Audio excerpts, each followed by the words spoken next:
Welcome back to the Rhythm City Casino and Resort. We've got day number 2 action. Rocket League is coming at you. My name is Ethan Dolan, probably better known as Nelhad, and I'm joined by Grant CFO. How are we feeling today? I'm feeling great and ready for day number 2 of the NECC Hometown Series here in the Quad Cities and Rhythm City Casino and Resort. We saw a phenomenal day 1 yesterday. A lot of great teams here to showcase their skill, and only 6 were able to come to day 2. We're starting off the day with NTC versus Buena Vista, and I think this is going to be the closest series of day 2. I agree completely. These two teams feel pretty evenly matched. It may be a cold, rainy morning outside, but I anticipate that these Rocket League teams are gonna heat it up in here on the floor. Very excited for that. I think if you approach the stage, you better have some UV gloves because it is gonna be some hot gameplay, Grant.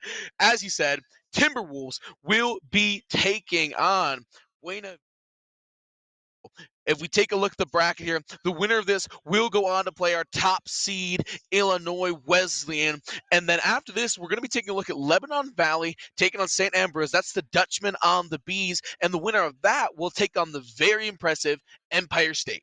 And not only that, but Lebanon Valley is already an impressive team that St. Ambrose have got to go up on. And I've talked to Gator Millen a little bit, the coach for St. Ambrose, about this. He's like, who we playing? I said Lebanon Valley. He's like, ooh, that's going to be tough. They already know what they are in for. Lebanon Valley, I think, was one of my top 4 picks to come into today. They are looking very strong. Their offense is solid. And it's just, I mean, we had 4 very different series, and I picked one on Valley. Not on Lebanon Valley. Starting us off with a fresh clock for the first game of the day. And here we go, and ooh, a shot already rocking things off here. NTC trying to score early and often. They're not going to find it. Not a Jewel battling out in the corner. Here's Koi Boy. Blast, that sub from yesterday, taking it away. So still has to kind of work into the fold here. Ryan Hoggs taking it, but there's NTC. Oh, they clear towards goal, Grant, and they find one early. Yeah, this is an early goal. You talk about starting hot on an offense, and Blast certainly blast their way through the smoke as well. I think at that point that is planned pyrotechnics for the Timberwolves. Yeah, the T-Wolves really taking things to start things off here. We know how they ended yesterday. They did end up losing a game after starting off 3-0, and here they are. Dilmac, who was a big hero yesterday, had some very clippable moments, passing it off to Koi Boy. Gets challenged in the corner, gonna take it away, but there is Dilmac once again. It's hit back, Blast in the vicinity. Koi Boy, you see rotating back here. Not a Jewel. Beautiful center, and Sky gonna find the back of the net. I love the work that happened all the way on the defensive side for the Beavers, making sure that the ball didn't get to midfield and then eventually having the time to take it away from the sidewall and run down the sideline, bring it around front, and tie the game 1 apiece. More stuff like that, and we're going to see a lot more of the Beavers in the lead, but we have to turn our attention towards the Timberwolves. We talked about these players a ton last time. I was actually shocked to see Blast starting things off. We saw Dilmac going crazy yesterday. Dirtiest player in all of the hometown series today, no doubt about that. He's nasty. You don't know what they're gonna do. And we also talked about Koi Boy setting up these passes and being the waiter. I think it was Koi Boy, if I'm not mistaken. Of course it is. You can't be mistaken. Blast picking up their second goal of the game. We're just under a minute played. Back-to-back for Blast, and that's how you want to get things going as someone who didn't play every game yesterday, who said subbed in, or at a minimum had a username change, which seems a little more unlikely between games. Koi Boy dribbling this one off, 3:40 to go, already a 1-point lead for NTC developing. Koi Boy finding it in the corner here, the defense won't get it and can't quite find the angle, can't find a teammate looking for a pass here, but Blast keeping the possession alive. Dilmac chasing this one off to the sidewall, but there is Sky, and EVU may finally find a little bit of room. Can only hope for it. Blast fighting out as well. BVU have held down their walls pretty darn well. We just have to hope that that continues for them as they are looking for that equalizing goal to tie us up. Dilmac Sending one out to the left side. Koi Boy picking it up. Has a 1v1. No flick there. Sky, easy challenge. Would have loved to see that flick get over, as I'm sure all the NTC fans in the crowd today would have as well. Sky, left side. Koi Boy meeting it there. Double, advancing further. Floating dangerously in front of net. All three pushed up on that near post, leaving a lot of room to do some passing plays. They're just not effective. It's winded up in the hands of the offense once again. And Dilmac is just barely able to save it out. Uncontested backboard. Nobody around for it. And that was plenty of time for Jewel to take it to the side.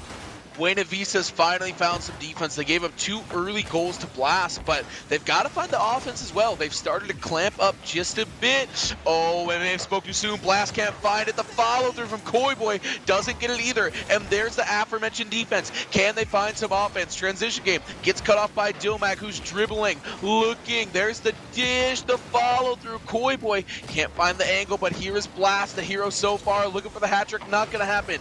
Dilmac can't get it to go either. This possession getting pretty crazy. Buena Vista's got to find a clear, and they do. At this point, Buena Vista had been struggling, just throwing themselves at the ball. And this was one of the struggles we noted from the day prior today. We talked about this defense struggling a little bit, struggling to keep calm under pressure. They were at that point throwing themselves at the ball, just trying to do anything they could to get in the way and stop that goal from happening. Sky for the Beavers, taking one out midfield. Jewel with a connection. Dilmac in pursuit. Off the corner, though, it's right back to BVU. Blast to the side, has another touch for themselves. Got it around one, but one waiting behind. Koi Boy takes it around, and nothing to come of it yet. Beavers doing a good job of holding down these sidewalls. Again, the thing we talked about that led to that first goal was making sure that no traffic from the sidewalls was allowed through. Now one more touch for Koi Boy, looking to go under. Didn't need to touch it again, but they get a goal for it anyway. Koi Boy, as he said, doesn't need the second touch, guides this one beautifully. Sky, they think they have an angle. They're a little bit slow to it. They go just a tish over, and it results in a third NTC goal. I'll tell you what, these boys from Wausau, Wisconsin are putting on an absolute show here in the first round of the bracket. They want more. They want IWU, and they may just get them. They don't find the goal right there. Here's Blast. Feels backflip right there. 50 seconds on the clock. There's still a 2-goal lead to Dilmac. Can't convert, but yeah, good dish from Koi Boy yet again.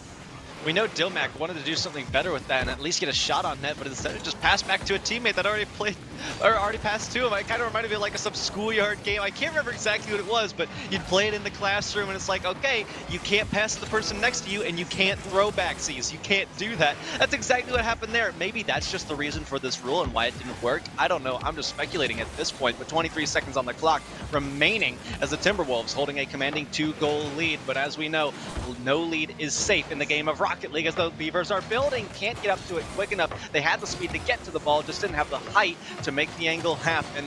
Time winding as 10 seconds ticks away. Jewel with the clear, and it's not enough for the Beavers. They will fall one game as the Timberwolves lead the series 1-0, 1 goal for the road, and it's Blast for the hat trick. A big goal for the road. That's got to feel so good for Blast. You know, they come out, those first 2 goals, put your team up, and you get to end it as well. Really bookending the series. Opened us up, closed us out. Blast with a complete performance. NTC with a complete performance across the board. Grant, what has to be done on the other side? Because Buena Vista, they looked a little bit lost out there. They got that early goal in offense, right, to go down 2-1. But other than that, they couldn't keep anything going. They would put something together for a second, and it would fizzle. They would put together offense for a second, and it would fall apart. I just love how conveniently, whenever you think about offense, I think about defense, and vice versa the other way around. What I'm talking about is their defense right now. Again, they are panicked. They are throwing themselves at the ball. We saw that last goal that went in. Ryan was just stuck there. He was like, well, all I can do is just double jump and hope for the best, and the best did not come for him. They need to get their hands on these boost pads. They need to get those little boost pads when they can't get the big boost pads. You have to go for that, and you have to control that game, because when you're not, things like this happen. I think there were 10 shots last game from NTC. That's a lot of time to spend on defense. That's a lot of shots to defend. And when 4 of those are going in, that is a deadly conversion rate. But the Beavers trying to start strong. They're unable to because Dilmac shuts them down at the door. Looking for another. BBU unable to get the height again on the ball. Dilmac from the corner pushing it out. and has some more to work with. One long clear downfield as Koiboy the only one in pursuit, but it is just enough. Sky caught out of position. Jewel, tough read, still keeping the corner occupied. Looking to push through are the Timberwolves though. Blast continuing to contend in the corner here, and I gotta say I've been very impressed with their play all land long. Said got subbed in and has been doing a lot since then. Dilmac playing this one out of the corner. The defense rallying over. Koiboy trying to find something with it. They'll play it back to Blast. Has a good ankle and is able to sustain things. Koiboy up and at him. Here's a shot. Oh, the double one's gonna find it, but Dilmac on the back end gonna get an easy board. This was a tough one to defend for sure. Koiboy, I mean, you thought that was going to go in. You had 2 commit, though, for Buena Vista. This is that panic that I'm talking about. It's so dangerous. You need to have unrelenting trust for your teammates, or things like this are going to happen more often. And the Beavers cannot afford to let this happen, Ethan. They cannot let this go in. They need to stay strong and calm. Here's an attack on offense, though. This might be their first. Sky immediately shut away as they tried to enter. Ryan, 250s, putting it to the corner. Jewel taking it up, looking to go down. Blast is there first, though. No shot on target. Could have been a good goal as VVU struggling on the boost game again, using only scraps to get up to each ball that comes their way. BVU still looking for their first goal this game and may have it here. Not a Jewel going to get cut off. Ryan Hogs going up. There's Dilmac. Sky taking it away. Playing into the corner. Koiboy up and at him. Good hit to the side wall. Here's Blast in pursuit. Blast has a full head of steam. Has a demo, but comes up empty-handed on the goal. Coming up just a bit short are Buena Vista. They still stand strong on the defense. Thank goodness the post was in the way for that. Dilmac with a carry and up, trying to go through, can't get there. Crossbar instead. Sky, oh, crossbar again for the Timberwolves. They're trying so desperately to build upon their lead, and it's just not happening for them. Dilmac, one last line of defense, has the turnaround off the half flip, gets stuffed. Buena Vista still trying, still building. Koiboy has another opportunity. Open net for a little while. Can't find their way through. Jewel with the pinch way downfield. It's an open net if they can get there quick enough. Dilmac had to get there with just enough boost to keep her going. Sky, one more. Koiboy looking to bounce. Offside wall. Jewel wants to come there. And Orion has a shot. Put it behind a Dilmac with a carry and sweep out. And NTC still clinging to this 1-point lead. Grant, Buena Vista, they've had some great offensive possessions, but they haven't found the back of the net. And with 2 minutes and counting, things are getting a little bit short for them, a little bit thin. The double commit, that's not going to be great. Blast looking for it, but he can't get a handle on the ball either. Dilmac trying to pass out to Koiboy, but they're just not on the same page. And there is Koiboy, exactly 2 minutes to go. Dilmac plays it out of the corner. A good touch back to Not a Jewel. And they get a solid touch as well, but they're going to pay dearly for it. Blast up, another demo. Can they find a goal off this power play? The center, but nobody's home. This is just unfortunate. The power plays, like you said, certainly coming the way of the Timberwolves, and they are unable to convert when the time comes. Dilmac trying a 4th time to get a goal. But again, the occupation of this corner for Buena Vista is really, really benefiting them. They would love to keep doing this, but what you're talking about, producing offense, Koiboy's going to be there for an early stop. Sending it midfield, though. Nobody from the Beavers around. They need to camp around midfield. They're instead resorting to the sides. Yes, pun intended, by the way. And it's not working for them. They need to wrap around and get through the middle. They need to be there when these attacks are coming, when these passes are coming, because NTC can do that all day long, and even solo plays. Koiboy is disgusting. NTC was knocking at the door time after time after time after time, and you knew eventually that Buena Vista was going to have to open it and let Koiboy in for a goal, and it finally happened. The Timberwolves, they are relentless. They are not going away. You can play defense for as long as you'd like, but they are going to get there in the end. And with 50 seconds to go, Buena Vista realizes the stark reality that they're in. They're down 2 goals. They're down 1 game. Their land hopes are slipping, and Sky sees how big the moment is and says, you know what? Big time moments require require big-time performances. Well, you talked about it slipping away. How about this one slipping by Dilmag there, mere inches away off of an unfortunate flip there. I think they caught the post, might have been bumped by their teammate. Either way, 2 push to the corner is not something you want to see ever, because you're going to see goals forfeited immediately after it happens. Dilmag carrying around, though, long air dribble carry to the corner. Sky in pursuit. Not a full rotation. It's tough for Goyboy, but they were able to get a little bit of it. Wrapping around, blast met by Sky. Dilmag looking to get the corner, unable to. Jewel, long clear down, it's just off target. Sky can't follow up. They had the rebound, but need another refund. Waterfall, no. Backboard instead. Sky keeping it in play. Blast forced to play it up to the backboard. Jewel is there, still back awkward, but they got it anyway. That was a low quality touch that keeps them in the game. Beavers still looking to get one. One more and it's stuffed by the defense. Koiboy certainly making a group effort possible for the Timberwolves to take the second game. Don't mess with boys from Wausau. I'll tell you what, that defense, they built a wall right there, Graham. This is a best 3 out of 5, and if you're Buena Vista, you can't afford to fall down 0-2 to a team this talented. The reverse sweep is such a tough feat. We have yet to see it here at this land grant. It's more than an uphill battle. I like to say that you are trying to dig yourself out of the grave that you dug. It's straight 6 feet. It is all vertical. There is no give to that hill.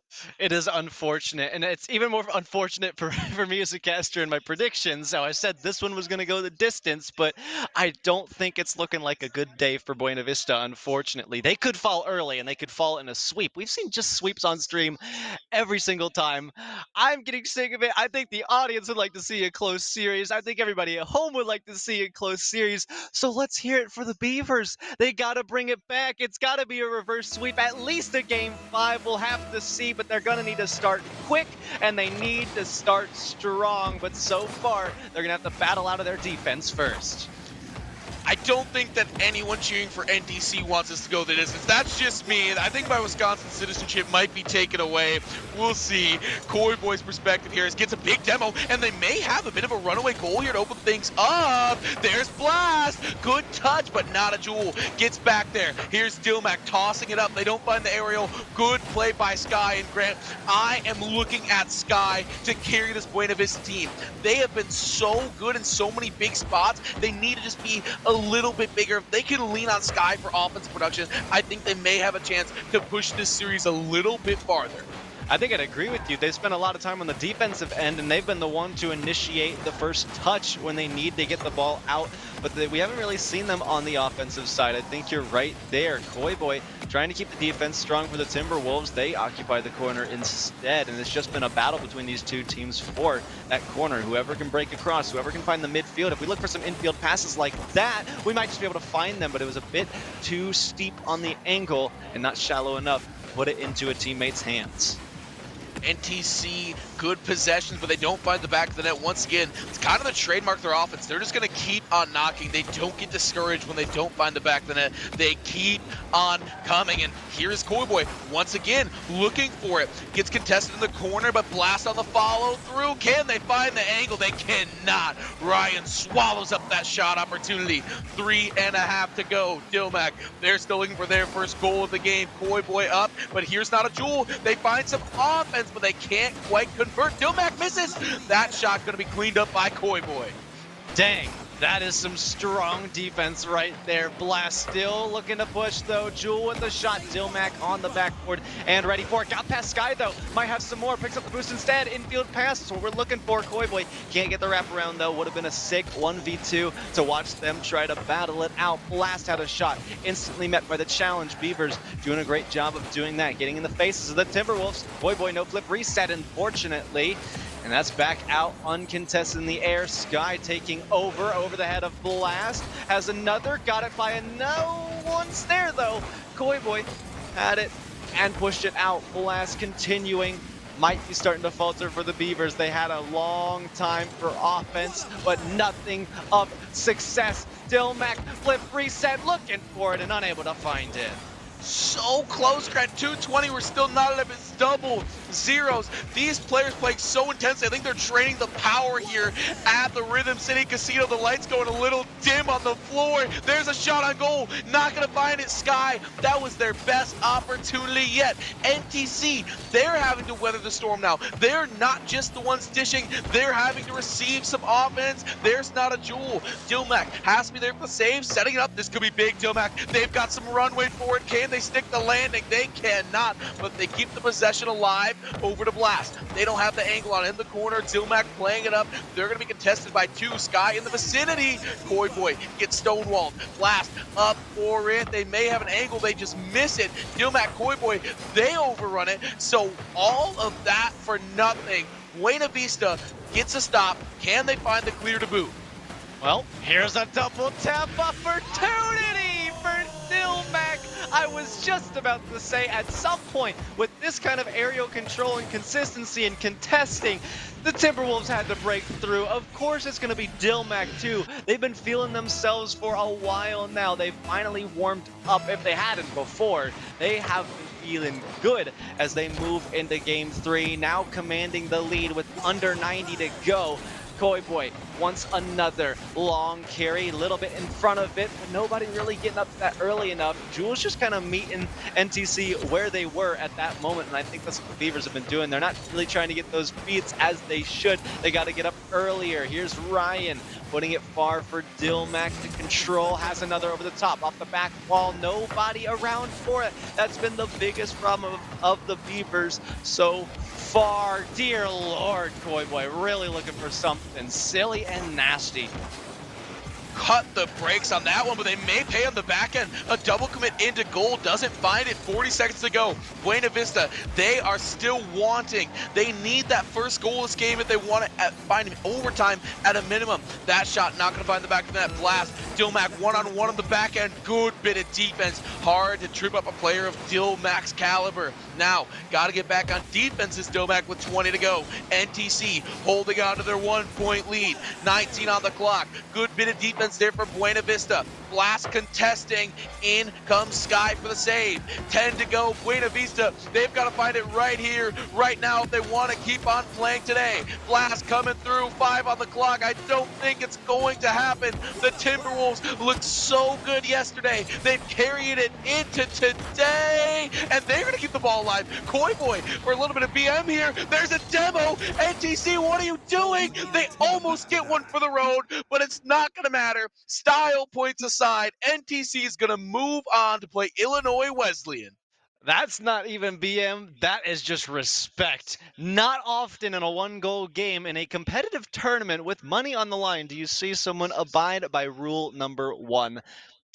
I give them claps. I give them my applause. They get my praise for that one. Much respect to them. The Timberwolves 3-0 sweep. I did not think this was going to be the series to have it, but if it was, did we see sweeps all day? We saw sweeps all day today. We might see a sweep after the break, but before we go, we'd like to thank our title sponsor, Visit Quad Cities and the Rhythm City Casino. I have been muted for that whole time. I Let me had my run mic. that. I was covering you for a little bit. Let me run that Maybe I'll back. start on the end. Yeah. I was just going to say, we've got a quick break going up. Oh, you But go ahead. before we go, we'd like to thank our title sponsor this weekend, Visit Quad Cities and Rhythm City Casino. We thank you for our support of this weekend's Hometown Scholastic Series. For more info on the NECC, please visit us online at necc.gg or on social media where you can be found at NECC Games. And for more information on St. Ambrose University, who have provided a lot of this equipment, a lot of the infrastructure here, please visit their website at sau.edu for more on the school's esports program. Check out saubs.com. Oh, for sure. And you can also watch this weekend's hometown series. If you missed some of it, you can watch it live on Twitch here at NECC_esports. Of course, twitch.tv coming right before that. And if you want to see the Smash stream that's going on right now or catch some of that secondary action that's going on SAU Esports, you can catch them over there. The weekend's still running strong. Day 2. Not in the bag quite yet, but day 1 certainly is. I cannot wait to see the other matches we have in store, Ethan. Absolutely, Grant. We're going to take a quick break, but on the other side, we've got Lebanon Valley, the Dutchmen, taking on the St. Ambrose Fighting Bees.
Welcome back inside the Rhythm City Hotel.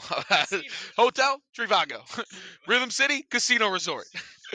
So, next up, we've got what is essentially the home team here, Grant, the SAU Fighting Bees. I think you hear them clapping on stage up there.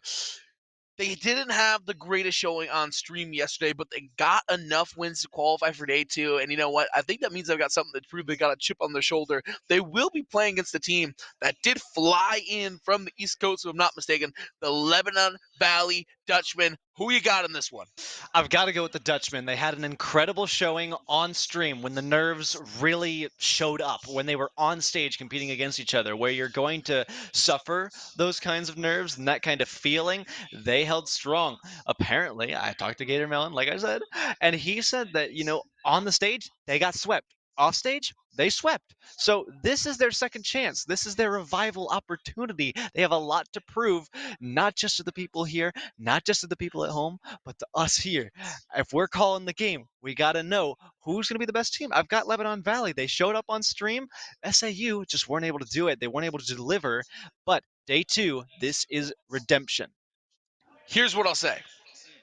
You gave some fantastic analysis. My only issue is, Grant, none of it was about the actual Rocket League. All of it was about the mentality. And you know what? I have seen the Santa Andres team. If you go back to season 1 of the NECC, they had a miracle run in the playoffs. They knocked off some great teams. I think that they have the ability to do that again. Regardless, we'll see SAU, the Fighting Bees, coming out in orange, and the Lebanon Valley Dutchmen coming out in blue.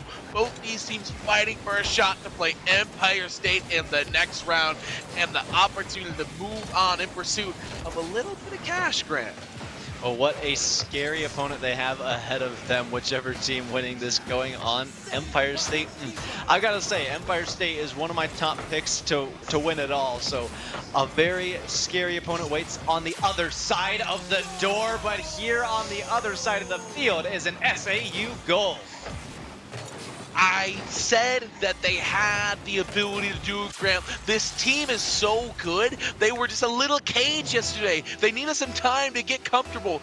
These bees are not messing around, and I promise you that there's more where that came from. On the other side, Lebanon Valley, that's just sloppy, right? There's not a whole ton you can say, well, that wasn't great defense. SAU didn't have to work super hard. They cleared towards goal. They got a little bit lucky. Sometimes better to be lucky than good. Lebanon Valley, they've got to tighten up the reins on defense here. We'll see if they can do it. Doesn't look like it right now. Sap finding an entry point. They can't get the play off the sidewall. There's Beggars getting through. They may have a shot on goal. That's looking pretty good, but Sap up and at him for a big save to preserve the lead. SAU holding it down so far. Flamethrower should have an easy one there, but they got caught by a player incoming. Faithful tries to lob one up, nobody home for it. Fuzzy little late to the challenge. Sap was just a touch quicker. That one's floating. Backboard contested this time around. That's back underneath. Magars off the back wall out to midfield. Faithful's there off the bump. Oh my goodness, it's almost on target. What a redirect that would have been. Unfortunately, it's just not going to come to fruition yet. Kraken moving around, got caught. Faithful out midfield, nothing there to find of it. And SAU holding down the fortress. The Bees are swarming on the defensive end, and I'll tell you what, LVC, they've got their work cut out for them. There's Sap playing it over to Kraken for a good clear. Maggers sticking around, but Sap, who was very big yesterday, even in their losses, I've definitely got my eyes on him trying to make something happen. Now retreating the Kraken, looking for a good turnaround in the midfield, 2:40 to go. Kraken playing it out of the corner to Sap, passing it up. Not the greatest touches there for SAU. They keep getting into the other half. Oh, dangerous touch right there. They keep getting the other half, and they have some bad touches, and it just fizzles out the corner. It's a few possessions in a row. They've got to find some better passing. They've got to find someone in the middle of the field, and they've got to take care of the ball on their own half. Fuzzy said, I knew what you were up to. I know what you're trying to do. Right as Ethan says, they're looking for passes. Fuzzy was like, I already know that. You don't got to tell me twice. Huge interception to tie the game just under halftime. The Dutchmen are looking fierce. They are looking to strike once more. Faithful's already up for it. Has to get underneath Kraken, unable to. Back midfield, one more shot. Crossbar ringing. Magars, one more up backboard. Fuzzy, backflip, and the defense holds true for SAU once again. Scary moment for the Bees, almost giving up 2 goals in quick succession. The defensive effort there came through just in time. Sap could have been a defense right there as well, and that ball not even going to stay on the other side for very long. Right now, Lebanon Valley just clearing so efficiently. Faithful soaring in. They can't find it. Took the elevator to the top floor, all for nothing. Here's SAU on the back end. Fuzzy plays into the middle. Magars, they don't get the touch that they're necessarily looking for. Fuzzy, that nearly turns into an own goal and a good bump, but they take each other out. So a one-on-one, Sap versus Magars on the back end. Here comes the Cavalry. Kraken rotating the front post, and SAU is gonna survive that quick burst of offense. Well, Faithful unable to start reaching this ball. Lebanon Valley starting to lag behind on the offensive side as well. Faithful still boostless. Could have that corner to grab. They're going to miss out on that opportunity. Instead, it's a 50 that goes right back into their corner. At least they tried to prioritize the ball, but maybe the boost would have been the better option. We've talked about the boost game a little bit today and yesterday as well, how important that's going to be to momentum and how long you can keep your opponent on their toes. On the defense, Kraken barely making their way up to that one. Sap with a miss, but it throws off the offense. Magars across just behind Faithful. Another bad touch backwards for Faithful as they tremble. SAU unable to get that touch. That's crucial. Would have been a great passing opportunity or at least scoring opportunity. This game remains tied. Sap off the backboard. No rebound. Kraken's there. Backboard. No one for the wraparound. Just kidding. Just kidding. The freshman's there to take back the lead. Flamethrower kindling the flame of this SAU offense. Look at Sap down low, doing the dirty work, looking for Bun. Flamethrower, the beneficiary, and you know what? That's what we love to see. The upperclassmen clearing the way for Flamethrower. They're saying, you know what? It doesn't matter who scores the goal. We are a team, and we're here to get a dub on the stage. On the back end, LVC, Faithful, they almost find the equalizer right away. 25 on the clock. Here they come in. Oh, it sits in front. Kraken, they get the clear. 18 to go, SAU. That could have been disastrous. LVC, you know they're kicking themselves, Grant. 10 on the clock. 9 to go. Can they find it on the corner? Flamethrower won't get it. Here's Magars with a bit of a breakaway. SAU, they've just got to hold on to this 1-goal lead, and that is gonna do it. Game 1 goes the way of the Bees. This was an outcome I did not expect. I'm telling you, I was thinking about the strong showing from yesterday, but I think SAU are on their way to proving that maybe day 1 was a fluke, because these Fighting Bees are holding true to their name, and they are fighting, looking to advance on to that next bracket match. I'm not going to say, Grant, that I told you. But I told you, these Bees have some fight in them. Remember, do not sleep on the Bees. 1, because you're probably going to get stung. That doesn't sound very comfortable. But 2, because they will come out on the stage up there and win a game or 2.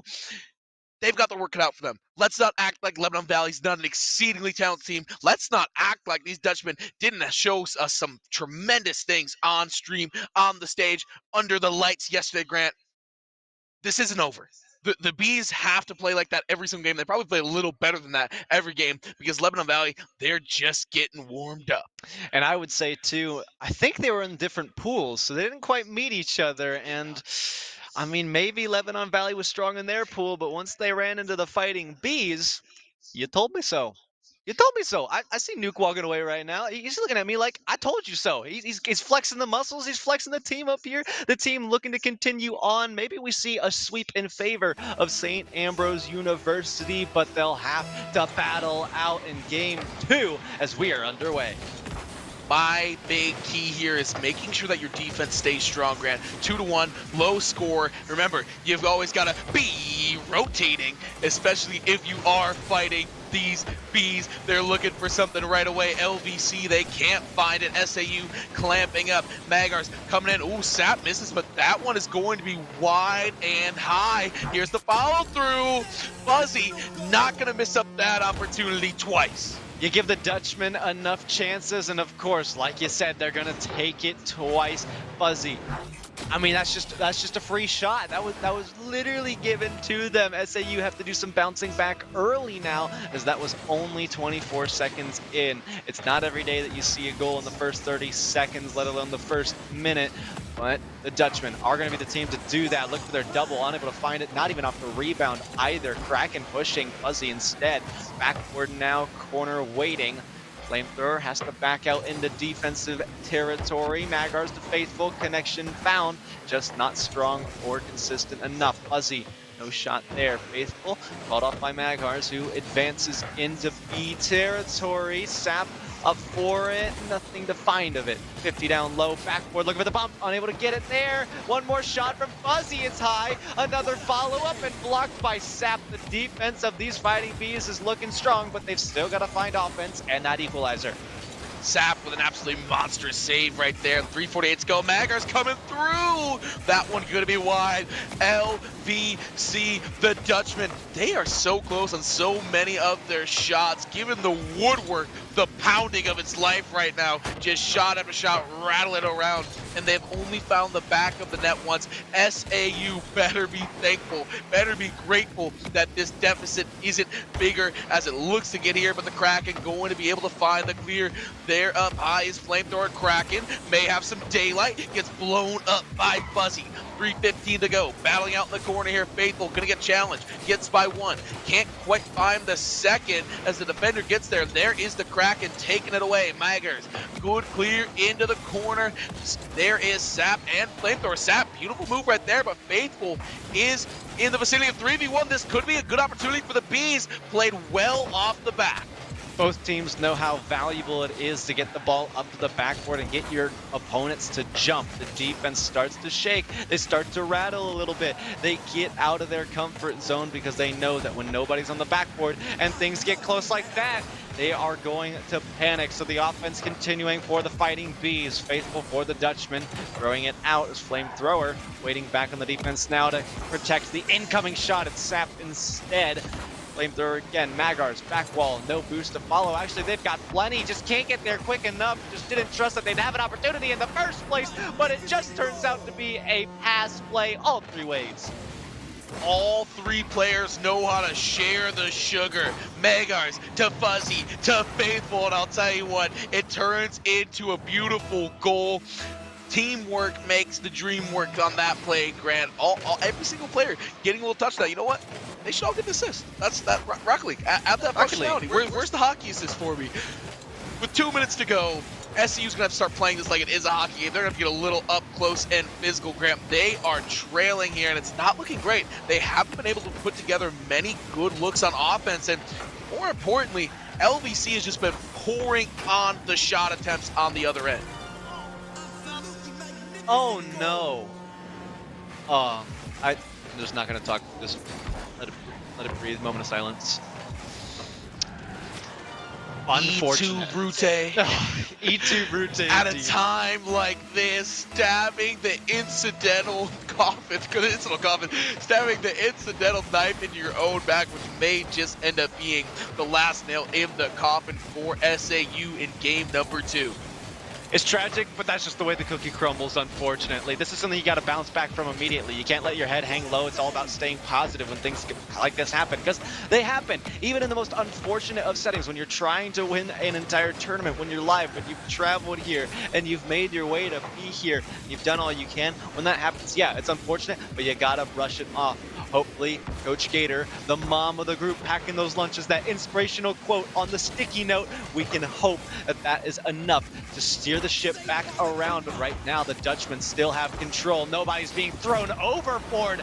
My goodness, it is full steam ahead for the Dutchmen. And another unfortunate goal given up by the Bees. The defense is there. Flamethrower clanks off a teammate, not in position, nobody home on the back post. So there's just no rotation, right? You come out to challenge and you leave the home undefended. No lock on the front door, and that's just what's gonna happen. SAU, they find a goal from Flamethrower, and I tell you, if this kid doesn't have a scholarship, get him one, because he's been all over today. Really impressed by the intangibles, really impressed by the off-ball play. We've seen a lot of bumps. Flamethrower's been involved on a lot of different plays, so even in a loss, what might be lost. If positive takes away from, the Bees would need a miracle here. They certainly need a minor miracle, but even if they aren't to get it, if God says, nah, fam, then they'll get a chance in the next game. Fuzzy, though, in the retreat, leaving Kraken as that trusty third man for SAU. Back to fight. Magar's looking for the double, doesn't find it. Fuzzy takes it across. Taking the scenic routes, they head up to the ceiling, pinch off the backboard. Is anybody home? It's Sap. That's the wrong team, though. Sap continuing. Big dunk. Midfield. No one home. Fuzzy off the backboard again. Flamethrower can't find it. Fuzzy moving once more. Sap with a long bomb. Clear. Kraken with the pre-jump. Can't read the defense, though. And I'm just saying, that goal that they've gotten this game, even though it is a potential loss since SAU have not been able to find anything, I think that is going to be huge for their momentum, at least moving forward. If they can find one more goal, I've got them taking game number 3. However, if LVC get this next goal with under 10 seconds to go, and I think it goes their way. 2 seconds to find out. Nobody going to get it. SAU does find the end goal there, a little bit of a confidence booster. We're all knotted up at 1 apiece, Grant. Games have not been more exciting than this yet. Series have not been bigger than this yet. We've got a split series on the stage. Winner moves on. Loser, pack your bags. Maybe we'll see you at the next LAN. Maybe, and hopefully we see a lot more lands like this. It's been a blast for both of us here in the booth. We certainly hope that it's a blast for you guys in the audience and those of you at home that we get to put this show on for you guys. But the show just keeps on going. SAU falling to the Game 2 loss after they picked up Game 1 victory, which was totally unexpected. But let me tell you, the Dutchmen got 10 shots in that game against an SAU 4. They were stuck on defense, these fighting bees, and they got to fight their way out of it. They need to make their way to the other side of the field. Obviously, I mean, that's the point of the game, right? It's the basis of Rocket League. See ball, hit ball, score goal. That's it. The 3 main pillars of Rocket League. I can leave now. See-ball, score ball, I can just leave. hit Like, ball. my analysis is done. I'm just gone. We will see if SAU is able to fulfill on those 3 main tenets of the game. They certainly need it on the other end. LVC looked phenomenal to touch things off in game number 2. I gotta come back. Unlucky. Not playing. I'm so excited to be here. We're getting ready to go into game number 3, all tied up 1 apiece in the series. Fresh clock to go. SAU starting the offense. Sap dragging it around. Almost got under, broke the axles of Faithful. Just couldn't convert when the time mattered most. Sap wanted to get their hands on a 50. Flamethrower taken out. Unfortunate touchback from Kraken. Things are not looking up for the Bees. The pinch somehow misses the net, and LVC miss out on an opportunity. But my goodness, the defense really proven strong so far. The Bees nearly have that goal, and that's going to be a heartbreaker that they don't find that goal early. Then they give them a quality possession on the other end. Thankfully, they don't give it up. We're still not up at 0 apiece, but they're going to be kicking themselves that they don't convert early. Sap here on their own end. Up and at him is Fuzzy, but Flamethrower there for the big save. SAU keeps it even. That one going to go a bit high. Sap, good bit of defense as well, but they keep on coming, and Magars finds the back of the net for the Dutchman. Talk about a laser. Secured the perimeter and shot hard straight down the middle. Baited everybody out of the net so that no one was remaining. And now a collected goal for the Dutchman early on. We talked about who would get the last goal in the last game. It was SAU. Would have loved to see them get another. But LVC winning that game just in general, I don't think the time between now and the last goal for SAU could be enough. But I could be wrong, because that's an open net question mark. No one able to get their hands on it, and it is out to the side. SAU, they've been finding some opportunities, mostly preying on LVC's missed defensive opportunities, some long clears going SAU's way, but they're unable to convert them into goals. And right now, Lebanon Valley, they are feasting on that defense of the Bees. Sap going in, looking for something out of the corner. Fuzzy plays that one off nicely. Flamethrower, good shot. They just can't find the bumps to help out the freshman. Faithful gets a demo in the corner, but there is Sap flipping it up and out, and may have a little something here. Sap, green pastures, the flip up of Faithful taking it away. Kraken contending on the wall. Magars, good 50 in the air there. Fuzzy, little bit wide right, Sap taking it away. Once again, may have something. I really like these long carries from Sap. Really likes to keep things on the ground, which switching up from what most players are doing, trying to keep it in the air. Sap doing things a little bit differently. It just hasn't benefited SAU too much yet. Nothing to come of it just quite yet. Kraken advancing into the offensive territory. Fuzzy with the carry back around, waiting to go. Has control, flick to the side, Sap is there, good 50, looming towards net. That was almost a dangerous double tap into their own net. Gotta be careful, the Dutchmen do. Sap with a fake out shot, it goes in off the back. I'm not sure if it was crossbar and in, but either way, it hits a defending car and maybe a return to own goal perhaps. Yeah, it looks like this does hit Fuzzy off the, yeah. I think it may have been going in either way, but feels bad to be in off of your car. Regardless, we're knotted up at 1 apiece. The Bees have found the equalizer with 2:20 to go. This one is starting to heat up this series. Also tied up at 1 apiece, a breakaway, the Kraken! There it is, the Bees find the lead. This is what we were waiting for. Faithful unable to get the touch though. Fuzzy just got stuffed. There's nothing you can do there. Kraken finally showing up and making work of the defense for the Dutchmen. SAU hold the lead, and it's something they have yet to see since game 1. They're glad to have it. They're holding on desperately though. Magars not gonna let it last for long. 2:08, and we're tied.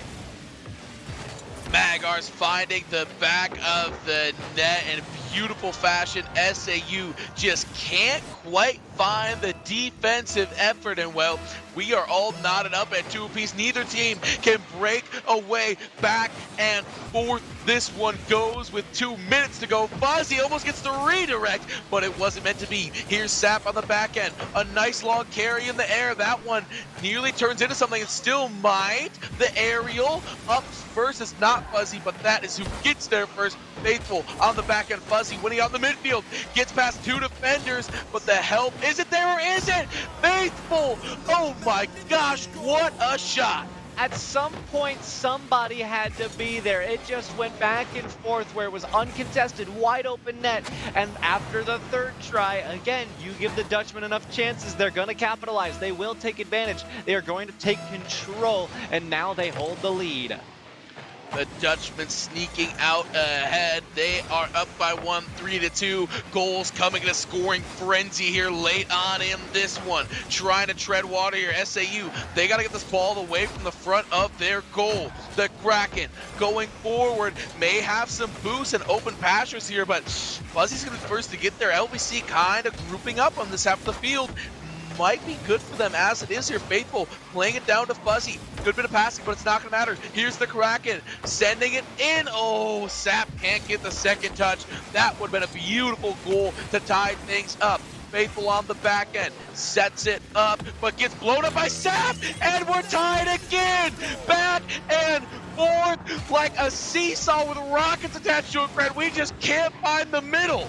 Sap can find the middle though, right down the pipe, and it's all tied up for SAU. I was not expecting it to go like this, but I'm glad it happened. I'm all here for it. SAU want that lead back in the series so bad, and they are 1 step closer, but they got to watch out for Faithful. No touch there, good bump instead. Kraken finding flamethrower past midfield, met by Magars, picked up as well with a huge carry. Needs to go over Sap, cannot. Fuzzy with the rebound, and just like that, the Dutchmen are back. Magar's read right here to start things off was beautiful. The Kraken trying to clear a little bit right of where they normally would. Magar's reads it the whole way, takes the ball, beautiful carry, conserves some boost for the end, and overall, just a gorgeous display of talent for LBC. Just wow, that play. It was gorgeous. Would you say it was graceful or faithful? I don't know. We'll just go with it instead. Kraken looking to go with it as well. SAU need to defend the defense here. Shot in front. Faithful Thank goodness they missed, at least if you're a Fighting V fan. Flamethrower forcing their way through. Fuzzy with the pickup. Magars to the backboard. Somebody's got to be around. The third is not. Fuzzy waits low instead. Almost got the fake. The 50 came through. SAU 10 seconds. They've got to hurry. Time's winding out. Faithful still pushing on the pressure. Kraken upfield. Fuzzy got there. Somebody's got to be home. No one is. SAU now the length of the field to travel. Sap has control and the carry taken down. Sidewall bounce. Still up in the air, but it's in favor of the Dutchman, and we know that they like to keep it up, but Magars backs off, and that is a tough loss for St. Ambrose. And the Dutchman back in. Dutchmen rattle off 2 straight wins after SAU takes game number 1. They have been very close. SAU is right there. We are in striking range, headed off to game number 4 with a 2-1 Dutchman lead over the Bees. A 2-0 or 2-0, 2-1. What am I thinking? I don't know what I'm thinking. I'm absolutely lost out here apparently. But SAU, they had the lead. They were looking good. They led the series, and then they brought it back for a brief minute there. They had to get their hands on that goal, and they fall like that. That's heartbreaking when it's a 1-goal game when you're so close like that. Oh man, nothing hurts more than that. You gotta get back on that. You can't hang your head down low. You gotta stay positive. You have to keep moving forward, because now your tournament, your land life is on the line. And you know what? For SAU, the travel time, not a big concern. They're 15 minutes down the road, but man, do they want to play for this trophy. They want to play for the money. Did they want to play to say that they won the land? And kicking things off here's Magars to Fuzzy. Oh! What a shot! Are you kidding me? What a dunk, first of all. Ditches the double, leaves it for Fuzzy. Oh, guess what? I'm back, baby. I meant to miss that double. I meant to be there. Quick, hot start for the Dutchman.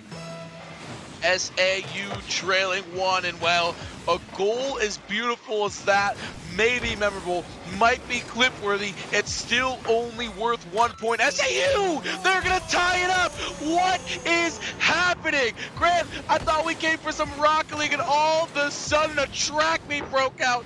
They are just sprinting to the other end, not an ounce of defense in sight.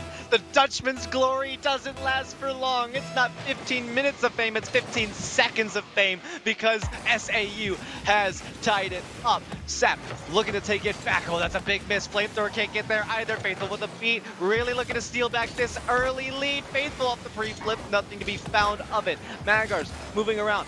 Backboard. This is where it's been dangerous for the Fighting Bees. Magars, big shot over the top. Sap not ready and well positioned for it. It goes right over their head, and Dutchmen are back into the lead. We're almost averaging a goal every 10. This pace is insane. There's no way that it's sustainable. SAU, they've got to find a shot back here and in a hurry, because if this is the pace of the game, if this is how we're going to be running things here on out, if you don't keep on scoring, LBC is going to bury you. They've buried multiple shots in the net. They're looking to bury the Fighting Bees as they move on to face Empire State, but I say it in the present tense, it's not happened yet. The Fighting Bees are still fighting. I'm telling you, but the Dutchman, man, has their pressure looked intimidating. It's been consistent. It's been on. They've found the infield passes. They've found that magic little trick that the Fighting Bees have yet to quite find. They're going for the infield passes much closer to the net. Now running into each other. Magars, one more up. No ditch successful. In the retreat now, Kraken has a shot up forward. Sap tried to mimic exactly what the Dutchman did to them. Flamethrower from the sidewall. Magars gets stuck. Somebody's got to be waiting down. They'll take it to the wall instead. Kraken unable to shoot. Back down over Fuzzy. Flamethrower needs to go. Leave Sap instead. Out to the corner. Magars waiting. Oh, it's over their head. Nothing in front of the net. I just don't know when the Fighting Bees have got it in them. Not even there. Massive save to come up, and SAU still falling short as Faithful gets another toss to the side. Sap follows up with another shot on goal, and there's a good one, but Magger's there all the same. Lebanon Valley is stepping it up, and man, if I'm the Bees, I gotta be playing in disbelief because they put some nice shots on goal like that one as well. The follow through, Sap, they finally get there. 2-2, almost 3 full minutes to go. As soon as Fuzzy missed that, it left Magars all alone. We knew it was coming. It was one to beat, and a full stampede of Bees behind them. 2-2 now. Are we in game number 4? But this is where we find out what teams are made of. Do the Fighting Bees have what it takes to stay positive, keep going, stay focused, and produce that offense that they've been lacking for a little while now? Or do they fall short? Do the Dutchmen stay on top? We're all here to find out. Dutchmen looking to do it. Last minute save from Kraken. They have to jump over some people coming into bump. Magars off the sidewall has another looking for the double. Angle tough. Nothing found. Still tied under halftime now. Lots of game left to play. Fuzzy still building. That's over the head of Flamethrower. Thank goodness Kraken was there. Faithful, not a favorable touch. Magars, sidewall again. Pinch downfield to the ceiling. Needs a follow. Looking for the net. Goes under, then over. Dutchmen take it back. Quick strikes from the Dutchmen get them the lead once again. Magars, beautiful play, manipulating the defense as said Grant, over and then under, got up above, drew the attention, stuck it right by 2 defenders to find the lead once again. Man, SAU, they've got their work cut out for them once again. And Flamethrower, the freshman, gets blown up by Magars there in the air. Sap may have something off the back wall, doesn't find it with the follow through, the bouncer, Faithful gets it. Third attempt, not gonna find it. The defense is there. Here is Sap guiding it in, but there is Magars. Great offense, better defense. Kraken gotta rotate back, does so. May have an opportunity here off the sidewall for a center, but comes in a little bit hot. Flamethrower can't get it either, and up is Faithful for the clear. Sap, one of the lone members back, rotating to the back post is Flamethrower, gets taken out off the wall. Fuzzy, good piece of dribbling. Here's Magars trying to keep alive. Sap doesn't get what they're looking for. Faithful is there with the clear. The Bees know how close they are. Big demo. Sap is there. Flamethrower having to toss it down. Goes long instead. Magars with the catch. LVC really meeting the Bees where they are. The Dutchman still fighting. Flamethrower making desperate attempts to get this ball out. Trying to clear. Sap throws one up. Has Kraken waiting and Flamethrower as well. Kraken to take over off the corner. Fuzzy's awkward on the wall. Little bit of a touch. Flamethrower has to leave. The demo comes out as well. But Fuzzy pushing forward, and that's what the Dutchmen do well. That change of pace, that change, that interplay of their rotations, able to strike down the midfield where we haven't seen the Bees do a ton of that. The Bees need an equalizing goal, and even if they get it, it's a tough challenge to overcome and finally take back that lead that you had for a moment at the start of this game, and you had for a moment at the start of this series. You just got to get it back. 30 seconds fighting for the Bees. 30 seconds for the rest of the land, 30 seconds for the car ride home, and here come the Bees. Sap, they're gonna blow that one wide left. That looked like the opportunity. They can't quite have it. Flamethrower up, can't play it out of the corner. There's Magars. Sap fighting for it. You know they're thinking about that last shot opportunity. This one may have a chance, but there is Fuzzy. 2 on the clock. Magars won't get it to go. Lebanon Valley wins an exciting series, and they'll be moving on to the next round. No matter what they threw, somehow the Dutchmen just had everything to throw back at them. Somehow they kept coming out on top. Whatever they did, it worked. The Bees just could not fight and stay up there. They kept climbing the mountain. They got up there and the Dutchmen kicked them down. And they stand at the top of it, moving on to face Empire State University. What a series, Ethan. What a series indeed, Grant. They really got there. Lebanon Valley, they trailed early, and that shows some tenacity, especially on the stage, to lose game 1 and then rattle off back-to-back-to-back wins. I'm really excited to see what this team can do against Empire State. I'm excited to see as well, but first, we need to do a couple bit of reads here. First of all, thanking all of our sponsors this weekend: Akai Riot, Artistry Ascendance, CSMG, Disc Replay, ESTV, GamePlan.com, Hometown Ticketing, HyperX Gaming, Planet FunkCon, Playmakers Wanted the Game Hers, Vanta Leagues, Visit Quad Cities, City Casino, and St. Ambrose University. Thank you all for your support of the Hometown Series Scholastic Land. The NECC and St. Ambrose would also like to thank HyperX Gaming for their support of the Hometown Series. All championship winning players this weekend, which may include some players that we just saw, we'll see how the next round shakes out, will be receiving HyperX Cloud Gaming headsets, the one that Grant and I have on right now, in addition to their cash prizing. Speaking of champions, speaking of this event, the venue we're playing in is beautiful with a massive casino floor just outside there. 3 excellent dining opportunities, comedians, concerts. They're both on a regular basis. There's an incredible hotel and plenty to do at Rhythm City Resort. To learn more, go to rhythmcitycasino.com. Grant, we're going to see everyone back here in Rhythm City after a quick break for our next round of Rocket League. We've got the semis.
Welcome back to the NECC Hometown Series. Our next matchup features North Central Technical from Wausau, Wisconsin. Y'all, I hope I get that one. The Timberwolves. They are going up against Illinois Wesleyan University in what should be a good one. The winner heading on to the finals. Well, Ethan, I know that you have got to root for the home team, Wisconsin, you got to go there. But here's the strange thing. You and I did not see Illinois Wesleyan University play yesterday, nor did anybody here or at home. Nobody knows. Now, apparently, there's a rumor going around that they are really, really good. And we will be able to find out if that is an accurate statement. I think it will be, assuming that they got the bye. What are they, first or second seed? They've got to be. NTC certainly have a strong task ahead of them, but I think if they come out hot against a team that probably isn't as warm, at least they haven't been on stage today. They haven't been on stage at all. This is a whole different environment for them. If NTC come out strong and quick enough in game one, they might have the momentum early, but they're going to suffer a first goal against them instead. And there is Noe coming through. I was about to say, I don't think we needed to see them on stage as we've seen them in NECC play. These dudes are legit, Graham. This is a team that is not to be trifled with. The Lords, though, let's just say that NTC is going to have their hands full. The Timberwolves are really going to have to rally. They're really going to have to get some of that special sauce from Dilmac once again. Cade, oh my gosh, that was dirty.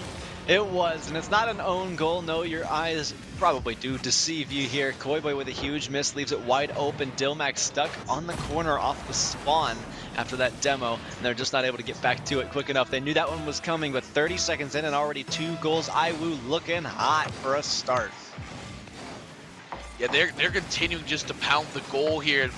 They haven't really been on defense. They don't know if that is so far in this game. This is the first real possession where NDC's been able to put anything forward. But here's Mag up in there, flips it forward. That was almost dirty. Almost had a follow-up. IWU, they are just pouring so many shots on goal right now. NTC treading water. They've got to find a way to clear the ball. They've got to find a way to get some defense. Cade passing it out. That shot wide left. The follow through from Mac. That's going to be saved by Koiboy. But you can only do this so long, NTC. You can only play defense for so long before you're going to give up another. Demo coming through. Dilmac taken away by Mag in the midfield. Bullets have been raining in, and they've been locking the doors, boarding up the windows, making sure to barricade the door as well.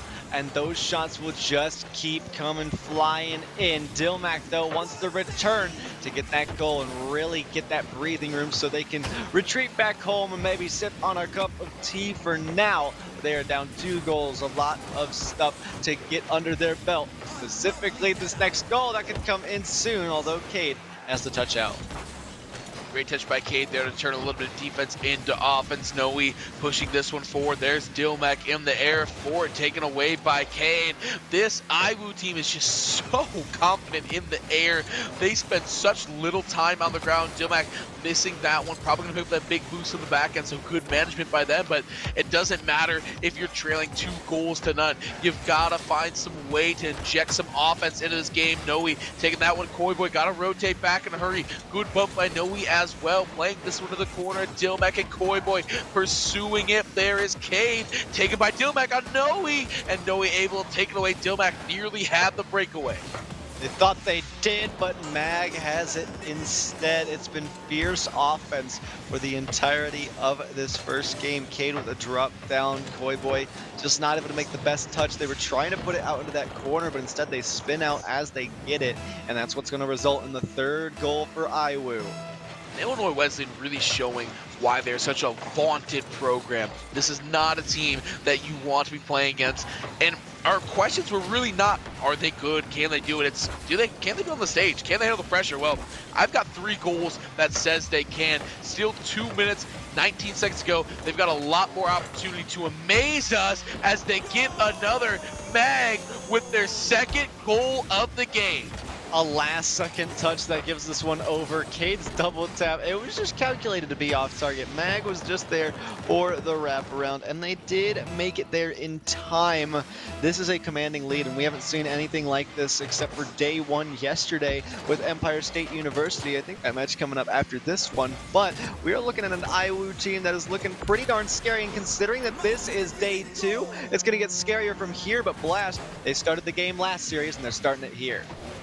Blast finally finding the back of the net for NTC. The Timberwolves, they're going to have to rally around that singular goal. They've only got a few shots, and in fact, Blast doesn't even get credited with a shot for that goal. So very little statistical offensive production from the Timberwolves, and they're bumping each other on defense there in the double commit. That's no good. The follow through from Cade, that's going to find the back of the net, and all that is due to gross mismanagement on the defensive end. Certainly, Dilmac needed to either call that shot off and force their teammate to rotate around, or just do the better thing and rotate around anyway. When in doubt, rotate to that back post. I mean, nothing can really go wrong. At least you're there to defend, and anything from there is just a mechanical mistake, or you just get outplayed off the backboard off of a double tap, or something really strange happens. There's at least more you can do there, but Blast get in a dime from the homie. Blast has had all the offensive production right now. We saw that a bit in their first series today. Has such a level of comfort on the stage, Grant. Just cool as a cucumber up there. Bright lights does not matter. They all need to embody what Blast is doing right now. They're seeing opportunities and they're taking advantage on the offensive end. But first, they've got to stop hemorrhaging goals on the defensive end. They're trailing by 3. They've given up 5. They need to find a way to stop IWU, and they don't get it there. They're getting demoed. They're getting boost starved. It's everything that has gone against them before coming back to haunt them. Koiboy can't make that touch either, and it forces Blast to be in a very difficult place where they just have to read it and assume that Noe's going somewhere. They just don't know where. They made their best attempt, but now 4 goals down are they? NTC have done a great job of finding each other. It's been Koiboy and that connection with their teammate, and not Dilmac, the player that we've been looking at, but more specifically Blast, a player that was unlikely to step up today, but I'm glad that they did, because they have proved themselves to be a striker. Here's the same play we've seen time and time again where IWU hit the post and it just goes out to midfield. NTC barely getting their hands on it this time around and still suffering a big deficit. It's off the backboard. Noe tried to go fancy, and at this point, IWU trolling? They're not looking like they're taking this too seriously. They're starting to freestyle a little bit. That could cost them if NTC take recognition of it quickly enough and pick up the pace. Blast nearly has a breakaway goal there, Grant, but can't quite find the handle on it. Noe pushing it up. I'll tell you what, in Illinois Wesleyan, really living up to their name, the Titans. This is a Titan-like performance. They are standing tall right now. Blast looking for something. There's Cade tossing it up into the air. Good play by NTC. They've got to get something off it. An errant ball. Not going to find the back of the net. Noe there for the cleanup. 30 seconds to go. NTC, they're probably not going to find the win in this one, as Blast missing that ball there. Another one. Not going to find the back of the net. A cacophony of errors for the Timberwolves. Oh man, that is heartbreaking. When you have a team as consistent as IWU and NTC aren't able to find every goal that they get an opportunity for, that is going to be huge. That's something where you're just like, all right, game 1 didn't go our way. We've got to just shake it off. But yeah, you really got to shake it off at this point, because IWU, they're not done. 3 seconds, they don't care. They just keep going. They pick up a 7th. The 9th combined goal in this game, and let me tell you, it's not because NTC's putting them on the board. IWU absolutely bring it to the Timberwolves in this game. They have done whatever they wanted, whenever they wanted, and however they wanted to do it. They score a whole gaggle of goals in game number 1. NTC's got a lot to change for game 2, Grant. Certainly, and as you hear the announcer in-game announce, that game was robbed. I mean, NTC coming off of a hot victory today on stage. They've already got all the experience under the belt. They seem to have the advantage, but IWU, just nerves of steel, no signs of letting up, and I don't think they're going to at all in this series. But I'm just kind of wondering now, what's the counterattack? What's the play here for the opposition? The Timberwolves thought they were going to win it all. They still think that. At least they got that confidence. I think that's the biggest factor that they got going for them, but are they giving power to IWU now? Defense is the best thing, right? You're not going to win games when you're giving up 7 goals. And we saw Blast find some offensive production. It was mostly off of Iwu's mistakes, right? Blast saw opportunities. He saw some breaks in the armor, ways he could sneak in, took advantage. Iwu was not thinking about how they can improve. They just won so big. They're not going back to the huddle saying, oh, we can do this, this, and this better. They're like, all right, go out, do it again. NTC, they're trying to improve. If they can get that defense figured out, they may be able to take advantage of some soft spots in Ivu's defense once again. They've got 3 chances to do it. Well, I guess even less now. 2 chances to figure out how to match the pace of Iwu. Noe making sure that the ball doesn't cross midfield. Cade doing the same. Noe on a pass connection. Dilmac on the other side. Backwall needs the rebound here. Cade couldn't free flip it, and NTC get the first goal of game 2. And you hear the cries of celebration from the stage. The Timberwolves happy with that one. First blood going over to NTC. That's what they needed. A little bit of momentum, a little shot in the arm to get things going in game number 2. Now, when you celebrate like that, you got to remember this goal is long gone to the past. You have to focus on the future and how you're going to do that same thing again. If you let any power go to the past, you're going to have a hard time in the present. Cade certainly proving it, and it wasn't long that Iwu would come back in strength. We are all tied up at 1 apiece, and you're absolutely right. You can't be a slave to the past. How many goals do we need? More is always the correct answer. You can't settle. It doesn't matter how much you're up by. You have to continue to play like you're trailing 10, like you're trailing an amount that you can't come back from. More goals is always better. Nearly an Iwu goal there. A double commit may leave them in poor position, but that one is going to go wide left, rattles off the woodwork. Going forward, Blast, they're going to get bumped. That one's up for Dilmac. Can they find it wide right? Get a double tap because Cade is there to clean it up. Goodness gracious, things just got close there. We thought Dilmac would get a better second touch to set up the backboard, but Cade doesn't need a better second touch. They get it right off the bat, set themselves up from the very beginning, or really Noe doing a lot of the work. That's an incredible wraparound to come straight from the side and get in front of it and put that on target with that much power. That is an impressive feat from Iwu that just shows you the level that they are at, that they're able to find these goals and get crafty when they need to pick up the scraps. Where's NTC's defense on that long clear? Dilmac the only one back to try to play it off the back wall, and results in an easy double tap for Iwu. Nothing that could be done, although they almost get a goal there. The follow-through isn't going to find it. Blast with the save. They have the defense there. They need to continue strong rotations, not just when they're on defense, but that third man back has to be talking all the time, saying, hey, they've got a long clear. We need to do something. Cade trying to steer this one away. NTC, they are looking to equalize this game. Noe gets hit the air. Mag, there's an open goal. Rotations, rotations, rotations. Iwu have got this NTC team figured out. You notice just the confidence from Cade as they caught that on their defensive end and moved out the post. They knew that they weren't going to be able to, that NTC wasn't able to put out those angles as they were to do unto them.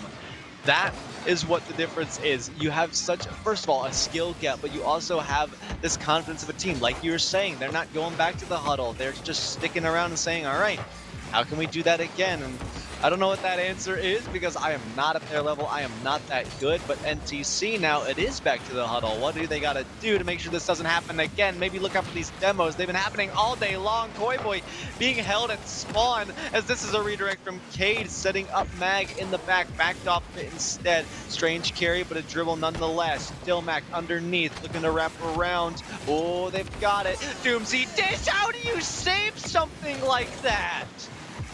Dilmac gets stonewalled at the last centimeter required for that goal. Cade gets it blown up. Iwu, they are looking great at every stage of the game. Cade setting it up. There's the follow through and the goal. The Titans take a 3-goal lead. It was close for a lot of this game, and then all of a sudden you blink and you miss it.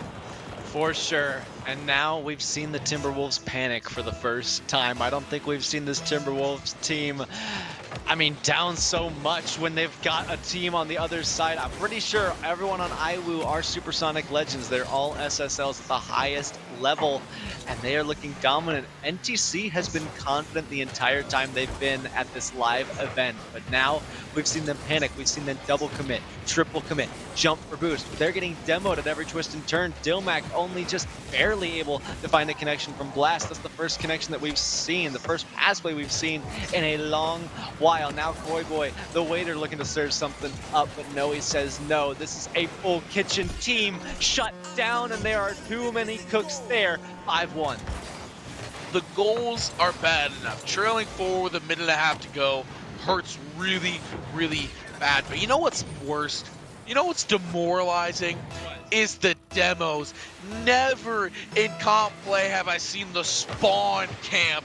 Koi Boy got back in, but just looked down at their controller, looked back up, and it said waiting to respawn 2 more seconds. And Mag, before I can even finish talking about how demoralized the outcome is, finds another goal. Not only did they find another goal, look at this. Unlucky own goal. Koi Boy trying to get involved. That prevents their third man from being able to make the reliable stop. And we are on the verge of seeing a little trip down to a South American country by 1 goal.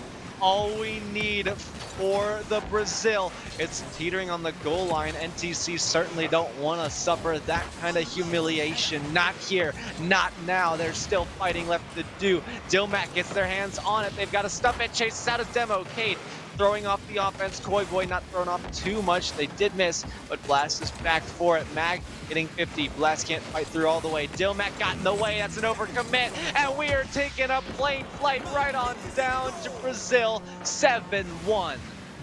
I do always appreciate a good Brazil meme, but come on, Grant. You said a little country? Brazil's massive. Massive. What are we talking about here? We may know what we're talking about for Rocket League, but when it comes to geography, best you be using Google. Bing even. I would use Bing before us, and that's a low blow. Mag here, up and out of for it, plays it over to Cade. I don't think they're gonna stop the Brazil Grant. I think that they want a little bit more. This one teetering in front of goal, not gonna find it. Dilmac able to get the clear, and obviously, if you're NTC, you want to avoid this Brazil by scoring another goal, because this one looking just as ugly as the last, almost the same exact score. Last one resulting 7-2, I believe. So different game, same result so far, Grant. So far, and it's hard to believe that we're only in game number 2. It's felt like an eternity. This has been one of the longest matches we've seen during our LAN here in the Quad Cities. But man, this could just keep on going. This is pure domination from IWU. There is nothing that NTC can do, and I mean, at that point, you just accept it like, hey, it's an SSL team. They're good. They've had so much experience. They've played together a ton. There's really nothing we can do about it. We can try to match their pace, and I mean, really, that's what you're gonna have to do, is throw everything and the kitchen sink at this Titans team, because there's nothing right now that NTC are doing to prevent it. Kitchen sink. I have a complete side tangent that I think we can afford to go on after the state of that game, after we saw the Brazil. That expression is fantastic, but if you really think about it, if you really go deep into the 12 brain cells you possess in your head, you realize that it makes less sense the cleaner you are. Because if you do your dishes on a regular basis and I throw everything that's in the kitchen sink at you, that's not that impressive. Like right now, it's like a spoon and a bowl because I had a bowl of cereal, but I did dishes after last night. But if I'm an absolute slobbering mess who doesn't know how to clean up after myself and I throw everything in the kitchen sink at you, that's like 12 concussions. It's probably lethal when you get smacked with a crock pot to the domer. A crock pot to the domer, huh? Yeah. That sounds lethal. That sounds brutal. That'll do some damage. I would think so. I mean, I'm a thin dude, right? I don't got much muscle on my body. It's hard enough to carry the crock pot. I couldn't imagine what that's like to take to the dome, to the noggin. I don't want to know, but right now it does feel like, you know, even if it's not the kitchen sink, that IWU are throwing the crock pots at the noggins of NTC, and I just don't know what you do at that point. I mean, what happens when you get hit in the head with a crock pot? I'm not sure when crockpot noggin happens. I don't really know, but we're about to find out. NTC, they need to find a way to play some defense in this game. We know the odds are stacked against them. We know this is an SSL team, but there's Blast. lost. So back-to-back games, the Wolves find first blood, and we know it didn't matter last game, but they need something to build on. And if you need something to build on, you might as well start off with a strong foundation of a goal, Grant. I want to say they've done all 3 games. It just feels like Blast's name has showed up first in a lot of the games played. Maybe that's because we saw them in the last, or 2 series ago. Maybe. But here they are fighting for it. They need to hold on here. Could be a second goal. Yes, sir. It's lucky, but they take it. 2-goal lead. Let's go. I'm going to send a quick warning out to the Illinois Wesleyan Titans. Don't play with your food, especially when that food is a ravenous pack of Timberwolves. All I'm saying, a 2-0 lead. Obviously, you're not super worried. You've just put up 7 goals in back-to-back games, but this is the biggest lead you forfeited so far to the T-Wolves. We're going to see if they're able to expand off of it. They are not able to dig in the lead right there. That one going wide left. Meg battling out in the corner. Can't find it. Cade keeping it alive, and here it is out to Koi Boy. Just about a minute elapsed here, 4:15 on the game clock, and a 2-point Timberwolf lead. There's the setup, the follow through, the shot, wide right. Dang. That is unfortunate for the Timberwolves. It was such a good look towards the net, but they squander that opportunity. Dilmac still holding on for dear life, finding a connection in Koi Boy. Back the other way. Too early on the jump, too early on the flip as well. Blast can't get it. Koi Boy waiting. Noi can get a little bit of it. Dilmac up, dropping down to the corner now. Mag is there, backboard. It needs to stay on the backboard, but one jump too early. Koi Boy had to leap for that, technically a double commit, and that could be the Timberwolves starting to panic again. But they've got the lead. They're just starting to lose a little bit of the pace. Mag hunting. Noe. Oh, goodness. That's what you expect. 1 minute and 30 seconds elapsed before NTC gave up a goal to the Titans. That's a big improvement, Grant. They're still holding a 1-goal lead here. They've got to keep finding that defense, but also feed Blast, feed Dilmac. These are your studs on offense. These are the guys that you have to be looking to put some points on the board, but none of it matters if you give them 7 goals again. You've got to hold down the fort, lock it up tight, turn the lights down low, do whatever you got to do. Turn the lights down low? I mean, all right, then maybe we see it, but it's not lights out yet. It could be if IWU take this series, though, but so far they trail. We know how good they are at coming back, though. Cade launching one up to the sky, high and flying over. Doesn't find it past Dilmac. Blast got one by. Noe up. Carry has 2 to beat. That both jumps for it. But it's out to the corner. Cade off the backboard. That's a rebound opportunity, and they force it through. You can't give space to IWU. Miscommunication on the goal line here. Look at this. Dilmac has a shot at it there. Koi Boy drives right by it. Dilmac realizes their error just a split second too late. Doesn't have the boost to get over there. And just like that, we're all knotted up at 2 apiece. This is a brand new ball game. 2:40 to go. Still a whole lot of time left. NTC, they are fighting for their tournament lives. The winner moving on to the finals. And let me point out just how fierce this IWU team is. They are undefeated. They have taken every match they have played, on stage, off stage. I mean, all of them from yesterday being off stage. They took it all in 3-0 sweeps. They're looking to make it 5 of those sweeps, and they just need another goal to take the lead, and that is certainly something they are capable of. However, Blast wants to change that. Dilmac waiting for someone to go. Miscommunication. Pass over to the left side, out of reach. Dilmac somehow wrapped around to it. Up to the sky again. Dilmac throwing long. Nobody contesting. Koi Boy, no contact made. Noe over. Sidewall. Blast taking over. Looking midfield. And he's still fighting for this goal. They can't get it because Cade is there on the backboard. And that's that poise. That's that patience. Camping the backboard. Setting up your 10 and making sure not to leave until you need to. And that is a pass play that's going to turn your ankles around for ages. This one hurts so bad. Koi Boy just overdrives it a touch, a hair. Held that boost just a little too long and pays for it dearly. IWU has rattled off 3 straight goals on their way to a 1-point lead, a minute and a half to go. NTC, they've got to start clamping up if they don't want to pack their bags early. Indiana Wesleyan, they've got their eyes fixed on the prize. NTC, they've just got to think about not losing this game.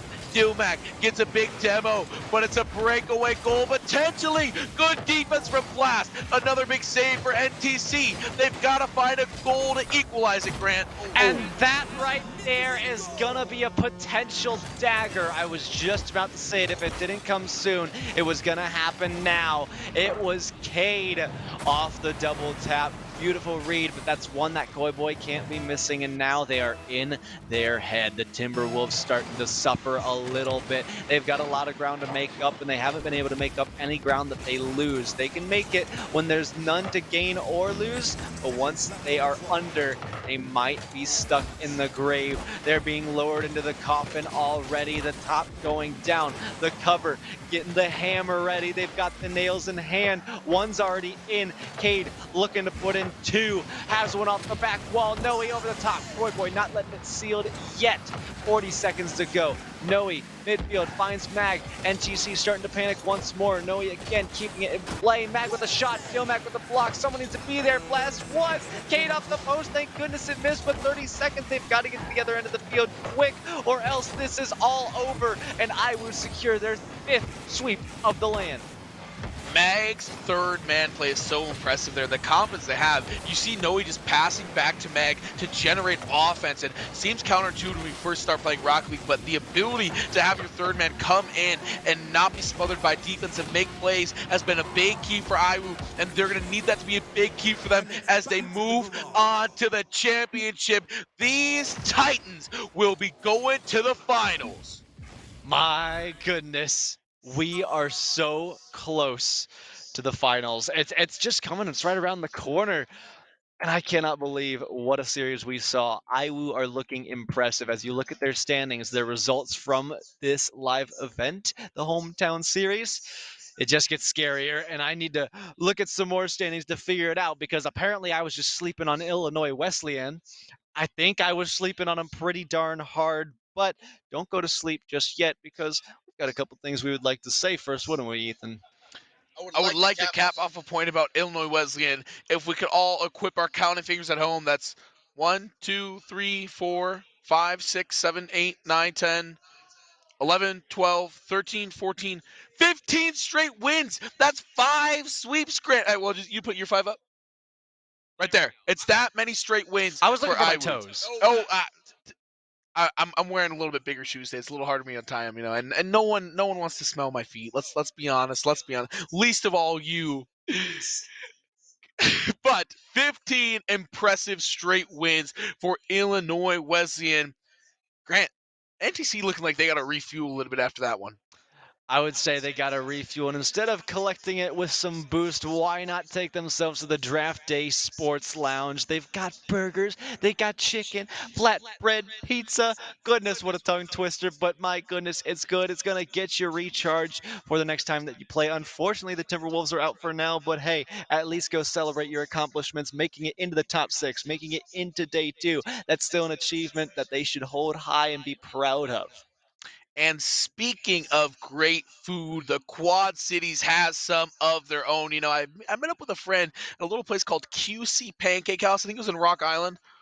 Oh, brother, let me tell you about these pumpkin pancakes. I Not don't know what sponsored. they do to make them taste so good, but there's so much pumpkin. Like, I swear there had to be a pumpkin in every single bite. I don't know how they condense it and put it into a light pancakey form, but they were fantastic. In general, the Quad Cities is pleased to welcome you. There's family activities, food. It's the perfect getaway for any time of the year. You can discover more. And not the pancakes, but like I said, that's QC Pancake House. That's pretty good.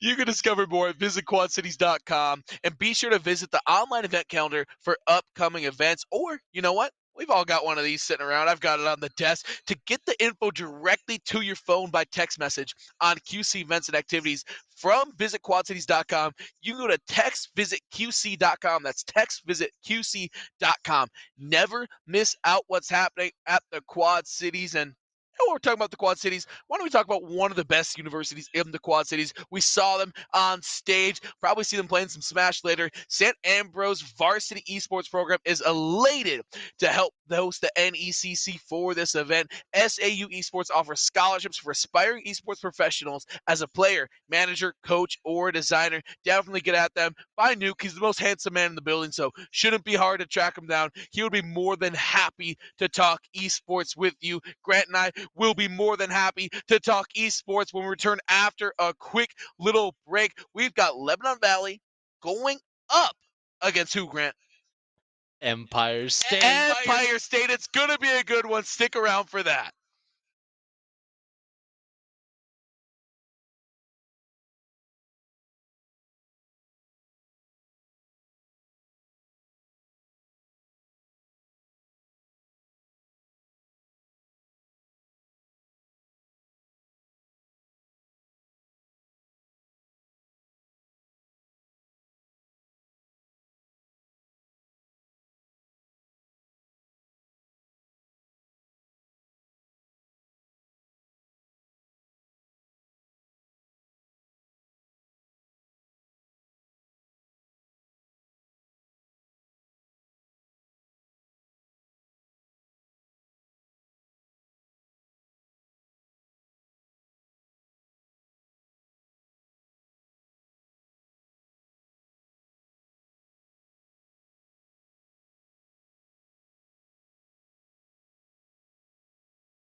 Welcome back to Rhythm City. We've got our last semi-final matchup. Empire State taking on Lebanon Valley.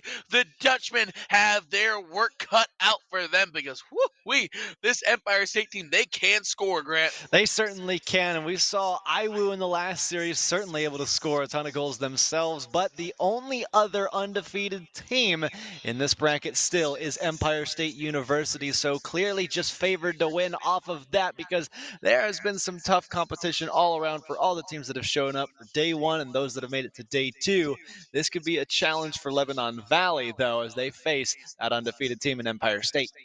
The narrative has definitely been building to be Empire State going up against IWU, the 2-1 seeds. And I think that's what everybody's expecting. But can Lebanon Valley flip the script and dip the chip and shake up this bracket just a little bit? That's what I'm excited to find out, Grant. Well, luckily we don't have to wait long because this one is already underway. 5 minutes fresh on the clock. IWU already in retreat. A little bit of scrambling to start for Empire State, but I like that Lebanon Valley have come out with some heat.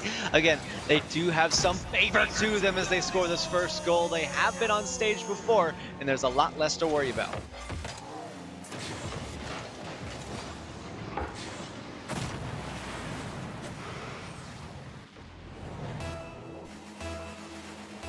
Excuse me, I was muted there for a second. They are coming off a big stage performance, Grant, where they beat San Ambrose. They did show us what they were made of after dropping game number 1. So we know they can get it done in tight situations. We know they can get it done on the stage. Can they get it done against Empire State? This team is so talented. Get over Slawfish, just two of the names, but you got IWU there as well, who no slouch on the pitch either.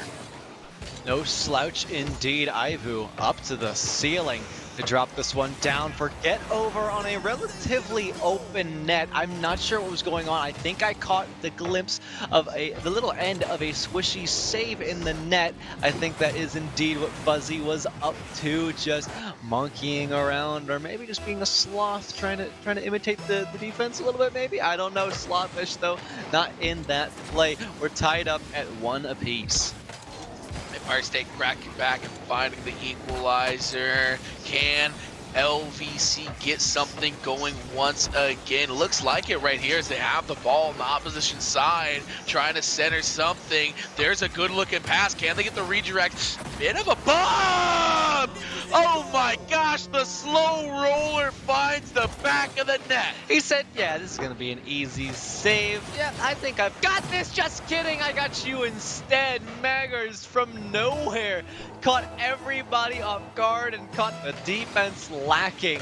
Now 1 goal up are Lebanon Valley, and this is where they want to be. They've held the lead before, but Empire State can bounce back. They are a team more than capable of that, but Lebanon Valley have been the most warmed up in a competitive setting today, and I think that's what's favoring them now. They still look just as good as they did at the end of the series they played before this, and I think that's why we're seeing them come out early with some heat in game 1. Definitely benefits them to have that 4-game series against San Ambrose under their belt to start things off. They know that they can be beat. There's no sense of pride of trying to remain an unbeaten streak, but it doesn't matter as IWU showing off what they got. The fact that there's this much space for IWU to connect with Slawfish and Slawfish can still miss it, that might be a little bit of a key problem for the defense of Lebanon Valley. Not every day that you see that one go in, but a little bit of an overcommit and a strong clear is a formula for a counterattack. Now tied up, Faithful moving around, trying to get the lead back as they have done before now twice. LVC, get over. Pushing back out to the corner, finding the backboard instead. Magars is there, dropped down, trying to compromise the net. They've got all 3 defenders out. They just need to get one on, and they can't get there. IWU, so much time to recover, and LVC, their offense falls short. They preoccupy all the defenders. They find the bumps. They just don't find the back of the net. And I have to say, LVC's bumping, their physical play has been amazing so far. They're generating space for their strikers. They're just not finding the back of the net, guiding this one in. Won't get it to go. Maggers has to carry up the back end, but gets demoed in the process. Slawfish, good touch right there, and it'll be played back to him. Trying to find a goal. Good bit of dribbling. Slawfish, there's the pass, and it's finished by Get Over. Get over read the read to the read. Slotfish with the carry all the way around. Caught Magars off guard. They got one touch, but Get Over's like, yeah, I know exactly what you're trying to do, and it's not going to work on me. 1 goal in the lead now. Empire State leading for the first time this series. A little fun fact, you would have expected them to come out strong, but they've already matched the pace and started to overtake Lebanon Valley, and now it's all about what can they do to change that. I do really like the little jets that fly over on kickoff. Let it just be known that this map is fantastic. I was enamored for all of 3 seconds before the kickoff happened. I was like, oh, we're still playing Rocket League. There's little jets in the sky. Empire State holding a 1-goal lead here. They are heavily favored. Lebanon Valley giving them all they've got in the tank, though. We're going to see if it's enough down the stretch. Ibu clearing this one off the back of their goal. Maggers coming up, can't find anything, and a fast break goal there. Slotfish gonna be the beneficiary. This has flipped the entire other way. Slotfish earlier was able to not make their touch on the ball and still score. Same thing with Ibu here. They even get taken out by Faithful, but again, it's that overcommitting of resources and a big clear from Empire State that lead to a counter-attacking goal. That's 2 now in the same fashion. This one just inverse on who or which player was what. Now they're in the lead in a very commanding fashion. Faithful looking for an easy goal. Get Over not letting it happen. One touch over from Fuzzy. Slotfish with the meat. Magars sidewall looking through the corner. Got over one, but Get Over makes sure they've got people back in order to commit for that. And that's that smart play for Empire State coming out. Slotfish trying to steer around. They are able to. Magars touching to the side. And it's still a building offense for Lebanon Valley. They can't find it there, and it's a long clear. I will say, for as good as Empire State is playing and as nice as the score looks, I've not been overly impressed with their defensive rotations. There's been a few double commits, a few self-bumps. They don't find the goal there. They nearly find the back. Then a good save. They've got a lot to clean up, I think, and this might be a good opportunity against Lebanon Valley, especially if you're expecting to move on to the championship. So I think Empire State's only getting better from this game. Granted, that is a scary thought as they put another shot on goal. This ball not cleared. Slotfish sticking around. They need to be able to get this ball out of their own half. It doesn't happen there, but they do get a big demo. That might alleviate some of the pressure. Here comes LVC. They need 2 goals to find overtime. Not sure if they're going to be able to do it with 27 seconds on the clock. Maggers looking, not going to find anything but the defense. Oh my gosh, but there's Fuzzy with a bit of a redirect into the lower right-hand corner.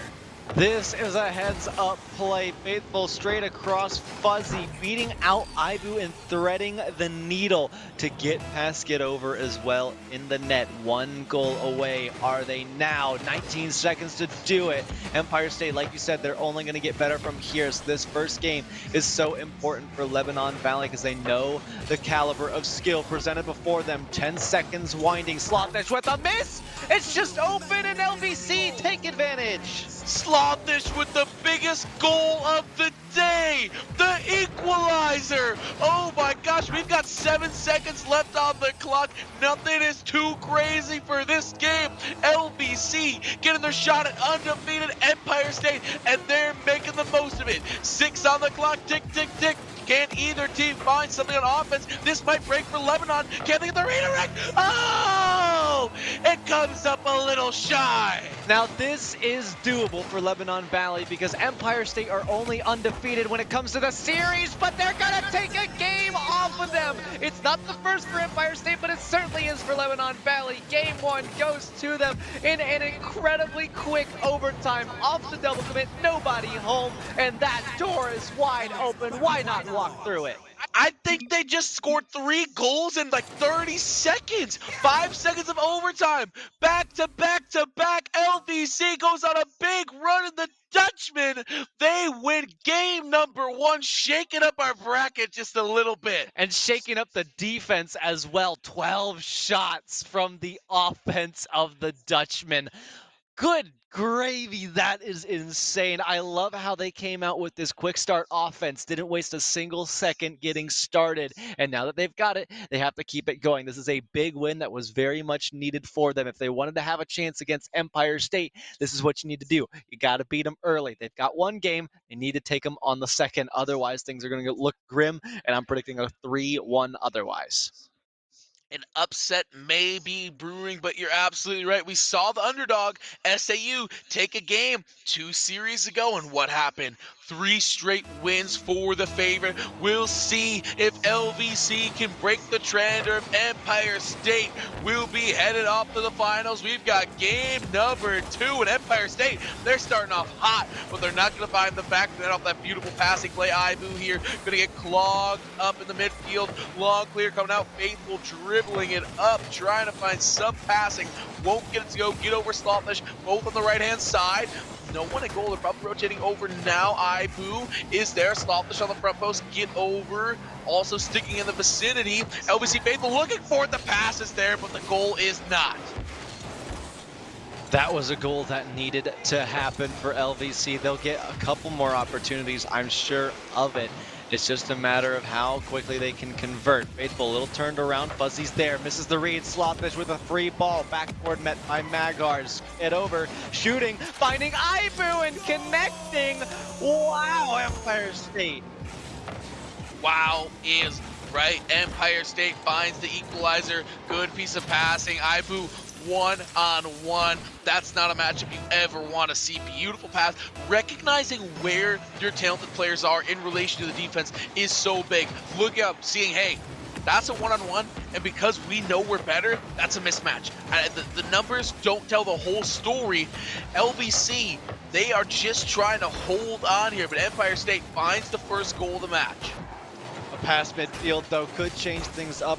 Not going to be for now. Ibu, these counterattacks, these passes, when you put them together, the two things that have been giving Empire State goals, how are you not going to see a goal? How are you not going to expect something like this? It's nasty. It's just too good. Empire State have been able to make these connections, and it is really, really paying off for them because LVC haven't been able to find those connections, at least with the quality that they need to. These passes really need to be straightened up and precise if they want to take it to Empire State, because now they're down 2 goals. LVC definitely played their whole hand in game number 1. We know what this team is. We know what they're going to do. Jeez. And we know that they're going to fight hard to find goals. This is not how I was expecting them to get back in the game, but boy, am I glad to see something as stylish as that. Minimal boost, minimal height and altitude, and they slap it on the ground and pinch it through to that lower 91 goal pulled back within. I was not expecting this to be the closest series that we have, but it might not last long, and it will not. 3-1. Empire State right back the other way. Ibu finds a beautiful, very quick goal off the kickoff. No one there to contest, just sneaks it right in. Faithful, probably not really expecting a shot of that caliber to kick things off following the kickoff. You know, a little time to get some boost, maybe think about what you're gonna do. You're scheming with your captain, but you can't have that luxury against Empire State. This team is so fast, they're so electric, and they almost put in another goal right there. Get over, passing, not the greatest pass play, not really what they were looking for, but here comes the opposition, doesn't matter. Ibu up just a bit faster, Slothish gets into the middle of the field. There's Ibu getting it over, get over, up for it, soaring, coming down hard, wide right. I don't think I'd ever be able to see the day where I could say there is trigger discipline in a Rocket League. The way that Empire State looked at that open net and saw an opportunity to pass instead of ripping a shot, that just shows you the character of this team and the chemistry that they have. Unfortunately, the connection was unable to be made, but the fact that it was there in the first place and they get another opportunity the other way, that is impeccable performance from Empire State. 4-1 is a tough scoreboard to look at, but let's not forget what we just saw last game. Lebanon Valley, the Dutchmen, can definitely put up points in an absolute hurry when they need to, and they can still do that here. This offense is great. They're getting overshadowed by an Empire State team that is just playing some immaculate Rocket League, but Lebanon Valley, let's not forget, is up in this series 1-0 right now. They have what it takes to go toe-to-toe with Empire State. They just have to find the defense in order to prop up their offense. Ibu not needing to do much work here. It's all Slothish as that one's off the backboard. Get over, touching forward. Fuzzy up already, touching to the side. Finding Magars, trying to get out of their own half now. Faithful moving along the way. Ibu off the side.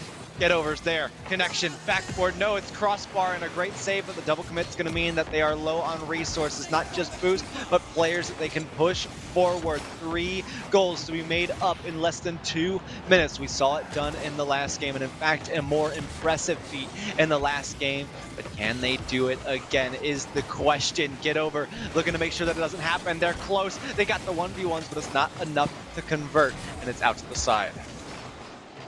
Looked pretty good, but Empire State couldn't quite put that dagger into the back of LVC. LVC looking for some goals, and they have to do it here soon. Get over, guiding this one in. Good defense on the opposition. The Dutchmen say no to that shot attempt in their own corner. They're going to have to find the clear in order to get a goal, but the Empire State players just keep on coming. Shot after shot. Faithful finally gets a little bit of something. That's going to be wide and tall. Goes back, looks for a bump, can't find the ball. Ibu's got it now, taking it end over end, looking, not finding any teammates, a little bit of bumping in the corner, and there's a shot from Slawfish.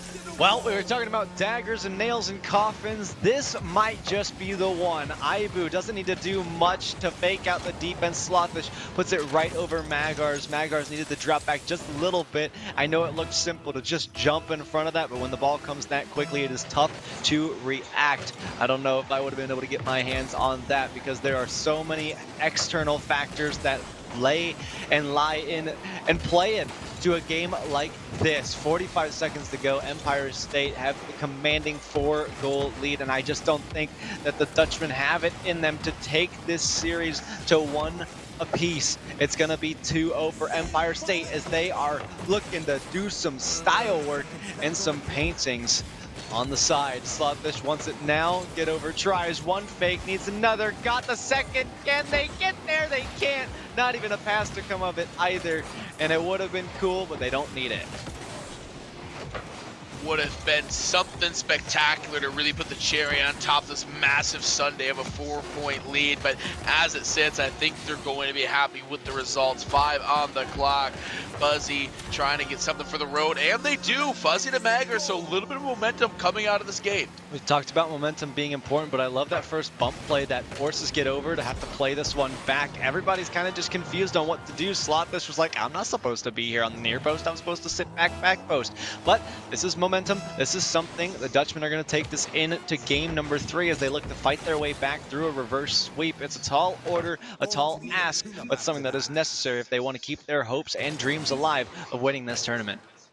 Empire State equalizes it, are now 1 step closer to that championship. You know, Illinois Wesleyan's just sitting there saying, yeah, somebody's going to play us. They're taking notes. They're relishing this extra time they have to practice, to take notes. Say, Empire State's doing this. Lebanon Valley's doing this. How do we game plan? We're building up to a very exciting championship grand. Whether or not we get the upset here or not, Illinois Wesleyan versus the winner of this is going to be a thriller. It is going to be a thriller, but let's focus on this game. We've got 2 incredible teams. Obviously, their top 4 finish already, but only one can go through. Lebanon Valley, they've looked pretty decent all day long, but as soon as they started facing a full SSL team like Empire State, I mean, that's just a tough challenge ahead of you that you have to somehow force your way through. There's a lot of factors kind of up in the air on what you can do, and really, Empire State, what they've done here is they have managed to overtake the pace that LVC brought to them early on. But not only did Empire State match that pace, they did it very early on. They did it once again so soon. They picked up game 1. Or actually, I am somehow mistaken. The scoreboard says otherwise, and that I am wrong. And you know what? I could be. I think Empire State did fight back. I am absolutely wrong. We're at 1 apiece. I was not expecting this. It just seems like it's been Empire State dominance this whole time, but LVC getting this game, at least this is something. But I said if they can't get game 2, this is just going to be a 3-1 the other way, Empire State. Definitely hurts not being able to secure that game number 2 after an exciting overtime finish in game number 1, in which LVC did come out with the win. No scoring here early on, almost a minute elapsed. Not going to find the ball there. Faithful misses on that one. Fuzzy coming on through into the corner. Can they get it? Good center, but nobody home and nobody back on defense either. Get over. They may have a heyday. Oh, look at the passes. No way you just did that to them. We talked about starting the showers yesterday. I think they got a comeback on. Magars had no idea what to do. How can you do that to a man? They've got a family. Empire State up 1-0. And that right there is the momentum pivot.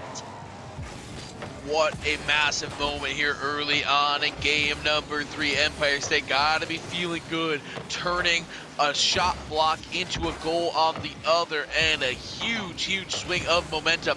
Let's see if they can keep on doing it. It looks like they can right now, keeping the ball on LVC's half. They are just taking on water. Can they find the clear with Fuzzy? No, they cannot. They don't get it there. Get over, making sure it doesn't happen. Ibu rotating back around. Solid touch. There's the pass up to get over, who can't quite get it past the defenders, and LVC finally gets the clear they've been looking for. They've been looking for it for a while, but they still need to be looking for this first goal, and certainly they are. They've got the offense brewing, but now they need to get some work done. Faithful with a massive bump. Nobody's around. It was not expected. Maybe they didn't communicate it, and that is why. Faithful drops down, though. It doesn't matter. They find it in the end, and it's going to be all Fuzzy to tie us all up. Big goal here from Fuzzy, and you hear the team clapping a little bit on stage. You know that's gotta feel good, going up against a team as good as Empire State is, going up against a team in this stage of the LAN. You're already not up at 1 apiece. You've proven that you can take Empire State to the wire. Now you have to prove that you can do it 2 more times. Well, they just need one more goal, though, to take back the lead. Tied up series, as we've said many times before. We've seen this many times before, though. Empire State not allowing LVC out of their own half. Locking down the fortress, putting up the gates, trying to force their way through. This is a breakthrough, but not for long. Getovers there, carrying. Faithful meeting along the way. Slothish out to the side wall. Fuzzy looking for another. Faithful's up, drop down, unsuccessful. An incredible stop on the goal line from Ibu.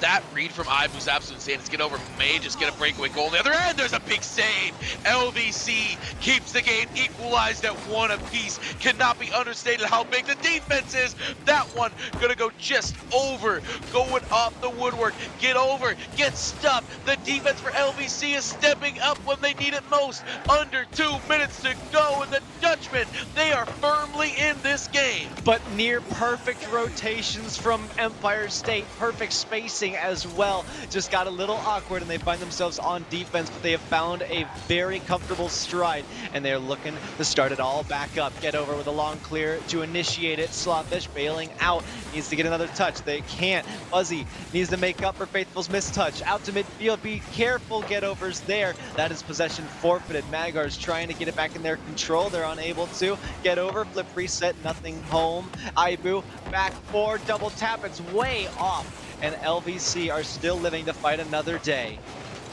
1:15 on the clock. Still knotted up at 1 apiece. The series knotted up at 1 apiece. Faithful, they can't find it, and here comes Empire State on the attack. The cavalry moving forward. You see the rotations getting a little bit short. Ibu, get over. Now rotating up. They have a shot opportunity. It's taken away by Fuzzy. Under a minute to go. Still tied up at 1 apiece. The underdogs, the Dutchmen, can they find another goal, or might be headed to a second overtime in this series? I love that Empire State has so much potential and so much control to keep their cars going at supersonic speed, the fastest that they can go. I love that they're able to play off of no boost and keep that pace going. They can still make work with very, very little resources, and with 30 seconds to go, it's still anybody's game, and the winner of this takes the lead and advantage in the series. Magars to the ceiling, drop down to Faithful, met by Ibu. Connection Fuzzy blocking, midfield control in their hands. Get over, tossing it over the top, needs some more. Got past Ibu in the center, over to the sidewall. Things are building and looking good for Empire State. Fuzzy with a miss, down to the floor. Somebody's got to be there, and they clear it out. We could be looking at overtime. Thank goodness that didn't bounce, because it could have been another opportunity for Lebanon Valley, but we are deep past regulation. The first overtime of the day, I believe, but it all comes to an end.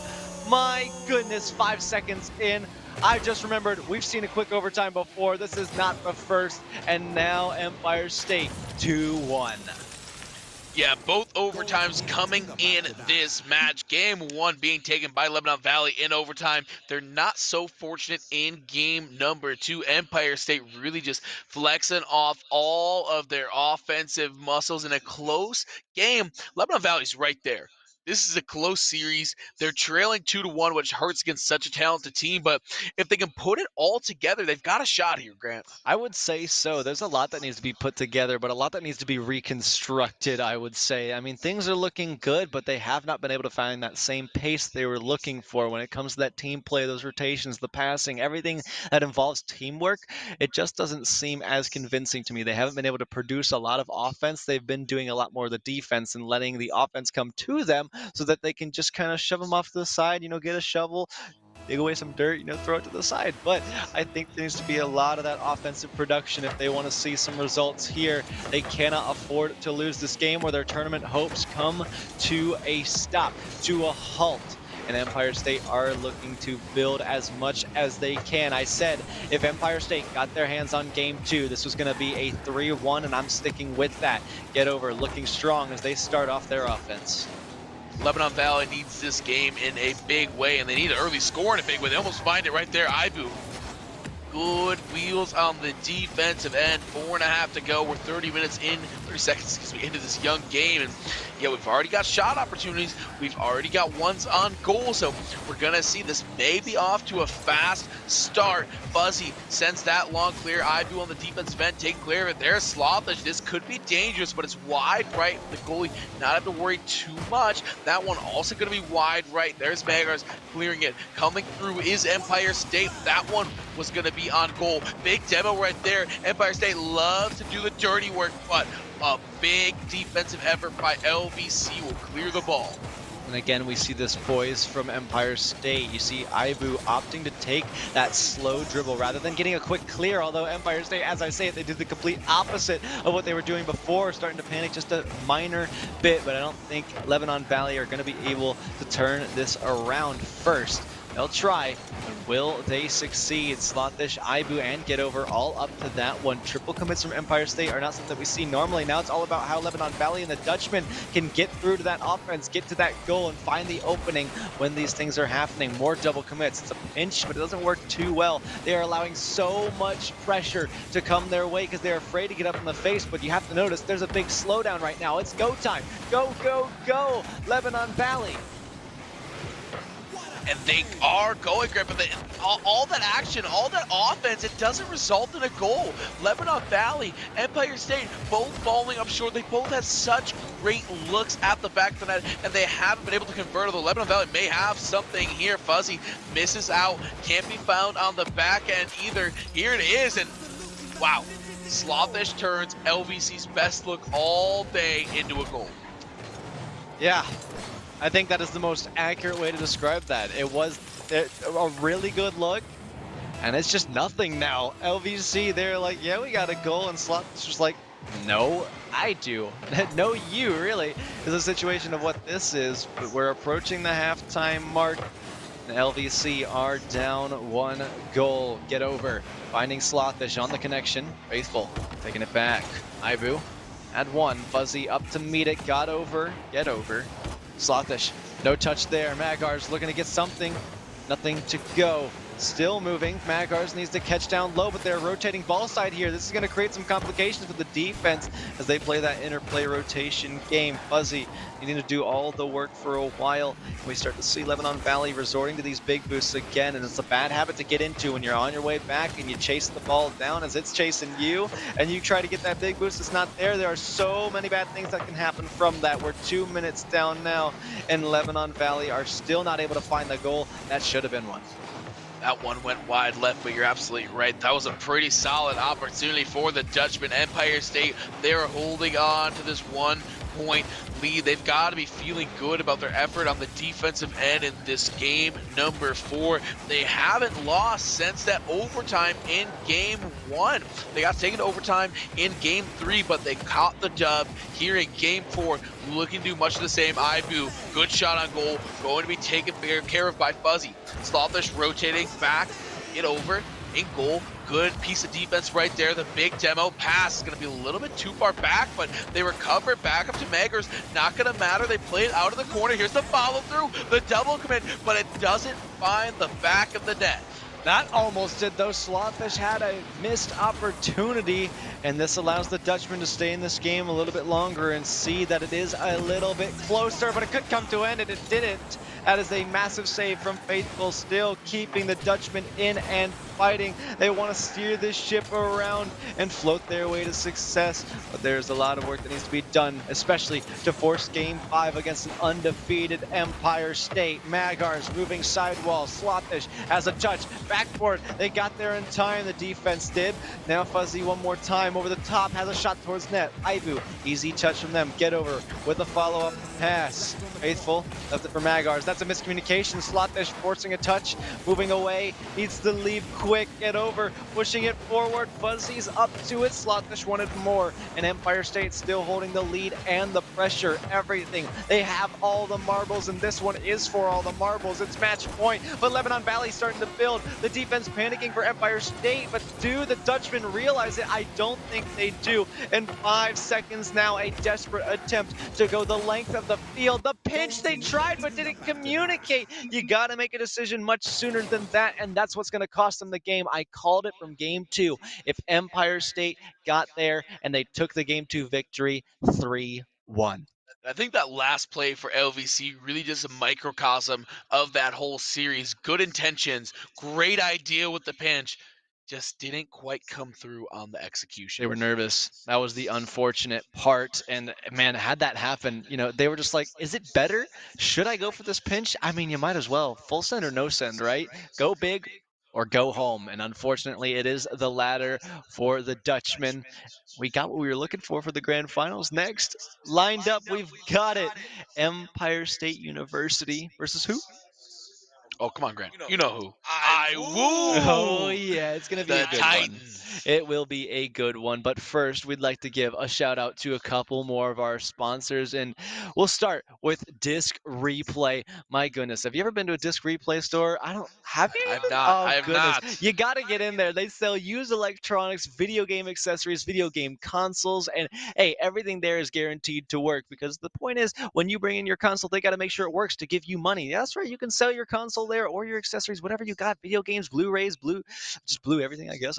But you have to make sure that it's working, and they will do that for you. They will buy it off you, which means that whoever is buying it next is going to get some working equipment at a very low cost, and that is what they pride themselves on. So if you haven't been to Disc Replay, might as well check them out. They've got a location here in Davenport, Iowa, Rockford, Illinois, and Peoria, Illinois. They really do have some great coverage in this region. Grant, before we head to break, HyperX, our last sponsor for the Rocket League cast for 16 years. I'm only 5 years older than that. HyperX has almost been doing it my entire life. The HyperX mission has been to develop gaming products for all types of gamers. You know me, for Grant, for all of you out there.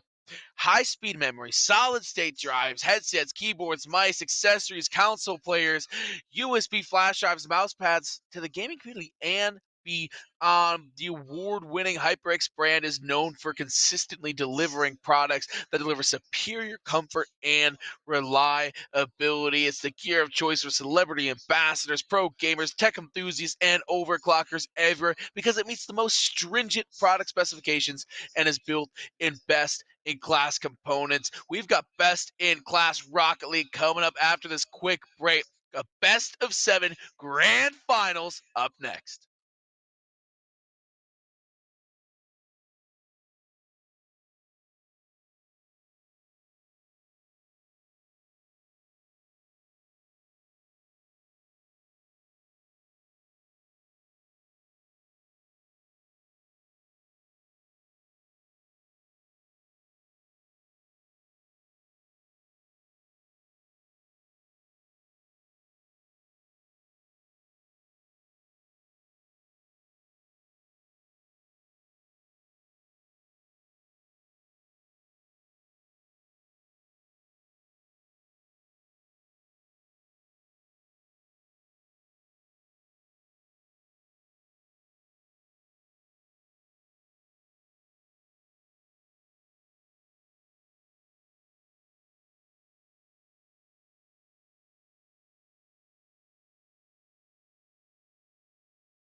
Welcome back to the Rhythm City Casino and Resort. This is it. We've made it to the finals, Grant. This will be our last Rocket League match of the day, but you know what?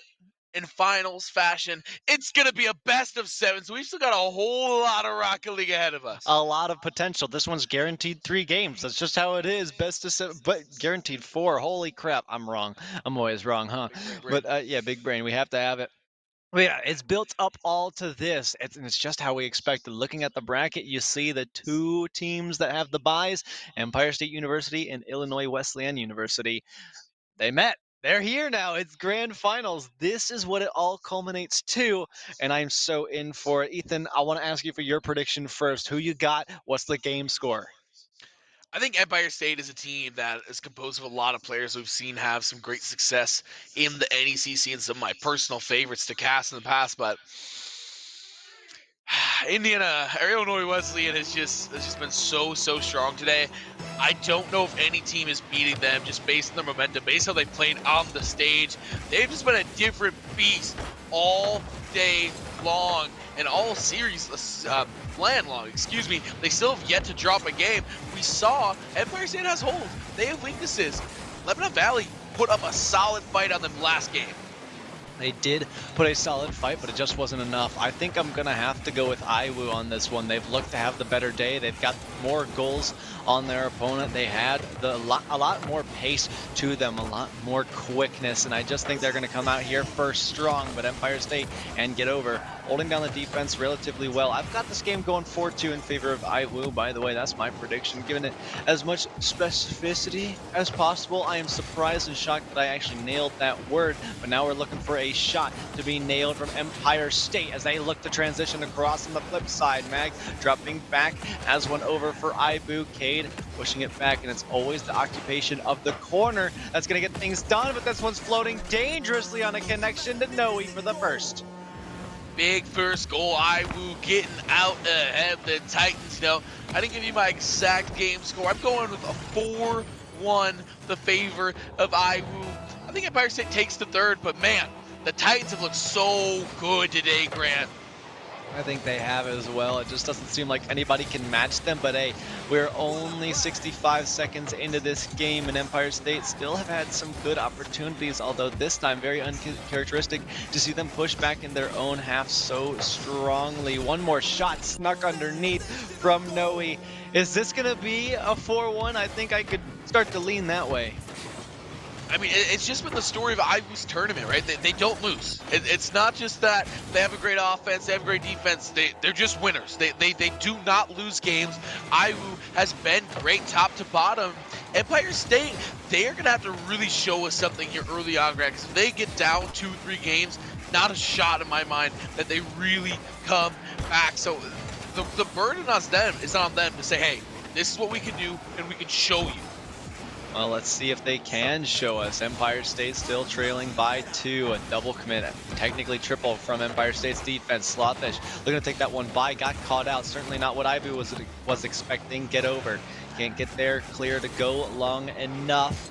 Mag caught down by Slothish. Finding the empty space. This is some time to regroup in position for the next attack, but it's flicked over. Ibu, get over, having to do work. Slothish off a redirect, but nobody's over on that side. If anything, it's going to be IWU defenders moving towards the midfield now. Cade, touch out the side. Get over. Back in through the middle, and Noe clears long for IWU. It just doesn't seem that Empire State are going to be able to break through, and I'm not rooting against them because, I mean, this was my pick to win it all from the very beginning of day 2 going into this. I expected them to win, but seeing IWU, I think they've got it better right now. IWU has the momentum. They've been playing on the stage so well, and they have a third goal for this game. The definition of a slow roller.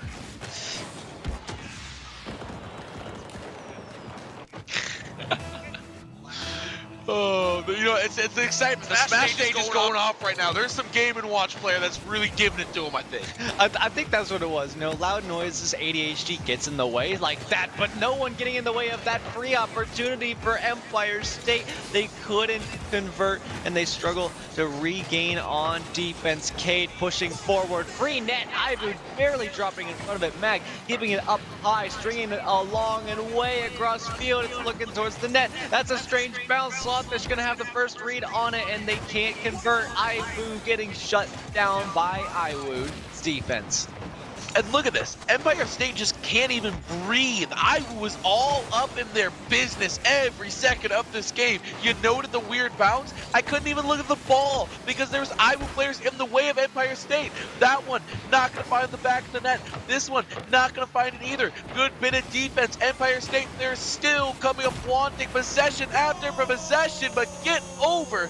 Finally gets it done. It is about time after you've hit the backboard so many times and you know how many opportunities you have. Well, third time's a charm. It's a beauty as it zings across, finding the lower 90 in the corner. Empire State finding their first, and now some more room to be made up. 95 seconds to go. Oh no, big miss. Thank goodness the post was there, but tragedy occurs as the own goal sweeps it through. Iwu back to a 3-goal lead. Yeah, Cade blows this one, but the defense blows it a little bit harder. That is a tough way to give up what's probably going to be the dagger here, Grant. Iwu with a 3-goal lead. This is not a position they really lose from. Not that they lose from many positions anyhow. Cade tossing this one down. There's Noe, not able to get a really great touch on it. Empire State trying to take advantage up on the other end. Taken away by Cade, but staying alive here. They can't find it, and the retreat. Mag leading the charge. Shot gonna go just over the goal, get over the recipient of the first opportunity here, and is able to find a little bit of a carry here. Doesn't get everything they wanted, won't find the goal. And I'm just looking over at Empire State on the stage. They don't even look too fazed by this Iwu goal. And there's a bunch of different thoughts that you can have when they've got such a stale expression on their faces. Are they focused? Are they saying, you know, just plain and simple, hey, we're good, let's keep going, in that exact tone? What is exactly going through their head? Because obviously it sucks to lose, but there's so much positivity that needs to be spread around, and there's so much focus that needs to go into this game as well. You just have to keep on driving, even though you keep sliding down the mountain. And Grant, you're going to slide down the mountain regardless when you're playing against Iwu. It's your choice whether you're singing while doing it or lamenting. And I think if you're singing, you've got a better shot to come back in the next one. Empire State, they've got to keep up the positivity. They have to maintain the attitude that, yeah, we can come back. We can really contend with Iwu. We can throw around some punches. They're not doing it here, but you have to stay positive so you can do it later on. Well, Empire State not gonna find another goal, it doesn't seem, in the last 10 seconds. It's a tough loss, and this is really what Iwu has done to everybody they've come across. It's just been such a big gap on the scoreboard as we reach 3 goose eggs on it. 0 seconds, Mag looking for one more. Cade couldn't finish it, and this is a tough first loss for Empire State. How do you bounce back from that? You bounce back by saying, you know what, this is a best of 7. They have to do that to us 3 more times. So we have 3 more opportunities at minimum to prove that we're better than that. At maximum, you got 6 more times. You go out there time and time again, say, yeah, we're better, we're better, we're better, we're better. They have to keep on going out and have the mentality of, okay, we have so many more games. We just have to focus on improving a little bit each and every game. And I would say so. It was 11 to 10 shots in that last one, but I'm pretty sure I saw a little bit more saves going in favor of the victors here in Iwu. I'm just curious to see how much more defense can be done. It's not really offense. I mean, it's conversion that you got to do, but I think now it's a battle of defense. Defense wins championships, and this is it. This is all for that championship of the hometown series here in the Quad Cities. The money on the line, the trophy on the line, the bragging rights on the line. Iwu up 1 game to none on Empire State. A big a big scoring explosion, excuse me, in game number 1 led to this. We're gonna see if Empire State can find any life here in game number 2. Didn't look like it in game 1. Certainly did not. Empire State need that first goal. They went 5 unanswered, or perhaps even 4, before they were able to get that first goal to start up what they have started. Ibu being chased back in their own half, leaving it for Slothish. Good trust there. We're needing to see a bit more of that for Empire State as they have begun to panic. Iwu showing no signs of anything breaking anytime soon. Noe continuing to do what they do best, moving down the length of the pitch. Mag off as well. Noe picking up a demo, allowing Cade to come through. Slothish bailing out. Ibu, tough save. A lot of resources being wasted. Noe picking up the boost. That's huge. We've talked about boost control all tournament long. It's a huge key component of Rocket League. You got to get your hands on it. Otherwise, you are going to suffer when it is time to do work. Cade just had a massive save to keep this game tied up at 0 apiece, but no such luck when Mag strolls on through for first blood. Massive demos that have been coming out all tournament long for Illinois Wesleyan. Mag finding the cleanup on aisle goal, and now they lead once again. Empire State failing to get that first lead that they have been looking oh so desperately for. Now it's just about what can they do to match this pace, because they have not showed any signs of being able to overtake the pace quite yet. They've looked a good team all tournament long until they have faced this tough challenge in Illinois Wesleyan.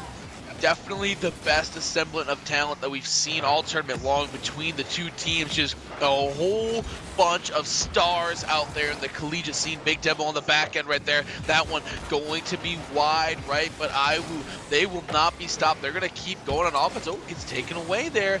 Noe not able to find it. There's a rocket of a shot, but Mag is there to get in the way. Cade taking it away, and Noe following this one up. Good play off the wall. Solid dribbling. Won't get to go. Cade, big demo, and the goal's going to be open.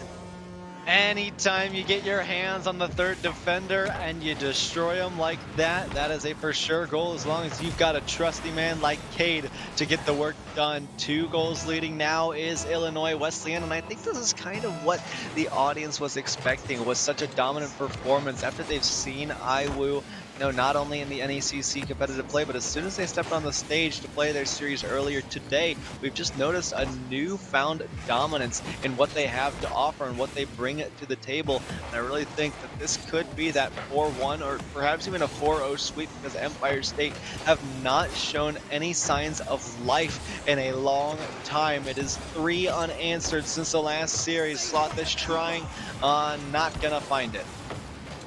This hometown series really comes at an interesting point in the NECC season. We're sort of getting into the dog days. Teams are jockeying for playoff position, so this is a really great measuring stick for Empire State. Hey, how good are we? How good are we compared to the top teams that might be willing to come out for land? And well, here is your answer, is that Wesleyan stands above the rest. A real tight performance, if you will. Cade off the sidewall, beautiful carry, forces it in. That is an absolute brute force goal, no finesse about it. Oh, for sure, just right up in the face. Even brought their friend to tag along for the event. 3 goals leading dominantly for Illinois. I just don't know what it is that Empire State needs to do, man. If I could pick their brains a little bit and figure out what they think so, I would love to right about now, but there have got to be so many emotions going through, because you're a good team, but Illinois Wesleyan are just looking better at the moment. Noe coming up for this one and leading the charge. Slothish shutting it down. Moving up top, has the backboard to read. Cade throwing to the side. No missed opportunities quite yet, as none have been able to foil, get over tried, but there comes the defense. We talked about it a little bit at the conclusion of the last series on how they're going to need to make that up, but Empire State find a way through with their offense.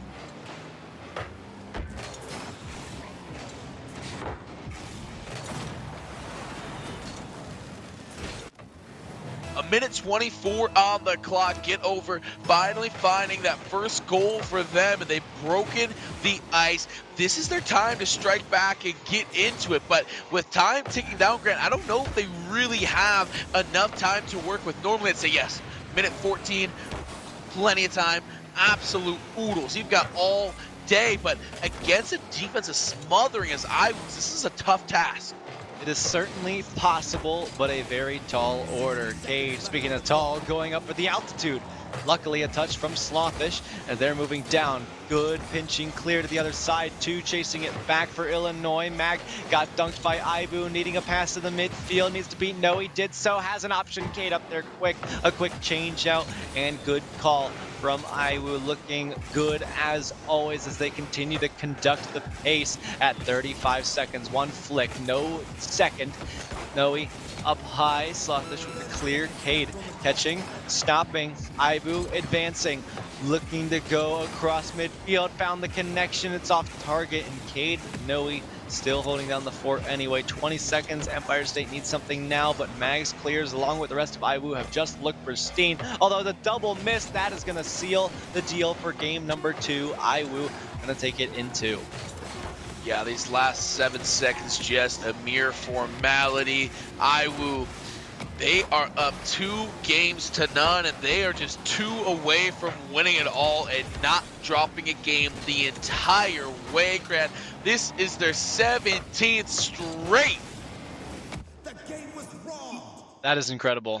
17 straight games over the course of 2 days. Can anybody stop Illinois Wesleyan? Well, we certainly hope that the answer is going to be Empire State, the ones that could stop them, but I just don't know. They look too good to be true right now. I don't know how good they've gotten or how they've gotten to this point, but my goodness, are they a good team, and certainly one that you would see competing at the highest level of collegiate here at the NECC. Very excited to see them go forward, as you said, in the NECC, see how they place the championship, but they're going to walk home with some major cash today, a big old trophy if they can't be stopped. And right now, I don't think they can. The thing is, they're so explosive at all 3 positions. You know, when I was younger, LaDainian Tomlinson set the touchdown record in the NFL for rushing touchdowns. And one analyst said something that has stuck with me to this day. And he said, greatness is when we're going to run the ball. You know exactly what we're going to do. And your mom knows it, and everyone watching the game know it, and we know that you know, and we still do it and score. Iwu is going to keep on passing. They're going to keep on finding these double touches, and they're going to score. Everybody in the house knows it. Everyone in Twitch knows it. Your opposition knows it, but they cannot be stopped. Cannot be stopped. I am looking forward to see what exactly Empire State bring to the table, though. I'm really curious. I want to know. I don't know what the answer is.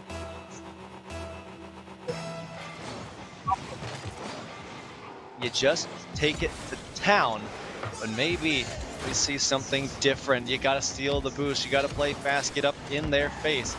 Maybe you come out with a victory because of it. I think that blazing speed is one thing that could work. You know, you have to catch them off guard. You know you're not going to outmatch them skill for skill, player for player, because I was just playing on another level right now. You've got to catch them by surprise, and I think you could do that with some quick offense. However, is the one on offense. They are just not giving up this ball, and they haven't all series long. You and I both saw the Ball State Akron series and how Ball State was able to take it to the national champions. This is what this feels like. It feels like another David versus Goliath storyline. I don't know that it's exactly the same because Empire State is looking in tip-top shape. Although I was just making them look a little different today. It feels off, but we know that when Ball State did bring that heavy offense to the table and stole the boost, got in the face, they forced Iwu to do a lot of work on no resources, nothing to work off of, and that caused a lot of complications. Empire State are really lacking behind, and they're just staying in their own half. They're trying to get out, but they need to control the pace, starting right here with Ibu. That's what's necessary, but they're just going to forfeit a shot instead. Wait, double inbound. Thank goodness Cade was there, because that could have been a clip on them. Empire State continues to play Iwu's game. When we saw Empire State at their best, it was quick offense, some great passing plays that resulted in some beautiful goals. Right now, Iwu is smothering them, and Empire State is not playing their game. They're conforming to what Iwu wants them to do, and you're never going to win a game when you're not sticking to your game plan. You certainly won't. 3:30 left to go. Cade taking it across. Ibu along as well. Noe stopping midfield. Slothish advances. Mag, sidewall, finding Cade on the connection. That's just that good, pristine placement and positioning for Iwu. Noe as well, putting it back wall. Nobody to really clean it up. Slothish tried, but that backboard has really been the worst enemy of Empire State. If only that net was a little bit taller, they would have found a ton more opportunities. But I think now this is what, 5 unanswered? It's been a ton of unanswered goals for them. And I just don't think that they got what it takes at the moment. They've got to convince me otherwise, though. And it's going to be hard to convince you otherwise, Grant. Iwu, as we said, is on the 17-game win streak. If they complete the sweep here, they will have gone 19 straight without a loss. You know, I haven't counted their NECC wins. I don't know how many far back that is within the conference, whether they're coming off a win streak or not in regular season play. Cade looking for that goal, not going to find it. Big save, a good bit of defense there as well. Empire State keeping the lead to just 1, but there's a pass. Mag can't get there. Here's Cade on the backside. Up to Mag. That's a shot as well. Wide left. Not going to find the back of the net. Iwu still up 1. 2 minutes to go. Can Slothish find something? Mag takes away their lunch money in the air. Get over. Has to D up and does just that. They're out of position. Iwu's offense is going to fizzle. Well, we certainly hope so. We're always rooting for that storyline, and we would love to see at least that first game put on the board for Empire State. I know it was your call. They're taking game 3. However, they're still down 1 goal. They've got a couple demos that offset Cade, but it's nothing to phase through them. Double commit, both players in the same position. Gotta watch out for that one. That is something that you can't allow to happen, especially against a team that's positioning so well like Illinois Wesleyan, but you don't need me to tell you that. I think these players already know what they're doing wrong. They know what to look out for. They have all the knowledge that they need, but maybe Iwu are just outsmarting them at the moment. Still 80 seconds remaining on the clock. Get over, unable to connect, and Mag throws it out. Get over, stopping it. It's good power over the head of Noe. Big miss, but no one around to wrap around the 50. Not even there either. Empire State couldn't afford to take risks, and that is totally understandable. No risks taken, and that is now 60 seconds to fight. Minute on the clock. This one is close as we've gotten here in the finals. A 1-point deficit and just 50 seconds to go. That looked like a good opportunity for Empire State, but it doesn't come to fruition. In the air, Mag tries to send it to Cade. They won't get it to go. Here comes Empire State, but their offense will come to nothing. There is Cade, a beautiful center. The double commit. Cade back up, won't get it to go. Falling on top of the ball with no boost in the tank. Iwu, here's the carry. Oh, stonewalled. Nowhere to go. Noe says no. Goodness, if Empire State could just get on the board, we will have a series on our hands. Certainly a game 3 for the ages. That could give them the momentum they need, and they're so close yet so far away. Get over, taking it across, and they can't seem to get the work done. Oh no! A tragic own goal to put the nail in the coffin, and Iwu 3-0. 0-0-0-2. Iwu 0 losses. I'm seeing a trend. Empire State, they are helpless right now, Grant. They can't find the offense. They can't find the defense. Iwu is head and shoulders the best team at this event right now. Amen. That's all I got to say there. I just don't know who is going to be able to take them on. I mean, there's nobody left. Empire State was the next best thing after Iwu, and they are being taken down. Now, a reminder, this is best of 7. We still have another series after this, Ethan. There's still more to go, but Empire State have been unable to find anything. However, the scoreline has gotten closer, that one just being a 1-goal game when the past have been 5, 6, 4 in the one prior to this one. 1 goal away. That is, I mean, certainly a tough feeling, but it means that we are a step closer from possibly and potentially seeing Empire State taking over. 1 game away, a 3-0 Iwu lead. This is it. If this game is won by Iwu, it is all over. And a bit of a conundrum there on the kickoff. Nothing actually going to come of that, but may have been something for a second. I would say, you know what? If you're going to slow play it, we're going to take the ball, we're going to take it down to the other end, and we're going to try to find a score. Double quit in the air. That could be disastrous. They're low on boost now. Iwu looking for it, not finding anything. There is Mag. Beautiful piece to cut off the offense, and Cade going to take it. They could be in on a bit of a break here. That angle, not going to be what they're looking for. Noe on the other side, not looking quite as bad, but the defense is there to clean it up. Noe taking their sweet time, stole the boost as well. They just don't have to do anything here. They know how much control they possess by getting that 100 boost, and they're also showing off a little bit of their one skills as well. 50-50's looking solid. Iwu threatening on match point to take the grand finals in a 4-0 sweep. Get over, moving around, blistering from the side. Slotfish starting to show some weak signs of Empire State once again. Iwu leading the charge. Slotfish shortly behind. Cade has one more to beat, and Get Over, who was able to get the read. Very impressive to be able to get up there. However, needing to get that offense that hasn't been present all series long. Mag somehow just happens to be in the way, and that is an Empire State goal robbed. Yeah, and they really just cheat themselves out of the goals there, Graham. They can't quite get around the defense, and this one stays not up at 0-0. That's the positive for Empire State here, is you're not giving up goals yet to this fantastic Iwu offense. You're able to slow them down, but you're not going to win a game if you score 0 goals. Eventually, Iwu's going to come knocking, and you won't be able to deny them. You've got to start producing some goals of your own. I don't think that there's a team in collegiate that can shut out Iwu consistently. You can't bank on them scoring nothing over the whole course. Maybe not in collegiate, or maybe in collegiate there could be somebody to knock them off, but definitely not in the NECC is where the question would have to lie. Empire State still holding us at 0-0. Somehow they've found a way. We've talked about the scoreline getting closer and closer, and how Empire State started to warm up a bit more, starting to light up a fire.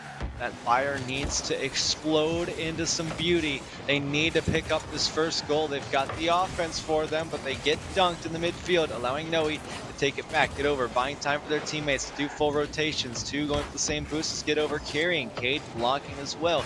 Keeping it in for Iwu. Slotfish got a touch, not the most favorable. Iwu sending it up away. Noe getting touched off the backboard.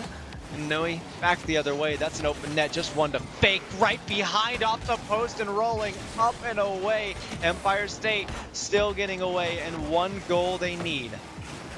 That would have been so big. The first goal of the game, they might get a here anyhow. There's the save. Mag trying to keep this one alive. There's the pass to the midfield. Cade is there, setting it back up. Third man coming up through, and oh, it's just Cade. The defense swarming in. All 3 members of Iwu committed to this offensive possession, and here's the crackback. They missed the defense. Open goal, Slotfish. They get it to go. Empire State has found a lead. It is about time. I could hear their minds thinking from here. Slotfish, no boost, had to pray for a good 50, and boy did the Lord answer those prayers. 96 seconds remaining. Empire State need this, and hey, this would fulfill your prediction, and it could fulfill mine if they are to take off this game. We know Iwu, though, is very fierce, and they could be taking something back for themselves. Noe off the backboard, got touched away. Iwu continuing down. This might be an open net opportunity. I thought they knew it. They did. Noe there to stop it. Instead, though, Cade off the back end. What is that read, and how does this happen? We're going to need an external look. Yeah, this is a pretty nuts reader here. Cade actually going to get just the smallest of touches on that. I think more importantly, shields the ball. Unable to make a play. Just the car in the way. There's nothing you can do there as Empire State, and we're all knotted up. There's your equalizer. About a minute to go, and they make it another. Iwu in the way, not able to find the goal there. Here comes the rest of the squad. There's a center, but it's sent to the other side. Good defense by Empire State.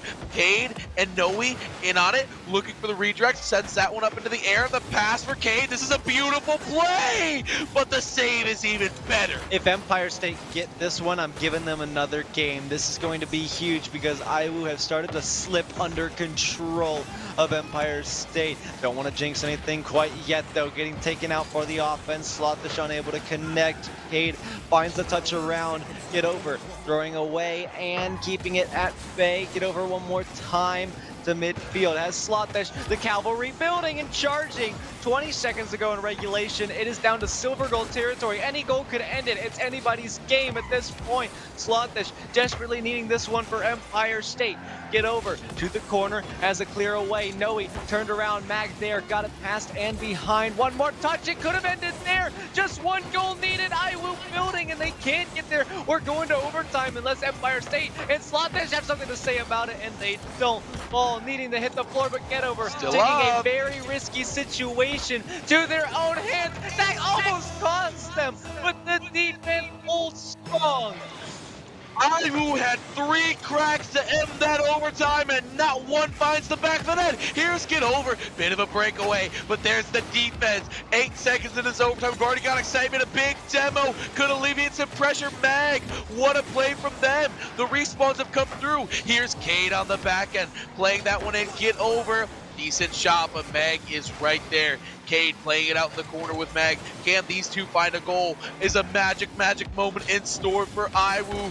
Get Over. They're up, but they cannot find it. They know how desperate the boost situation has become for Empire State. IWU looking, knows what's up. Empire State not having the boost to finish one attack. They're looking for that second. Cade looking to change things, but they have nothing to finish that off. Even so, if they had a full tank, would have been almost impossible. Get Over to the side, wants to get this one away. Keep in mind, folks, that this is match point for Illinois Wesleyan. If they take this golden goal, they will take the championship for Rocket League here at the NECC Hometown Series. The pressure starting to build, but Empire State needs to keep it away. Slothish taking it off the wall. Cade is up for it and putting it to the side. IWU starting to settle back into a rhythm as Empire State keep throwing all that they've got. And if they do win this game, I'm dubbing it the Rhythm City Runaway. IWU trying to complete the big sweep. Empire, what do they have here? Get Over, drives into the corner, gets cut off by the opposition. Cade up and at him. Noe back for that one. May have had a shot at a redirect, but Get Over can't quite get the handle they're looking for. There's Noe up the sidewall to Cade. Neither gets a great touch, but the defense isn't there. There's the shot, but it's safe, and we play on. Empire State keeping their hopes alive in this tournament, but it is still not looking great for them as Illinois keep the pressure on. Looking for a cheeky redirect. It's a pass. Heads up play. Cade missing their opportunity. Get Over has really been a stud when it comes to this game, especially this super important game 3. Looking to close in, and Slothish missed their opportunity. It was a defensive whiff that could have ended there. We could have been going to game 5, but we will not be seeing it in this best of 7, at least not for now. Still more opportunities to come, but the first one going to IWU. They're looking to close it out. IWU sending it away to the corner, making sure that it doesn't have the opportunity to go through. Get Over having to field this one, but IWU still having a lot of priority on this ball. They've got a lot of boost. They just had some time to regroup and grab some big boost pads. Here's Cade sending it back.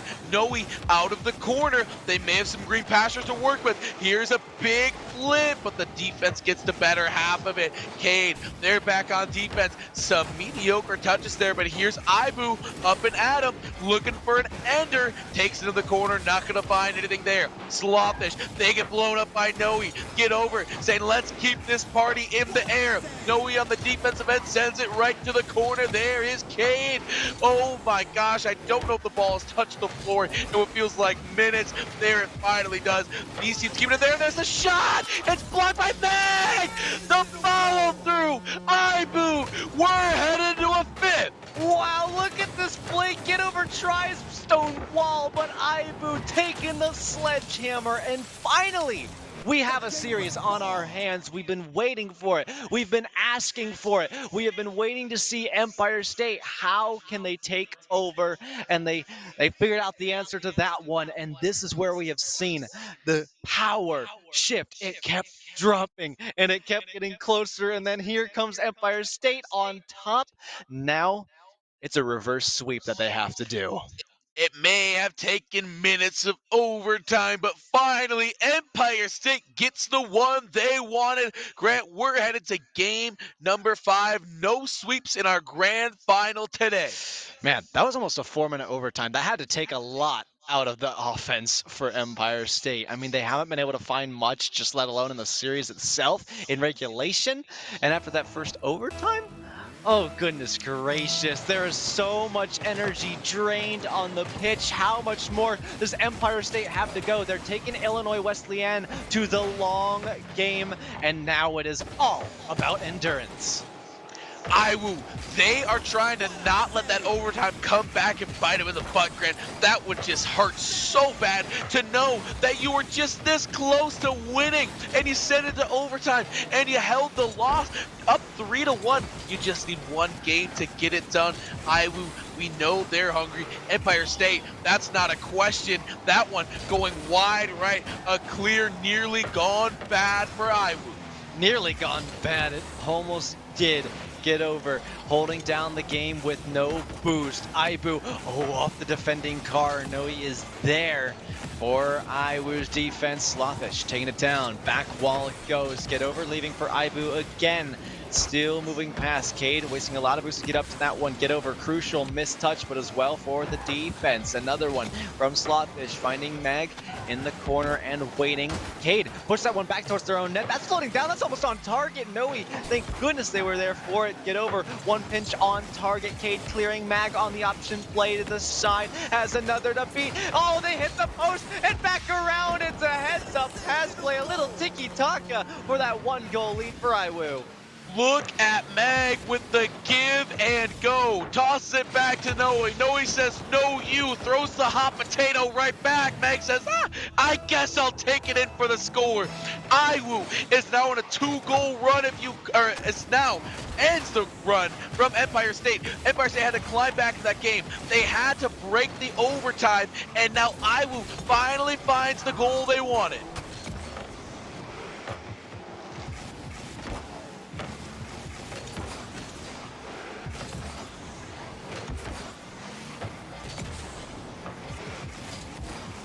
Now we are back on the attack. Cade stopping and throwing long. One connection by, and Iwu's looking to run away. And Mag will bag their second goal of this game. What a big performance from them. They had the give and go. They got it off the tippy tap to get the first goal of the game, and that one a little bit more straightforward, a little bit more straight up.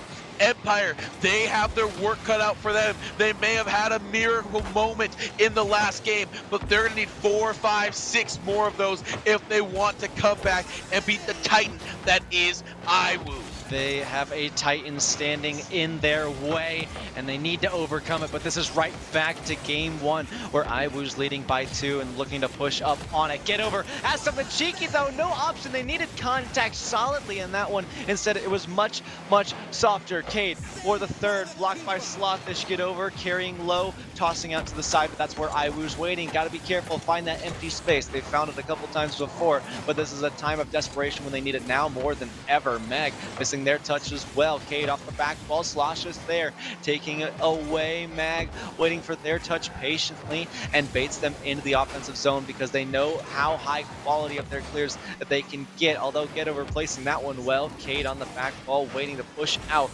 to pick up this boost as well. That's stolen by Noe, leaving Cade in the compromised position. No, not enough for Empire State. And it hasn't been enough for them all day long, save the one game that they're able to sneak out a win. And Noe in the corner, trying to find something here, is able to do so, driving it back to Mag for a little handoff, interrupted by the defense. Slothish, absolute monstrous performance right there in the corner. They need this type of effort. Good bumps coming through. They just can't get it past Mag for the center. That hurt. Slothish once again on the warpath. Looking, there's a big demo on the back end. That's gonna hurt. Here's a center, but it's way too far out. Empire State, Brent, they're so close. They've got good intentions.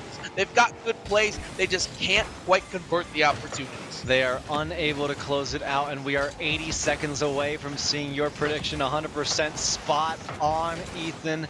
Only time will tell. Empire State unable and have not been able to get across the field. Get over, catching down low, Mag to the center.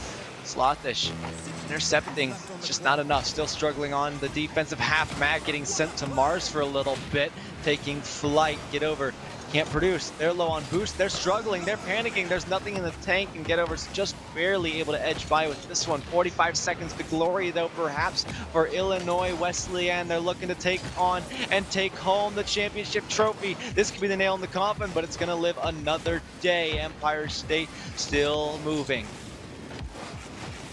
IWU, half a minute, Grant. This is half a minute for the rest of the weekend. Not gonna find it right there. 25 to go. Tick, tick, tick. Empire State, they've gotta feel the pressure of the moment upon them. IWU, their smothering defense continues to look at that. Big, long clear. Just about 10 to go. The Titans, they are putting the finishing touches on an undefeated run all weekend long, minus the one loss last game. But that goal was impeccable. Well, this is the final we certainly expected. A dominant Illinois Wesleyan who have been on a tear throughout day 1 and day 2 all weekend long here in the Quad Cities and the Rhythm City Casino Resort. Slothish trying for one more, and they can't even get a goal for the road. It is all heartbreak, and IWU love doing it to teams. They decimate them here in a 4-1 victory as the clock hits 0 and the ball touches the floor. Give it up for your champions, the Titans. Illinois Wesleyan 15-0 day 1. First game today, 3-0. That's a nice 18-0. They drop 1 in the final, but man, you had a nice 4 more wins to that. What is that, 22-1? Absolutely insane record on the weekend for them. They came into this land knowing that they're one of the premier teams in the NECC, and they showed it every step of the way. They certainly did, and what a way to close it. It was quite the intense series, both offensively, defensively. We got it all pretty much. It was an incredible performance, and they are already celebrating out for that championship ceremony that I'm sure is coming their way. The photographers are getting ready. The fans are posing with their phones, and that presentation is about to begin shortly. Don't know if we got a camera on it, but regardless, this is going to be it for Rocket League, for me and Ethan. Do you have any parting words before the folks at home go home? We will see you at the next LAN. I love it. Well, hey, we're sending it out. Y'all have a good night, and congratulations yet again to Illinois Wesleyan, the Rocket League champions.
Hello and welcome, Overwatch fans. We are here. Our live little NECC hometown series coming right at you again. We're in day number 2 here, Nukem. Yeah. Day number 2.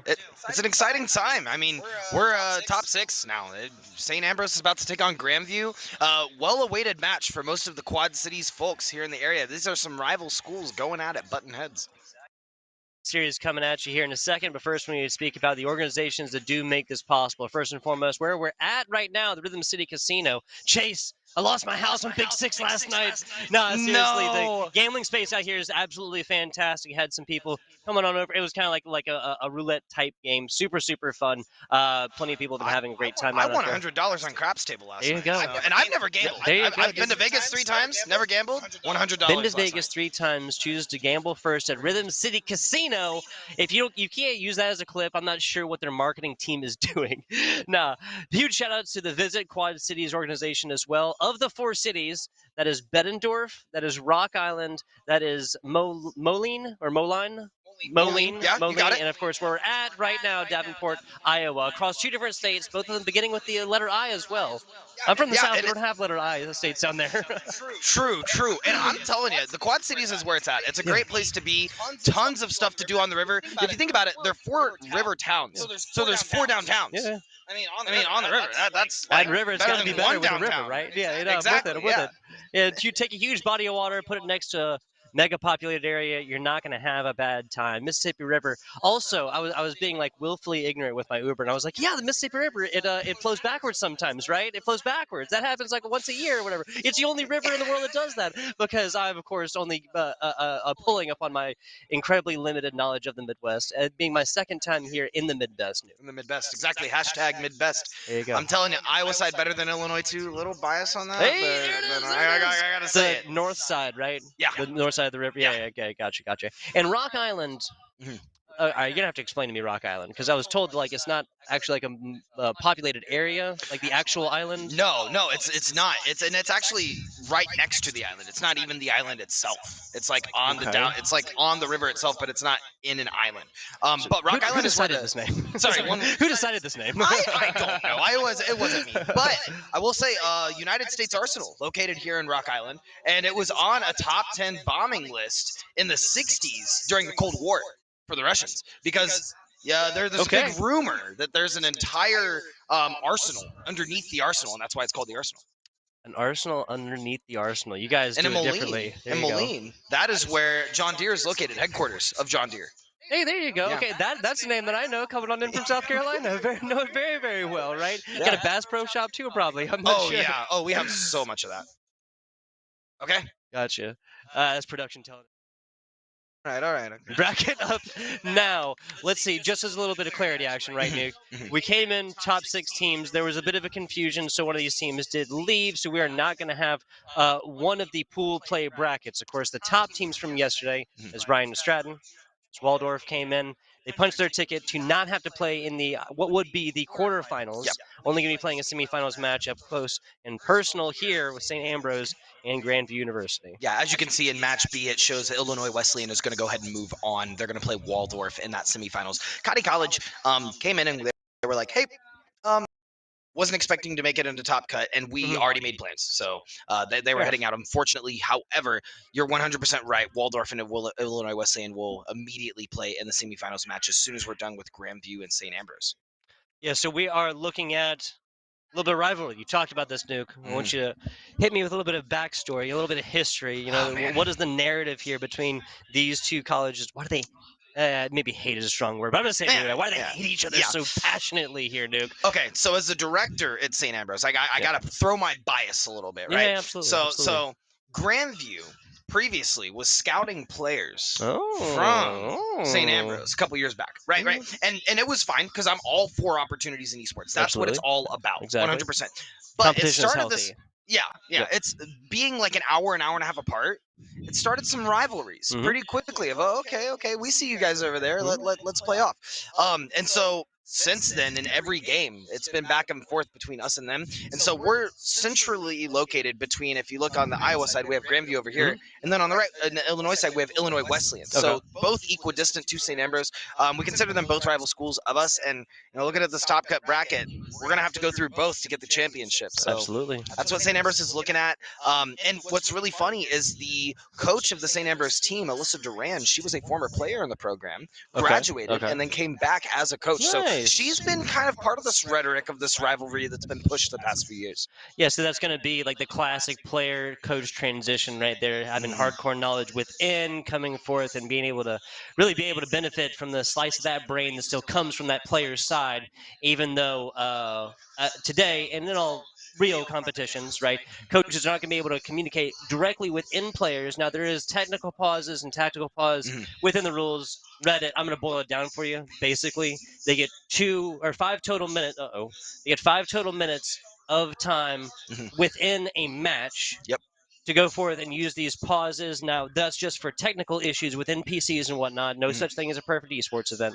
Correct. Tactical pauses being a little bit different, though. And the captain has to call it, correct? Correct. And it's 3 minutes for the tactical pauses, Gotcha, not 5. gotcha. Yep. There you go. 100%. But, you're talking a little bit about that rhetoric. You're talking about The narrative, yes, sir. the narrative. I thought you were player. done. Excuse me. No. let's The hear more, player's dude. going from the player to the coach, right? It's so much more important when you're getting a player into a coach role that's been there for the culture, right? They understand the culture. They, as the kids say, they understand the assignment, right? They get it. They get the read. So, very excited to have Alyssa, Coach Duran, back again this year as a coach, and really excited to be playing against Grandview again. It's been some time since we've played in a LAN setting due to COVID, and we've not played them in a LAN in. It's literally been years at this point. No, I hear you. And this will not be the last as well. A little birdie told me there will be more LAN action. These LANimals have not had enough. There will be more NECC action. We just don't have those details. You got to give the people what they want, but you can't give them everything at one time. So we're not giving you dates. We're not giving you times. We're not even going to give you a location. We're just going to be telling you that's happening. Grandview University on the left side. Oh.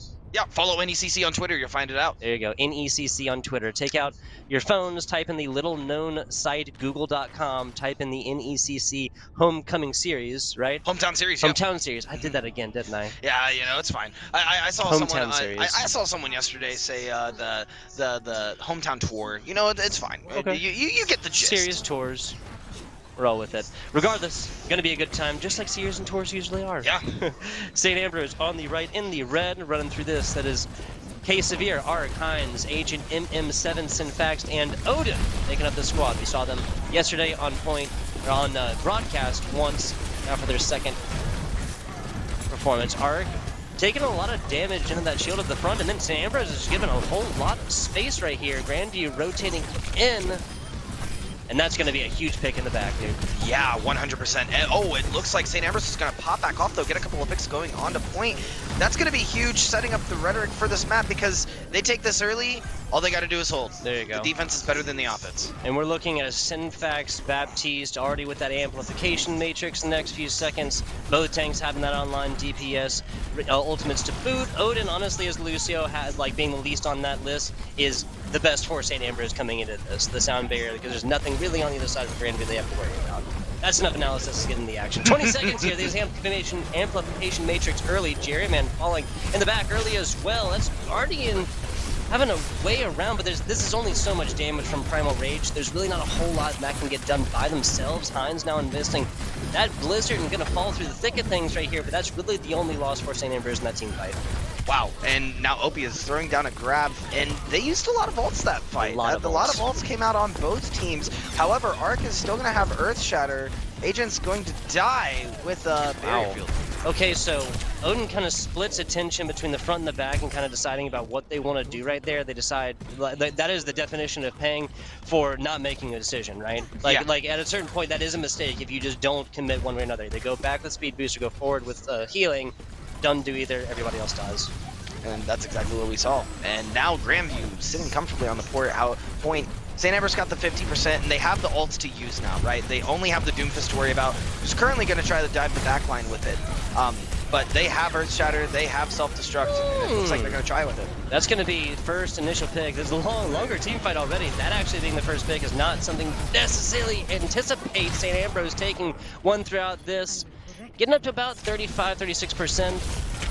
There's still opportunities right here, but now with both tanks down, the Baby D.Va form finished, taking a long walk off the short pier. That's a smart thing to do. You don't want to charge ultimates. Yeah, St. Ambrose really prefers these brawl comps as well, and you know I say that because obviously I'm involved, but Yeah. I know that they love these brawl comps. You know this like personally.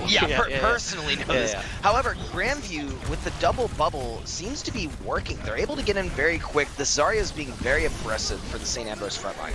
There's a sound barrier off the top. That's going to be a huge eat as well for K-Severe. That is no grab for Opia, but not going to matter in the back as death reigns supreme. 70% or so. St. Ambrose University's best opportunity here is to get out, regroup, and get back to this one.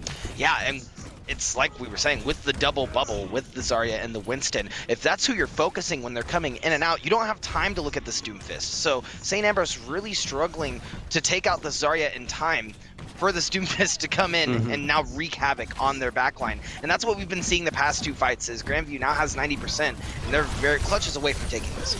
Yeah, so no ultimates really on the other side. Jerry will have that sticky bomb here soon, and an early investment of Blizzard, not on point either, leads to now a team fighting on this point with no real capture in here. It's all been contested all the way through. Stick coming in. What a fantastic save from K-Severe. He saw this coming in, got on top of it, lost mech, and that's it. Now trade's coming through here. We do have a big microwave in the back. That's a fantastic example of just straight up tracking right there from this Symmetra player. Now on board with Odin, getting the group healing all the way through. And now that's going to be St. Ambrose almost losing Heinz, but that's it really through a very long team fight. And when you have the main, you can just shield up for a minute, right? You can just throw into the ice block, heal up, you'll be fine. St. Ambrose also looking better with the ult economy. They have 5 online. That's going to look really good for their defense. And like you said, Laser Go Burr. Agent MM7 was able to do a lot of work with the Symmetra. The Earth Shatter is going to come out, and that is massive for St. Ambrose. That's a grab on the corner as well, but St. Ambrose has multiple answers to this between the sound barrier, they have Maywall, they have Agent MM7's photon barrier, they have everything in a bag of chips to stall away any progress that an Opia grab would come in. K-Severe has already eaten one, right? Yeah. Like, this has got to be a change. There it is, Opia. There you go. Yeah, Kassir told me actually earlier when he came in, he said, I'm hungry today. I think I'm going to eat everything they throw at us. Doc on board with Death. Fantastic 1-2 right there. Trying to get the punch in as well. That's a nasty purple 99.99. This is at least being an incredibly close match. Players falling on both sides. A checkered board kill feed right now until Grandview University comes out on top. Little Baby D action cannot do anything by themselves. A change coming through, but now Pix, in fact, on this, Odin might be able to touch. Nope, not going to happen. No dice, no dice. It's really coming down, I'm seeing a lot in these fights, it's coming down to who is able to keep their DPS alive longer, and we saw a lot of the DPS switching in between on that round. Switching over to the Soldier at the end, looking like they were trying to go more for the sustain on both comps. And it looks like Grandview, Jerryman switched over to the Soldier, and Death had actually switched over to the Tracer, and it looks like they're looking to carry that comp over into the next round. I have to wonder if that's a little bit of nerves from Grandview, right? Jerryman wasn't playing a bad Tracer, but the fact that K-Severe was able to just literally just dive in, Guardian Angel this, and I'm not talking Mercy, right? on the D.Va. Like, yes, it wasn't an eat, doesn't matter. They didn't have defense matrix. Just literally sacrifice the body. The mech is the only thing that St. Ambrose loses throughout that team fight, and the exact opposite thing happened. Well, not the exact opposite. That was a very close team fight in the very, very end. But losing a D.Va mech, that's the best case scenario when you're fighting a full 6v6. Stonks. You're just trading the stock options, right? Dude. That's exactly what they did. Like, and I mean, when you get mech back, you can just call it on someone and get the clip. Exactly. Yeah, I hate certain things. I swear this company. It's like the past few years, like this game isn't annoying enough. How about we introduce Sigma, Echo, and Baptiste? So the past few years, you mean the past 3 years? Yes, yes, Nuke. And then like, well, you know, Diva's just not annoying enough. Well, what if we made her mech just murder anybody it lands on? All right, screw it. I mean, the grab mech Maybe combo is now a combo, right? It's definitely a combo. Grandview squeezing in, though, and taking this point first, seemingly from no opposition from St. Ambrose. I hear you. I like the Heinz change here, but Synfax on Lucio, especially given that you have a big D.Va and a big Wrecking Ball, isn't going to be able to provide enough healing down bottom, given that Odin is going to have, talk about stunks, they have to invest everything up top and hope it all doesn't crash. 21, 22%. St. Ambrose is about to take this with no opposition, and that is the free real estate. Free real estate, right? That doesn't get better than that. Yeah, no, They invested nothing, they dropped nothing, they didn't even lose anybody. And Yeah, now a big quadruple coming through with the assistance on the back of Odin. That's how you take a team fight with only one ultimate invested as well. Yeah, the housing option or the housing market just opened new options. That barrage came through, wiped the entirety of the Grandview team. They weren't ready for it. And St. Ambrose, I gotta say, they prefer this dive comp. This dive comp works well for them. They like Arc on the ball. He's very comfortable with it. Kassir loves the Diva. We've seen Kassir on the Diva all series. Now, Heinz has been practicing this Pharah, and he can land those shots. I'm eager to see how he's going to be able to play against the Soldier and Kree, as they've now swapped over to both hit scan. Heinz playing the corner. This is going to be dangerous. Yeah, Jerryman pulling that immediately. Throw a nano on top. Agents the only be the all shall fall now. There was not a whole lot on board. Now there's a Guardian Angel, or excuse me, a Valkyrie mode capable for Odin, but that really wouldn't be worth it at this point. KCV are even calling NECC back in, given they just lost their main source of healing and their main source of damage. This is just feeding ultimate right now. Grandview is literally taking, what, an extra 600 HP on there? Because they'd kill the baby Diva anyway. Yeah. That is to get, what, 7 percentage points. If this was like 75 they were looking at and they want to push to 85, so it'd be like a short team fight / force wrecking ball change or something like that. I can see this. Not at 55 to 58 they were probably to go to 7. They were probably best to just back off, regroup, and then re-engage, not invest all the ultimates. But I mean, look at Heinz. He's sitting in another barrage, right? And we got Odin with the Guardian and Angel with the Valkyrie on point. It's going to be able to help him. Popping that early, now trying to get into the fight. Cole, oh man, his new Cole name. Cassidy. Cole Cassidy, there you go, Cole Cassidy. That actually, I think, we didn't see a whole lot of McCree yesterday. We did not. Who's McCree? I don't know who McCree is. I don't know who Cole Cassidy is. That was the first time I've used the name within a cast because we didn't see Cole Cassidy a lot yesterday. How interesting the evolution, and totally worthwhile. Not even saying like that. I just obviously used the Cowboys' other name. Yeah, and for those of you at home that didn't know that our play Overwatch or enjoy Overwatch, they're actually giving out free name changes now. They announced that on Twitter with the change to Cole Cassidy. How thematical, right? Yeah. How thematical for an organization that's been through a lot. How's that for a neutral statement? Yeah, there you go. That puts it through pretty nicely. Yeah, there you go. The neutral statement, right? That's what we do as casters, right? We turn the negatives into neutrals and positives into negatives, or whatever else. Alchemy, turning words into gold, or something like that. 90%. Big strike down there in the middle. That's a nasty purple though, and Arc can't get away from it. That's gonna be St. Ambrose fighting this. 5-6 for a while until another attack visor comes online. St. Ambrose is fixing to, barely gets in time. Some Tri-Rockets take out their main source of healing. A nice sticky bomb, but really, and again, I'm trying to be too negative here. I know you're a St. Ambrose man through and through, but this group healing on the Lucio, I don't know Lucio main myself, like literally. This Lucio down bottom is simply not going to be enough, and that's what we saw right here. Yeah, 100%. I mean, they're not able to really do much on this point anymore. Heinz did have the barrage, wasn't able to get in position for it. Tried to use it, died, and Grandview is going to take our first control map of the series. So that's 70 to 100? Yeah, 70 to 100. Pretty close. I think it goes back to what you were saying earlier, Tugboat, where they just needed to back off on point, regroup, and use their ultimates in the next fight. Yep. There was a significant I mean, if we're breaking this down now, right? You're looking at a Diva, like there is no chance for a single Diva by themselves without self-destruct to come in and kill, what, 2 tanks, a main support, and a DPS on point. It's just simply not going to happen. Even if like all 4 of them just collected under that, under the mech, that's only going to kill the squishies, and then 2 tanks are just going to pick you apart. There's just not enough instant damage that I think they were shooting for the anime training arc. Okay. I think that was the shot. You know, with Diva being South Korean. You know, this county big enough for the both of us type thing. Yeah. There you go. Exactly. Right.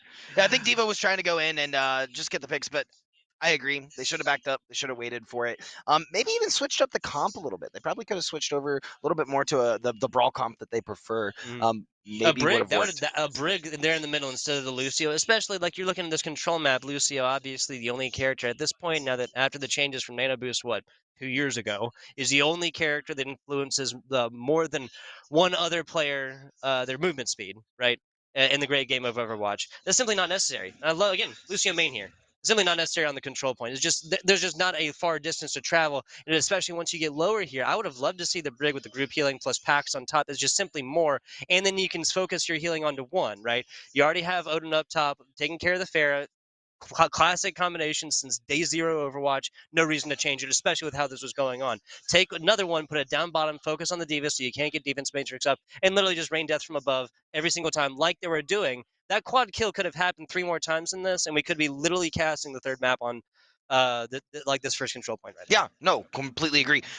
Not to mention, you can just have the Pharah break away. With the Lucio, you're not able to heal the Pharah at all, right? But all, with literally the at all. Brig, you can have the Mercy peel away if need be, and the Brig can just throw packs up to the Pharah. AKA when the Tac Visor or the High Noon are coming in, right? Yeah, like it's easy to say this now, obviously hindsight 2020 and whatnot, but also like Lucio group healing down bottom, especially with the arc, not the arc, the was it the radius or whatever? You get what I'm saying? Yeah, the radius. There- Yeah, there you go, around there you go. Lucio, correct.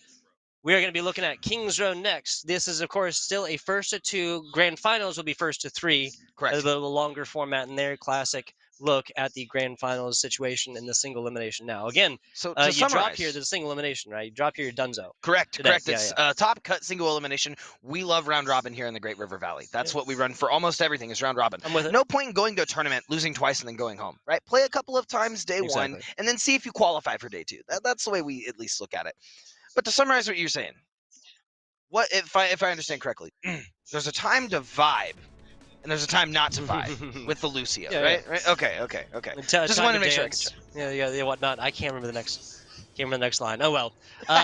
Really though, like Kings Row, bam, perfect example, right? There's plenty of times, especially when offense, when that speed boost, like it was literally called the taxi for a reason, right? Yeah. I think they call it something different in over in the UK. A lorry, maybe. Oh, A that's lorry. a truck, isn't it? Yeah, Uber, you know. That's universal. No, but literally, in case you're not familiar with Overwatch, the act of taxing is as Lucio going back to spawn in order to get a player who was lost in a team fight back up close. Like that's on King's Row, on especially on attack and even on defense. That's going to be necessary. On control, it's just simply not the same. No. And there's no point. I mean, you control, it's more team fight based. You're really grouping up. You're trying to take that team fight. And, oh no. St. Ambrose looking Oh, at no. the Mandatu hat composition. What this is going to probably be looking at, we're on a delay here, so I'm not giving away anything here. No. Agent MM7, going to start this from up top. Everybody in the end of the teleport is going to go right on top of Mandatu, like a little hat.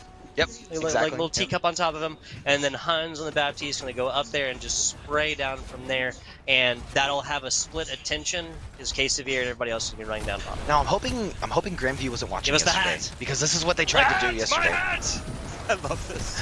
Me too. It's so wonky. Like, And if they're not ready for it, like we're seeing right now, it's gonna just be so oppressive. ooh, ready for it though is Jerryman and the rest of Grandview University. Now St. Ambrose lost a couple, but that, oh no, that didn't. Yeah, Strike coming back with Lucio being able to attack like we were talking about. Yeah, and Grandview recognizing that St. Ambrose is now on the back foot, pushing up to the choke point, trying to find an opportunity to get another pick and stagger this roster one more time. St. Ambrose gonna wrap around the statue though and get ready for this next massive team fight. Agent MM7 are gonna throw out the turrets and they're going underway. Little May on May action right there, taking out their counter pick. Almost a charge coming through. Okay, so that wouldn't have landed anyway. Guardian, she was super low coming into this one and wasn't able to knock that on and pin to the left side. But as it is, St. Ambrose taking a lot of progress, and early Grandview would do themselves well to get into it. Now it's not even worth it. The main source of damage here outside of the close range May is done and dusted, and St. Ambrose is set to really run right now. So what do you think, Tugboat? Do you think that Grandview Not is much. supposed to, they dive on that point and they die there, or do you think it's backing off was the strat? They're about to die, come like on the back foot right now. So like the gravitic flux now, the gravitic flux landing right there. Guardian once again getting punished for getting super close. The immortality field is going to come out. Doesn't matter. Arc is still there. Grandview only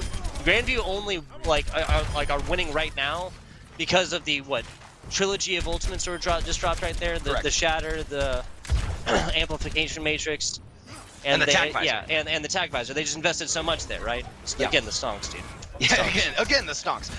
And the May wall really separated the fight. Jerryman was able to throw up that wall, give Grandview some time to group up, and as soon as that wall went down, we saw we saw the next wall come up, right? We saw the visor come up. Some wonkiness right there coming in and over from the top. Arc now getting a little bit lower. We are looking at a screen that is going black once every 30 seconds. 4 minutes left in this one. Grandview University coming out on top of this, and that's gonna be a nasty, nasty stagger. That's gonna get you up in the step for a while, dude. Yeah, they're just waiting for the diva. Oh! OP almost taken out from being a little bit flying too close to the sun right there, but K-Severe, Diva Mech out, but still back to the rest of the team, so this wasn't the same stagger situation they're facing a second ago. Yeah, and it's unfortunate. Opia finally gonna kill Kassir. Both Lion now taking out Arc as well. Keeping St. Ambrose on this back foot is Grandview, and they are now pushing up, doing the same strategy that St. Ambrose was doing to them earlier. Classic look right here, the hold, and this is going to be a lot of healing provided from Lion 8769 in the front. St. Ambrose just waiting for their May right now. Yeah, switching up their comps a little bit as well. They're going for the more brawl style. They decided to switch off that Bastion, which I guess they did last fight. Heinz with the Blizzard. Synfax is going to pop that window here pretty soon. And Odin, we're hoping to see. That is a lot. Yeah, just like that. You combo Gravitic Flux into this, especially with Death. Getting the attack visor up top. This is just perfect positioning, especially with them just literally going up and down in front of him. It's like bobbing heads right here. Just gonna find him all day. You'll notice Odin dropped his beat, and it was not able to hit in time from the time that they went down because he used it already. And they were just a sitting duck with Death literally applying his name. There you go. 25% on top of that. Now 30% is just bombarding the St. Ambrose squad coming in. That's actually a good move from K-Severe to have waited and to at least take it a little bit off the top of that 150 health pool from the Baby Diva form, and then utilizing the mech coming into this. But now, on last turn, before we get on in, next to last turn, I guess, before we get into point 2, Jerryman, the only ultimate that's technically on board right now, really looking for a way in edgewise to toss this Blizzard. Now, Photon Barrier out, punishing the aggressive look right now. Agent M7, that's out, not gonna matter, frozen out, all members of the Grandview University. Yeah, Grandview is taking this just like a dance. Their pacing is great. They're allowing St. Ambrose that false positive and coming in saying, yeah, you can push the payload, come up to the corner. As soon as they get to the corner, they're smacking them with ultimates. And that's the second time they've done that. And now, speaking of ultimates and economy thereof, very close to both tank ultimates. The Grandview is already there, and they're going to have Sound Barrier soon. They already have the Amplification Matrix. There's the Gravitic Flux, and from behind, that's a great placement, but not going to matter. Death finding a triple kill with the Tri-Rockets. How thematical, Nuke. How is that thematical. A rocket for every player then? Is that how that works? It was a splash damage in the middle, and that was just the very last. Again, that's not something you're going to see very often. No, never. Like there's incredibly close to the very, very end, and the immortality field is not going to be enough to keep them alive. St. Ambrose returning now with multiple ultimates, and it looks like we're gonna see the field come out from FAP. Synfax trying to create some opportunity for his team, and Kassir getting back in the mech after using self-destruct, but it's not going to find any members of Grandview. Grandview keeping St. Ambrose on this back foot, keeping him, as they would say, right where they want him. Yeah, I 100% agree with that, and this payload is consistently moving back. 45 seconds, that pretty much guarantees that if St. Ambrose does this, they're going to have to do it in overtime, then take the time advantage, the time bonus from point 2, and then move into the last. Thereby, I'm just saying that is significantly decreasing the chance of St. Ambrose to finish this map. 25 seconds rolling in. Here comes the flame. The May Blizzard. That's what happens when you mix those two words together. Heinz out. Frozen is not there. Arc falling even through the thick of things right here. A sound barrier healing and more. Jerryman just found their target. Yeah, I think it all came down to who was able to take the picks in this series. Yeah, there's 8 seconds left, 4 seconds left. I'm not sure if they're even going to be able to get on payload in time. That is going to be round 1 complete. If you look at the kill cam, you're going to find nothing but death in Jerryman. Seriously. on that left side right there, headshots and whatnot.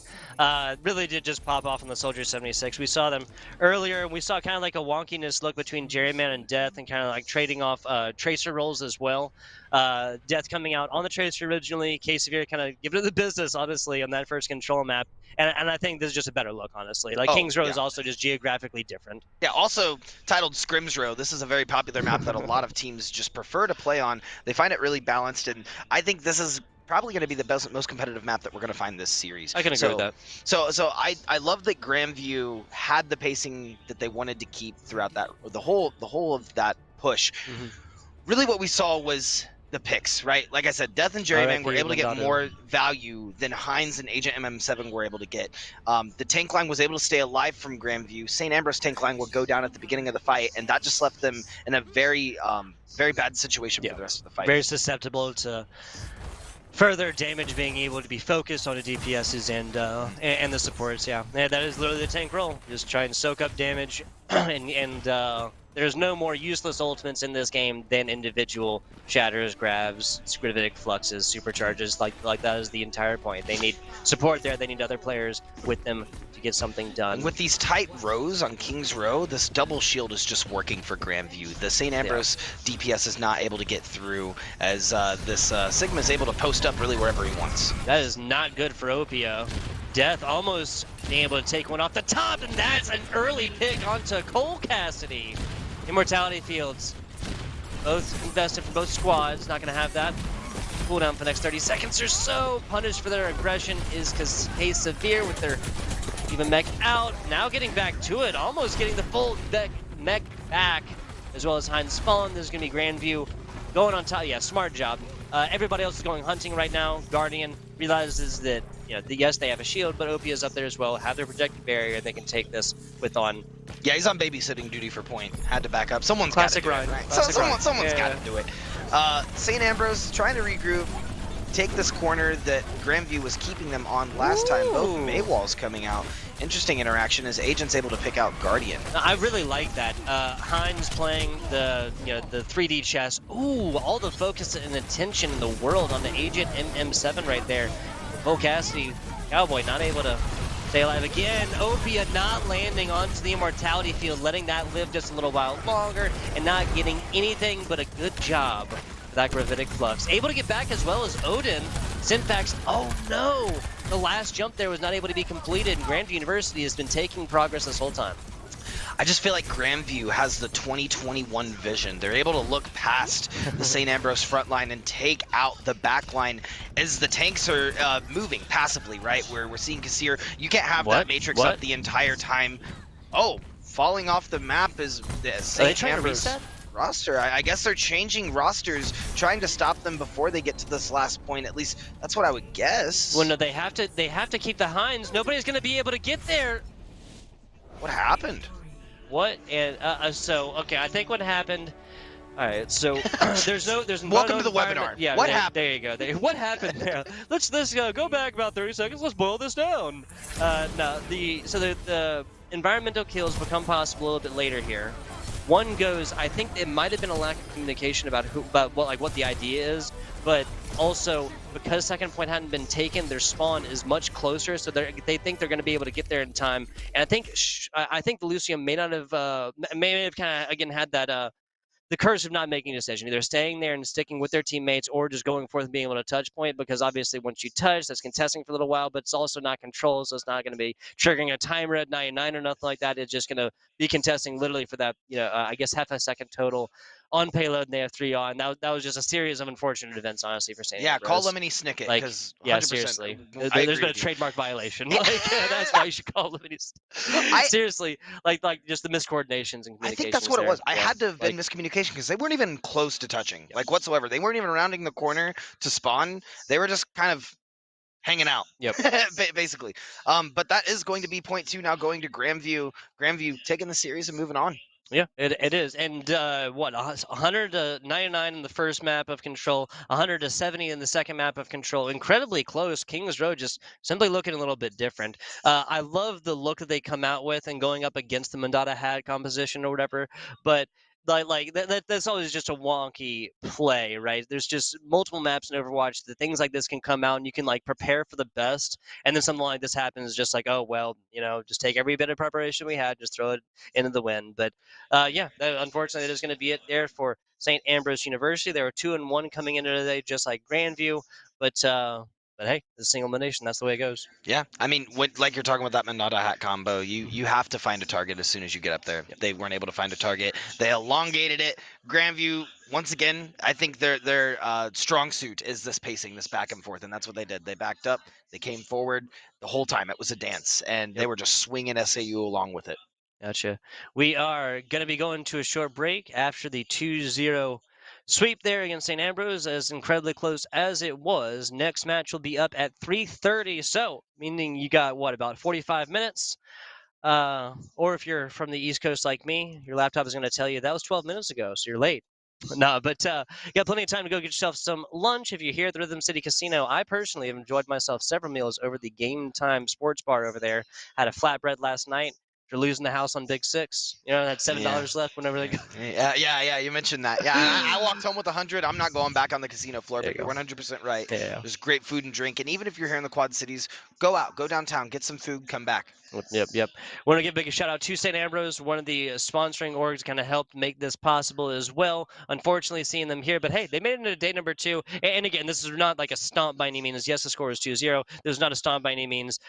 We didn't see a single on our side of the stream yesterday. We didn't see a single match that went beyond. Or no, there was one. There was one control matchup of the 4 that like they went 99 to 101, and after that, the maps wasn't even close. So even 70, even like the 9 of the 99 to 100, even the 70 was closer than what we saw yesterday. So St. Ambrose can still put use that, come out and take some value from it. Like I always say, if you take an L and you don't learn anything from it, you've effectively lost twice. Yeah, 100%. And I know they're going to take it into VOD review. Yeah, That's exactly what they do. Exactly. Yeah.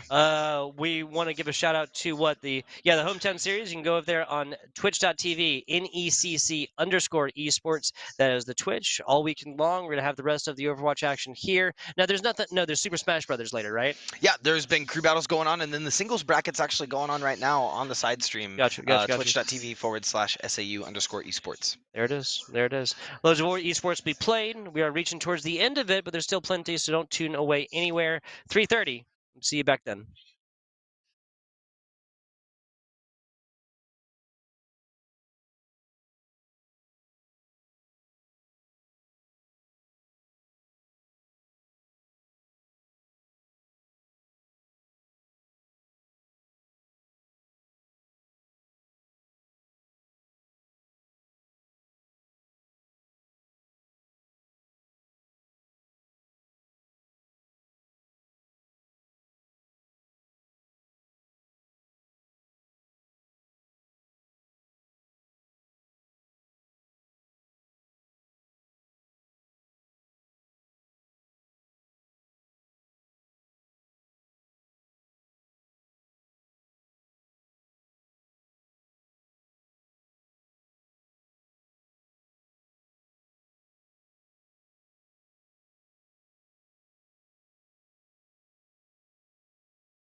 And we are back, we are here, and we are live. Almost happened again. The deadly mute button striketh again. FBI Tugboat here.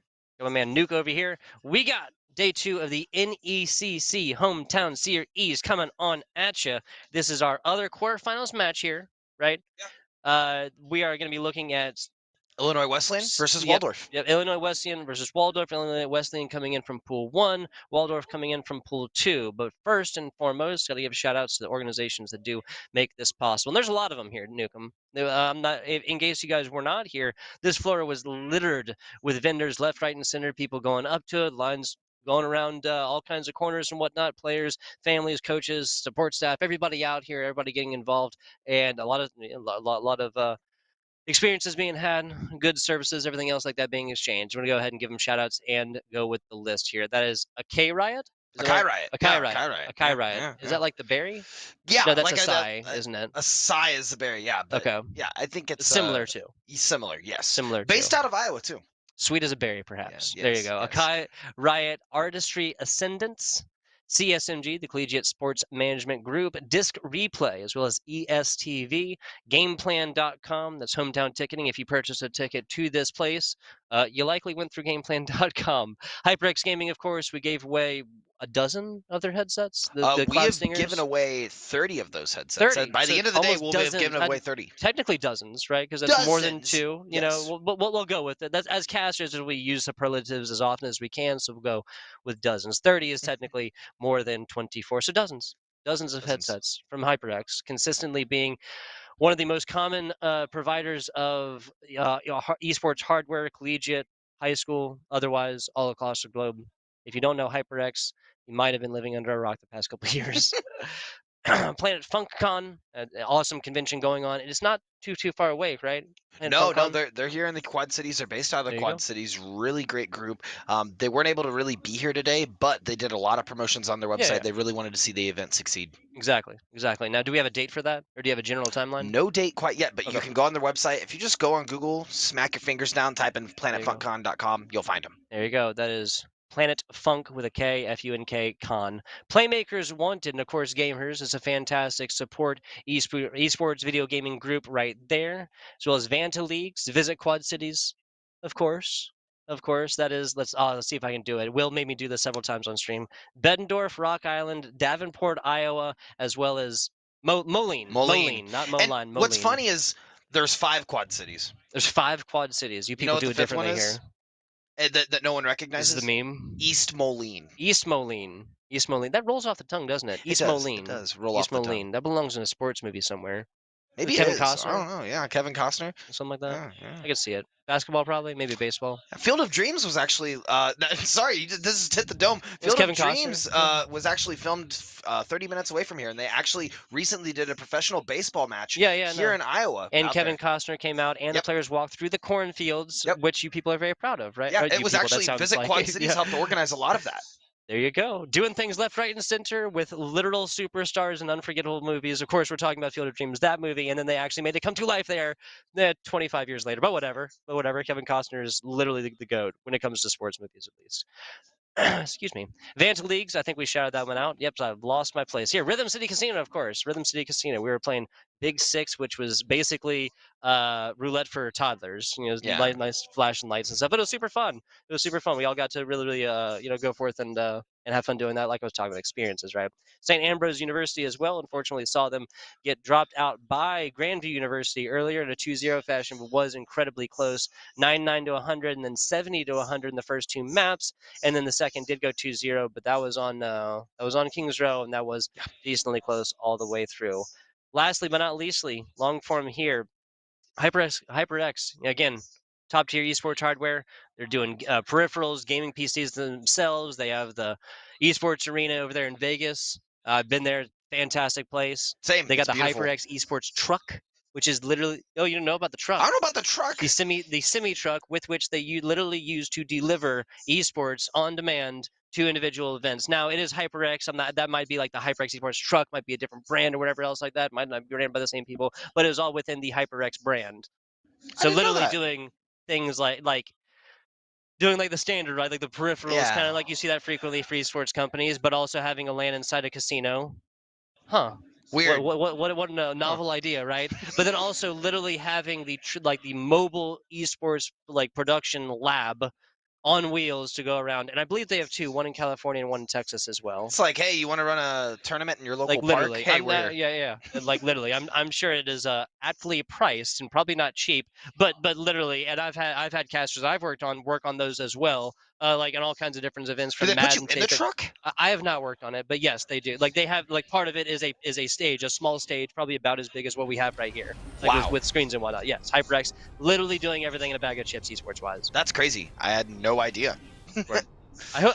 Yeah. Okay. Yeah. You really didn't know about the esports I truck, did literally you? didn't Okay. know Yeah. about the I got esports you. truck Yeah. at This is all. not a hammy like me. Genuinely. This No. is not the part where we say, pretend to be amazed at HyperX esports. You know, no, seriously. Like, yeah. Look it up, guys. Like, literally, esports on wheels. I think that's what it's billed as.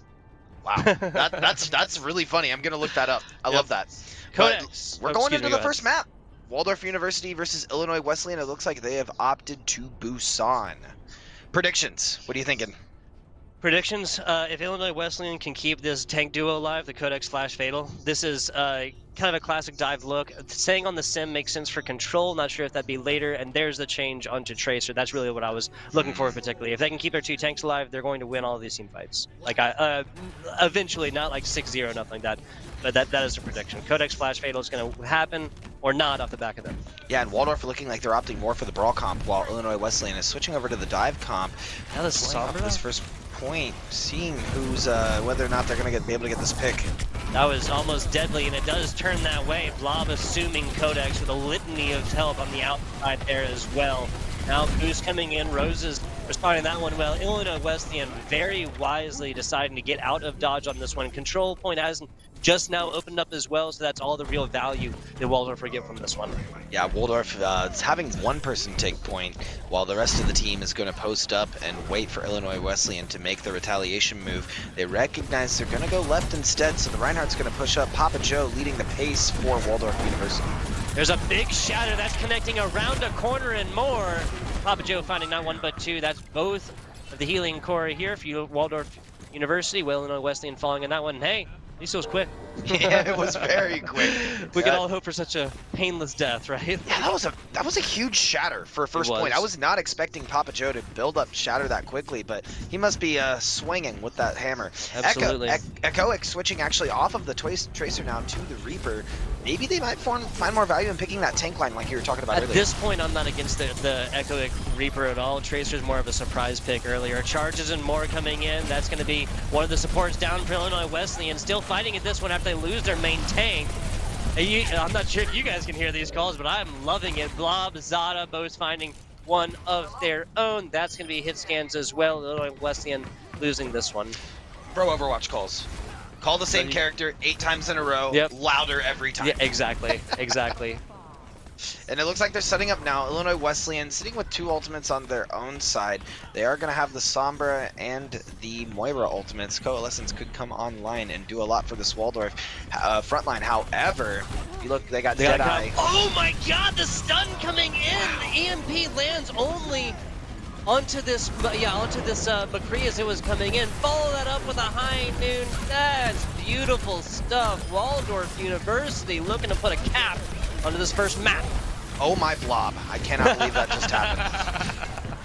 And it looks like they are going to push around. Waldorf University going to use their Blizzard, try to push Illinois Wesleyan off. I don't know what Papa Joe's doing. Oh, he's going for the sneaky shatter. The sneaky sneak. Yeah, sneaky We're on a shatter. 3-minute delay, so we're not giving away anything. No, I get it. At the end of the day, he could really be providing for his team by sitting on point. As it is, he just comes in and gets headshotted by this baby diva, or the diva there at the end. And now Illinois Wesleyan has an actually opportunity to come in and hold this one. Little punch action, so no healers now. That chance dissipates. And they're calling out the Doom, realizing that he's low. Death Blossom coming out on point, but it is going to get stopped very quickly by Valid, and it doesn't look like any of the Illinois Wesleyan folks are going to be able to make it back. Self-destruct is more or less being used for flashy tricks by Valid at the end of this first control point on Busan. Yeah, so 100-0 for the first on this one. Illinois Wesleyan dropping that one. Lion was also kind of forced to play multiple different picks, and again, you're kind of back to the true neutral situation. So if you're talking about surprise picks DPS-wise, now is the time to do it. They may have something in their back pocket. I'm not quite sure. Oh? We're gonna see the Ash Torb come out from Illinois Wesleyan. Looks like they're looking to set up a tent and hang out. That's what makes more sense. The Bastion makes more sense than the Torb. The Torb would almost be a throw pick, but Agreed. if this goes through and Waldorf plays this all the way up without a Soldier 76 provide group healing and 2 soft supports, especially given that they have no shields outside of Valid's projected, and that's just going to get deleted instantly by... Never mind, they go with the Torb. I can't agree with that. Oh, they are going back to the Torb. that. I don't know what they're trying to do here. Waldorf, I guess if Papa Joe's able to get in this back line and shut down this Torb, they're not going to have very much of a fight. Yeah, goes. Yeah, so they're able to get this one initially, but now I think that the Torbjorn surprise is over with. I also like Flummox getting up close and personal right here. Flash Fatal the rest of Illinois Wesleyan lose a DPS superstar there in Echoic. Now on 2.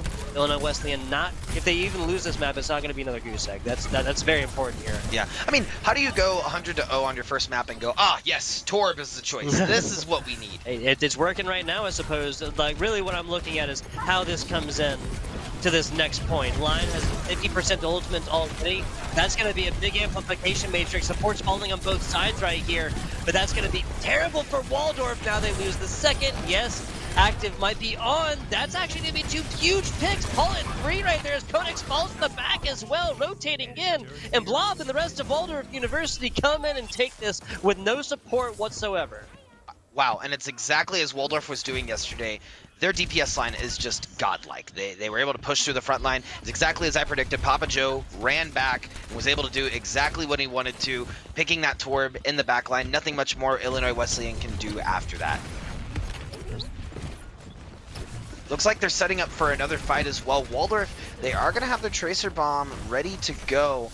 And Illinois Wesleyan trying to find a way to get in here, but they're not finding much. Flummox looking to get the push on top of this Valid, who is on the corner waiting for the push. It looks like they're just playing the waiting game here, and Waldorf's happy to do it, right? They're sitting at 37%. The Supercharger is going to come out, and Waldorf is going to be on the back foot as Illinois Wesleyan is pushing but now they're maybe not the best place to put this Supercharger because Waldorf has to fight this in a completely different space. Never mind. Take everything I just said, throw it on out the window. All right, we're ripping it up, throwing it into the trash. That did not work out. Please. Recycling. Recycling. Yes, of course, recycling. We'll use my trash opinions a little bit later.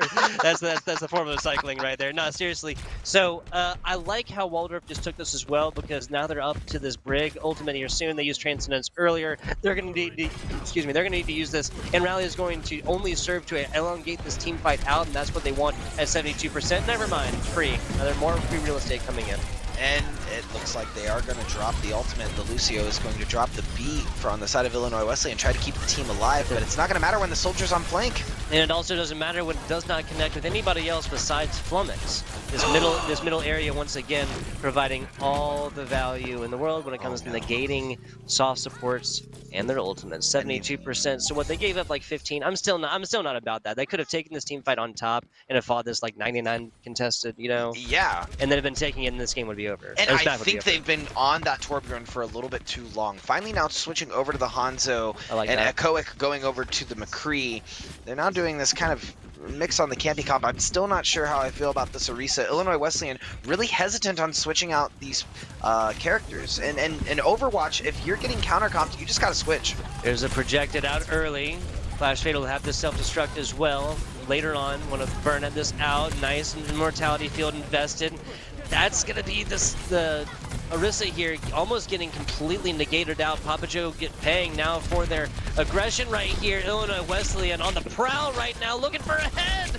That's Line looking for it. Not going to matter. It gets the support from his other DPS, and Illinois Wesleyan taking this at about 50%. Yeah, Echoic switching over to the Cole Cassidy, and Hanzo on side of Illinois Wesleyan just added so much value immediately. And Waldorf is now on the back foot, looking to make some transitions as Raw 47 is going to switch over to Hanzo as well. And we are now, I like that. We're going to see the Shimada Bros come out. I guess not Genji, but you know, the two Hanzo. Yeah, two Hanzo, yeah. The twin brothers, we'll call Twins, them. yes. So, Yeah, so now Blob is on this has been on the soldier. This can provide healing, but with a like Papa Joe's just never gonna benefit from that, and that's really what I'm worried about right here. Now the minefield out, this well positioned. Papa Joe now getting out and away from the source of danger for right now. Ra finding a huge headshot. That's the main tank down for Wesleyan, and just unload the floodgates right now because Blob is on the scene. That is going to be all but a team kill. That's going to be first map here for Waldorf. No even touch capabilities here, Nuke. Blob does the job. Yes, That he is does. he hit the combo, was able to deed back the D.Va, and as D.Va was coming out of mech, there's nothing more you don't want to see as a D.Va than getting out of mech and realizing the soldier's putting on the tack visor. Yeah, right. It's like watching putting on the sunglasses right there. So first map goes 100-0. Second map was 100. Was it 75, 80? What was it? Yeah, it was really close. I think it was 175. I didn't Or quite catch something that at like the end. this. It was really close. Illinois Wesleyan was able to take it for a bit, right? They were able to get back on point after they had switched comps, but unfortunately was not able to seal the bag as soon as Waldorf came back. They came back swinging with ultimates, came in with the combos, and was able to just find too much value. Yeah, we're going to be moving on into map number 2. Just to go over this one once again, I think we did yesterday, but classic first to 2, the way the pick bans work. Loser's going to come in, ban a map, then the winning squad bans 2 maps, and then of the 5 map pool, the loser then gets to pick between their 2 remaining maps. So we saw the crowd favorite Kings Row, Scrims Row, right, earlier. That is probably more of the result of like kind of an agreement between the 2 teams. Like, let's just go to Kings Row. Everybody likes it. Everybody's practiced on it. Let's go ahead and do it. And not more so the least favorite on both sides. But because the way the pick ban area works, which makes sense, but also this comes in all the time when favorite maps come up and on a rotation and a selection. Yeah, I would say of all of the maps in Overwatch, Kings Row is like your go-to handshake. Let's just play to play, right? We don't care about the big band. We just want to play, and I'd say that's I the think that case. speaks to how fair it really is. Like, yes, after opening up first point, defense kind of has a really long trek there. Like, that could be shortened a little bit. But now with pretty much everything having some sort of, or every hero having some sort of movement ability, they strung us along for so many years, right? With Farah up top, and oh well, she can technically stay up there for forever, but it's like mechanically gifted. Let's just throw Echo into this. She can just stay up as long as she wants. She just floats around and instantly accelerates in every way, and for 5 seconds. Actually, screw it. Screw these players. Let's let her copy players. Let's let her copy other heroes. Let's just take any kind of strategy. I'm meaning mostly, of course. I just really like after Echo came into the game. Personally, I felt like a lot of the strategy was kind of lost because any composition can then be copied. At least 1/6 of it can, and also how quickly it gets ultimates. Whatever. Maybe I'm just an old man screaming at a crowd right now. No, Or I mean classing it's viable. symptoms. A massive combo is, and you'll see it picked off, and especially in this meta, is David Reinhardt, right? You get the Earth Shatter into the self-destruct. Yeah. Now, if you have the Echo in the mix, you can pick between the two. I mean, they'll Yeah. typically throw the Diva Bomb in the back, the Rein turns around, and then you can catch the team with the Earth Exactly. Shatter. You have a second self-destruct on top of that. The other team's just kind of sitting like, well, what do we do, right? Yeah, you got to sit there and either use hard physical cover. You're guaranteed to burn your Reinhardt shield in a single one of those. If he can't, like, he's got to block out one, obviously can't block out two. And then you're looking at a situation where the Echo can do it again 60 seconds later as long as she hits her shots. Yeah. Her shots. Echo whatever. be vibing since Echo came I guess out. so. I Yeah. guess so. Like other characters obviously been tuned to a way. Sim is really like who I'm looking at right now. That on paper it's like, oh well, it's just putting out turrets and whatnot. But the positioning of these turrets, especially the higher up in the skill tiers you go, there's only so many places you can put them, and everybody knows. As you're coming in, almost always the main tank is going to be either front with a shield of some sort, or they're going to be using some kind of ability, Maywalls or otherwise, to negate any damage coming in. So literally, you have 6 players who are coming in or are good at the game. We're going to be looking for turrets that's instantly gone if you don't put them in good places. And now you just have a microwave that's only good if you have solid opportunities for 5 seconds. Like that's how long it takes the max Even charge with the too. teleporter, Yeah. not just the turrets, but the teleporter itself. If you have a good eye and you're able to see and know those locations, sim players recognizing sim players, and I've actually heard that's a viable strat from a lot of colleges. Oh, yeah. Sim is often not the most well sought after pick. Not everyone likes Turning playing negatives the Symmetra. into neutrals. Turning negatives into neutrals. Yeah, we saw the Mendata hat earlier, right? Exactly. Like, and that's not new, but it is unique, and it's going to serve the purpose of taking teams off their center. Nambani, not Ooh. against it. Not against it. No, not at all. Not against it. We saw Nambani yesterday. Mhm. We've only seen Kings Row today. Now we're getting this the Well, we've only done one match today, of course. Yeah. King's Roller, now Numbani, little hybrid action. In case you're new to Overwatch, they're going to unlock a little point, then they're going to move a little payload. It's going to be like the perfect mix between the two better game modes in this game. 2CP be damned. We're getting rid of it for Overwatch 2 because Dude, Blizzard has some sense. What do you mean? Volskaya Industries OP. There you go, right? No, what do you mean? I'm never going to grind for a tile on Temple of Anubis for 22 minutes in the initial game. Jesus Christ. Competitive Oh. integrity. And as we're seeing in chat, Roses says, full send, baby. Let's go. I'm There with you you, go. Roses. Pull out the bouquet on Illinois Wesleyan There you in this go. Numbani set. Sigma Bot Couture. I've never actually spent time to read all of these. You got your what are the robots called? What are the robots called? What is Zenyatta and Effie's Mandaku? robots? No. That's Arissa is Effie's robot. Yeah. No, the alien race. Omnics, the Omnics. Yeah, there you go. Omnics. It was like an advertisement for like Omnic liquor. Dude, come on. which That's seems kind of like. There's been multiple Omnic wars at this This is point. fair. This is fair. This is on me, honestly, at this point. To which Unity Plaza is dedicated. There you go. That's how you. That's how you tie it all together here. That's how you tie it all together here. Once again, turning negatives into neutrals. There you go. Absolutely. Tours, a little action there. Effie, there, of course, the progenitor of Arissa. I think that's the right usage of that term. I'm not sure. Yeah, I'm no, not sure. it is 100%. There you go. Illinois Wesleyan on the attack. A little bit of a different look. Now they switch on over to the Widowmaker at the end because why would you go on a tour of an offense? Flash Fatal with sportsmanlike conduct, right? What sportsmanlike conduct? I love it. More like esportsman-like conduct. If I'm not wrong. What? Lowercase e dash capital S. Oh, right? please don't. Oh, please don't. Don't even feed the trolls. Hit scans all across this one. We have the scoped Widowmaker, of course. Over on the side of Illinois Wesleyan, now 2 between the Cole Cassidy and the Baptiste for Waldorf. Not real full engagements yet. Speaking of hit scans, that's going to be an easy one off the top. Echo Egg will see it back and spawn for Illinois Wesleyan. Codex rotating around. That's smart because they are down a player at this point. No mercies means no res. Yeah, and Illinois Wesleyan choosing the dive comp on attack here, while Waldorf is going to go with a more brawl comp. I'm interested to see where this Torb's held up. I haven't actually been able to look quite yet. Is he just right above? In this? Oh, he's in this area. Sure. Yep. So he's just waiting for them to either take the left flank around or go straight through. Obviously, they can go underneath and then try to attack on the right side, like we're seeing right now with this Echo, who was previously the Widowmaker, decided to switch off as they probably did not find value there. Ooh, that is line getting super low right there. Wise decisions, getting out of this one. The change on the Mercy earlier will allow Illinois Wesleyan at least a single res in a team fight here. Blob coming out, Fan the Hammer and more. Cole Cassidy popping off right now. Baby Diva form, not even gonna live long enough to your feet touch the ground. And this is how you make a brawl look really, really strong. Playing together. If you have that Ryan and that Brig in the same area, you know the Tracer's gonna be a sitting duck. Yeah, well, Waldorf has not really left this post so far, and there's no reason to do so. Raw 47 can also choose to put turret down bottom where they've chosen to up to this point. Illinois Wesleyan has kind of just gone for the ignore on this, and I can't agree with this. This turret provides damage by itself, now moving it up top, so okay, this is last stand territory. The turret down bottom means it's going to get damage off, and if Illinois Wesleyan destroys it, then they know players are nearby. Right. It is both a consistent threat and a kind of proximity, it's like a ward. bit of It's an Overwatch ward. There you go. There you go. It gives you vision in an area when you know that they're going to push in, because they're just not going to stand there and take it. It is a res, so Illinois Wesleyan has not lost time as of right now. They're now taking down to that res cooldown back to it. Waldorf University putting the Diva down bottom as is tradition. But with a minute and 20 seconds left, Illinois Wesleyan has to make a move here. Codex, that's actually a fantastic way to do this. But bounces off the top, now into the back, going after the Torb as well. Or form perhaps. It's gonna pay off right there. A sticky as well. Supports dropping left, right, and center. Self-destruct is out from both squads here. The drop gonna take down the main tank for Illinois Wesleyan.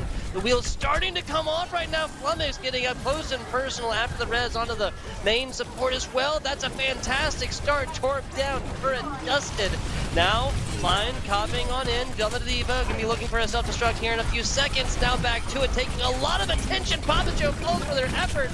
Now we do have the Torb Bolt, we do have the High Noon as well. Self-destruct out, not gonna be enough. That was a Baby D that got down to 6. That was close. 6. And there's still one on point. They have not taken this quite yet. Even Illinois a 6, Wesleyan there you go. really needs to seal the deal here. Flash Fatal, still keeping the dream alive right now. Zada coming down, joining his team, falling for it. Now that's going to be the Torb ultimate out. That's probably Raw just opting for a change now. Someone doesn't want to die with ultimate, and we're probably going to see them not play the Torbjorn in this next one, because this point is done. No, it's not. They're backing up. They're backing up. They can't. They can't seconds. take it. Gotta It's touch. really unfortunate. Illinois Gotta Wesleyan. touch. Oh, wow. Okay. When you said this point is done, I thought you meant, Illinois Wesleyan was going to take it, but no, Yeah, you're no. 100% right. Waldorf Like, pushed them off. That's it. You were just big braining. Yeah, I was looking into the future here, Nuke. Yeah, yeah. Don't tell anybody. That's how I make the big bucks. Oh, No, seriously, I can literally I'm not even saying like that. I love this game. Played thousands of hours of this game. I literally you kind of see the mentality is there. Right. The comms may not have been clear. Like, hey, we need to back up, but that is there's a little bit of space. They should have taken about halfway down that street. But even without a big shield to have gotten that off, you're guaranteed to not to have lost if you didn't touch. Yeah. Right? At least triggering overtime gives you that extra 5 seconds at least initially. Obviously goes on faster, but the miscoordination of damage there at the end led to just a really ramshackle situation. And again, Illinois Wesleyan pays the price for not making a clear decision. Yep, not when you split your calls and when you have your tank line focusing different people than your DPS line, even when they are split, because they did have the upper foot on Waldorf. They were set to take that point. They took too much time trying to get picks where it honestly wasn't needed. I don't know if we really needed to focus the Torb that much. We really need to stay on point, push them off, and take it. Not to mention when they were on point, they only had one person on point the entire time that they were able to get tracked progress. That was really smart. If they had multiple and they were just grouping up to take it, it could have spelled a fat dub for Illinois. I mean, 53% isn't terrible. They have avoided the best tie situation, which obviously Illinois Wesleyan doesn't want to be in coming into the second map after they're down 1-0. But I mean, you said it best. Why care about Zada on Baptiste jumping, just literally bouncing up and down on point, right, with the boots, when there's other players literally killing you? He wasn't even in an angle that he could have gotten healing off, but that's the first little bit. I know, I like this. I like this Illinois Wesleyan. This is pouring everything into it. Yep, it is. It's a do or die situation. Exactly. And they realize it. We've seen Codex on the Orisa pretty much the whole series, so we know that Codex is pretty adept with it. Now, whether or not a Coic can synergize well with this Bastion is going to determine whether or not this point is going to go through or not.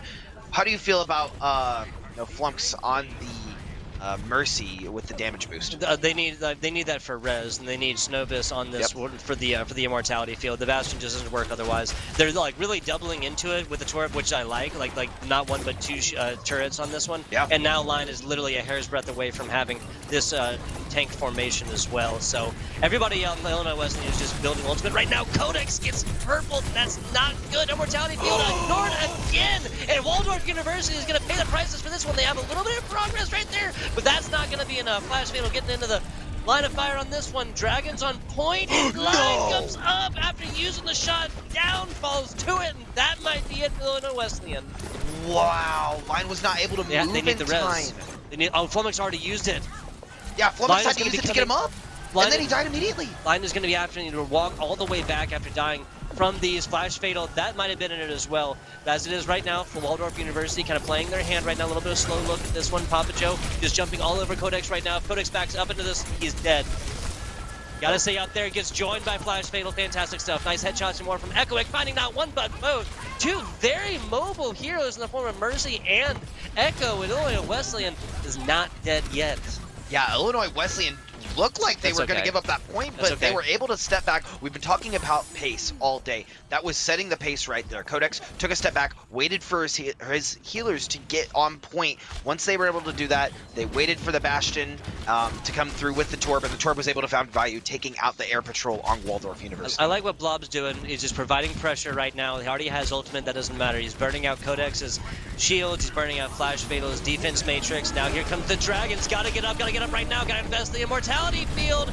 That's gonna be enough to eat us there, but Blob finds that at the very end. The immortality field is not gonna be ignored for a fourth time. Yeah, Yeah, something like that. third or fourth time At for a sure. certain point, it becomes the definition of the fool me once, shame on you, fool me twice, shame on me. Snowbiz is doing everything. Like I said yesterday, there's no Biz like Snowbiz, but that's several kills here. Echo it falling, Codex as well. Flash Fatal trying to get back to Diva formation, but Zada falls as well. Rose is going to be relied on right here. Now, Flummox contesting away. Fantastic stuff. Blob just closes in onto this line, Bastion, and that might be the final nail in the coffin. I Having believe to it get out to is. this one, no touch coming in. Waldorf University will be pushing on in to your grand finals. This was semis, so they will be moving on to the grands, I believe. I'm so sorry for delivering such a bad call there at the, The end. grand Yes, the grand finals? finals. That's what it is. Yes, it is, right? Excuse me, Waldorf University taking an Illinois Wesleyan in the semifinals means they're definitely going on to the grand finals. Excuse me for downplaying that, because that is exactly what's on the line right here. Grand finals will be a best of 5, but first we'll have Bryant and Stratton College taking on Grandview University, but we got to talk about this game a little bit more. Yeah, My I God. mean, everything was quite literally on the line. Line choosing to play the Bastion and dying a couple of times. Was able to get back to point right before Waldorf pushed in on that last mode. Got his ultimate a tad too short. Switched to the tank configuration. Echo was right there. Took him out as he was switching the configuration. Yeah, They weren't able to hold the the defense. dragons. That's such like a dangerous area to have held from that. Like it kind of on paper it makes sense because you're kind of in a corner and you're in like the corridor to your right. If anybody comes down, you at least have like a long distance to see them coming. But once you saw this Hanzo pick, you had to know that that was coming eventually. You can't rely on Flash Fatal to have eaten that every single time, especially where they're holding from. Flash Fatal would have had to have literally dive on this Hanzo every single time and by themselves because again, there's only the The whole Mercy team's and there. Snowboost Baptiste. Exactly. Like, and that's just literally giving the Hanzo the ultimate faster to try and take him out of the fight. So it's kind of like, you're screwed if you do, if you screwed if you don't Well, I type mean, thing. they were also banking on staying behind the Arisa with their entire front line, right? So if you have someone going There to was try no to get a split pick, attention on it at all. yeah, It if was you go to literally try to just get a pick and you die, now it's a 6v5. They're just going to throw those dragons out and push in. And exactly. they didn't need to do that because they just waited, right? They got the dragon strike. They initiated together. We saw Echo go ahead and switch over to the Diva, push in, specifically to take out the lamp. And as soon as they took out the BAP lamp, that was spelled the end for Illinois Wesleyan's hold. Good, because like it was all but the dragons earlier. They come up there, they even get low damage, but it doesn't matter because Lamp is there. They pay attention to it. The second time, after the Karista shield gets dusted instantly because Azor's dragons doesn't do damage to that, but they just focus it initially. So literally, like that is the breakdown of the chess match. That was that upper Numbani .1 hold. If they'd done it on the outside corner where they could jump down easily and get away from dragons, or even like literally from that corner, just literally, I know it's counterintuitive, but jump into dragons so you actually drop down into that corner right there, then we might just literally still be watching this or even going into a game number 3 or something like this. But it's just those minor plays, and that's Overwatch for you, baby. That's Overwatch for Overwatch is you. all about those minor plays. I mean, capitalizing exactly where you see the opening. I think they actually pushed in on that Dragon Strike right after Arisa was trying to get a pull. And so when they switched over to the Diva, when Echo switched to Diva and pushed in, they recognized they didn't have a pull to try to offset the Diva when she was diving in. And There's only was so it. much to be done. Obviously, Dragons already started at that point. No E capabilities, and just it just all kind of goes from there. All snowballs down. Long team fights though on the body. Yeah. My God, like control points. Obviously, there's plenty conveniently of contention all the way through there, especially on the second map. But I mean, these teams got very well acquainted with each other. We might on as well have been Numbani playing because 2CP. We didn't even push that payload. Yeah, that's a very good point. Yeah, literally just for first point, the long form hold in the first, only 53% or so, and then that is attained in the last like 60 seconds or so for Waldorf. And with that, we will be seeing Waldorf University pushing on into the grand finals. I believe we had a time of 4:30, so that's 17 minutes from right now for the next map. That will be a first to 2 as well. But the grand finals again be first to 3, so possibly 5 maps or even 6 with the possible tie situation in the great game of Overwatch. We'll be back with you then. Don't tune away.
2. And we are back. We are here. We are live at the NECC Hometown Series, the Rhythm City Casino. I don't know how to get more E sounds in there. You know what I'm saying? Quad Cities. There you go. And we and Illinois. I don't know. No, I love it. We're done with the E sounds. Enough alliteration here. All right, darn it. We're coming into our last, not quarterfinals, semifinals matchup. This is going to be the undefeated Cyan and Stratton College doing battle in Overwatch with your Grandview University. Yeah. Honestly, it could go either way.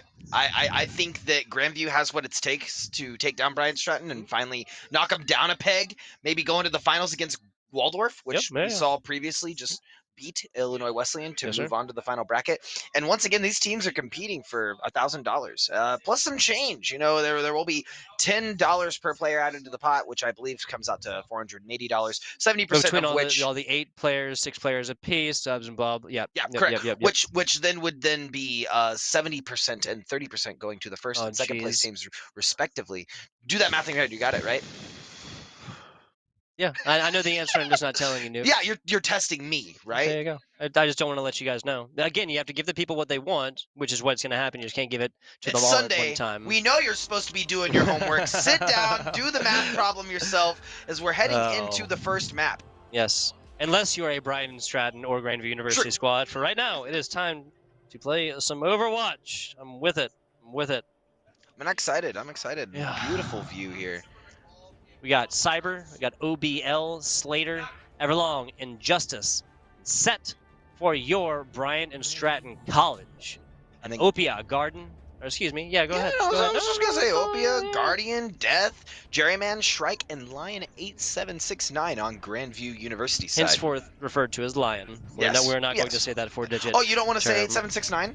Well, you didn't know that's their PIN number for the debit card. Yes, they don't want to forget it. And then you gotta throw it on the end of your name, Blizzard name. Makes sense for college students. I totally understand. Exactly, and respect it. And Overwatch players in general. But fortunately, Blizzard now offering the name change, so maybe Lion's PIN number will not be shared so publicly in the future. Maybe it'll just be Lion, as we're gonna see them move on to the first point. Bryant and Stratton deciding to go with a dive comp, while Grandview's gonna go with the double bubble trouble comp. Bubble is trouble. That Shrike falling early, just unable to keep up with the onslaught of damage right now, and Brighton Stratton just about to have an absolute heyday festival right now. Got flanks coming in from Slater, full dive. Yeah, that was just an avalanche that didn't stop coming. Yeah, and it looks like Brighton and Stratton are going to take this first point pretty handedly and come out on top in terms of the economy, right? They got 50 to 70% for most of their players. Like your Fox News correspondent vibe there for a second. The economy. The economy. See, we gotta warn you about this because we're looking gonna be Death falling first. Maybe a little bit of irony there. Cyber and OBL still getting involved. This is Brian and Stratton coming up on Ultimates all day long. As I say that, Cyber would have come up on this Primal Rage, but Opia now dumbing out right there. Slater getting the assistance of OBL. See, normally, little Zarya Diva action, that Zarya's going to win out every single time. No defense makes her capabilities there. Yeah, I mean, Zarya just has the laser take down the Diva, and like you said, the defense matrix can't do anything against that. Cyber now coming in with the Primal Rage online, same as the self-destruct. And Slater might be turning off the lights here soon, as Seth's going to kick things off with the Coalescence for Brighton and Stratton. Speed boost and more from Injustice get wrapped up with the rest of these. Nasty purple as Cyber gets a lot of attention and quickly. Last little jump. Opia tries to hide. Not going to matter. And nano boost on the end. Just kind of honestly wasted for Grandview. I can't say that was a good time nano. Yeah, unfortunately the nano boost isn't really going to find a target that's going to do much here. I would have liked to have seen it paired with Attack Visor on Death. Probably would have helped them take this point back, as now Brian Stratton sitting at a cool 72%. Grandview's going to have a hard time getting here and doing the do, as they would say. It's fair. It's fair. A lot of ultimates on board here. Self-destruct, that EMP, and your Lucio sound barrier coming in for Brian Stratton, at least on board, but that's going to be an EMP getting them everything. Grandview University might have 6 ultimates coming up, well, minus the nano, but not going to be able to use it here soon. And I think this is a classic case of they've just been staggered too much, and they're not using their ultimates well enough. And now it's coming to the end of the round, they're throwing it out, and it's not mattering because Bryant and Stratton kept them at arm's length. Grandview was not able to get on point at all in that first point of Oasis, going to fall 100-0. 100-0 here. Decently close at times, but again, Grandview University might be admitting glowing there towards the end. Nuke doesn't matter. You can have 5, you can have 6. Doesn't matter if the staggers come through like you described. A little bit of a different look. The double bubble looking like it's going to be assumed from Grandview University. No changes necessary for Brian and Stratton, though. Yeah, the Sombra is working really well in terms of keeping them at arm's bay, like we were talking about, and really staggering Grandview. Last thing you want is for your tanks to dive in and you get hacked in the back line and now attacked by the Sombra. Back in the back, never fun. Never fun. Grandview University coming all the way out without the assistance of the speed boost. None necessary. Pretty much everybody here except for Lion is going to have some sort of movement ability, so not going to be super necessary there. Lion just going to be playing that kind of anchor support position. 13 seconds till point opens up. Brian and Stratton opting now to just absolutely collapse in on here. The drop down double dash action from Jerry Mann connects to his tanks, and that's the first DPS deleted from Grandview University. Now getting up and over, trying to get back over here towards this Brig and more.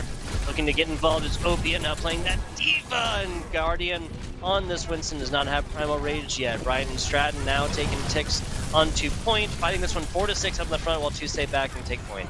Yeah, holding them very well too. Grandview not able to find any leeway as Shrike's going up and trying to get some hits off onto the Winston, but immediately losing health, having to back off and having to pull Opia to help them out. It's just an unfortunate spelling as Winston's going to Primal Rage in the front line. Brian and Stratton are just continuing to gain value from single ultimates here. As long as they're able to do that, there's just not a lot that Grandview is going to be able to use, and that's a mech and more off the side. 25 seconds into this one, Brian and Stratton are fighting a much more even team fights than map number 1. That's anything but the truth in map number 2. Ford Strong, the South Korean robot, is going to fall to the car on the side, and Diva's going to get team-ected and killed.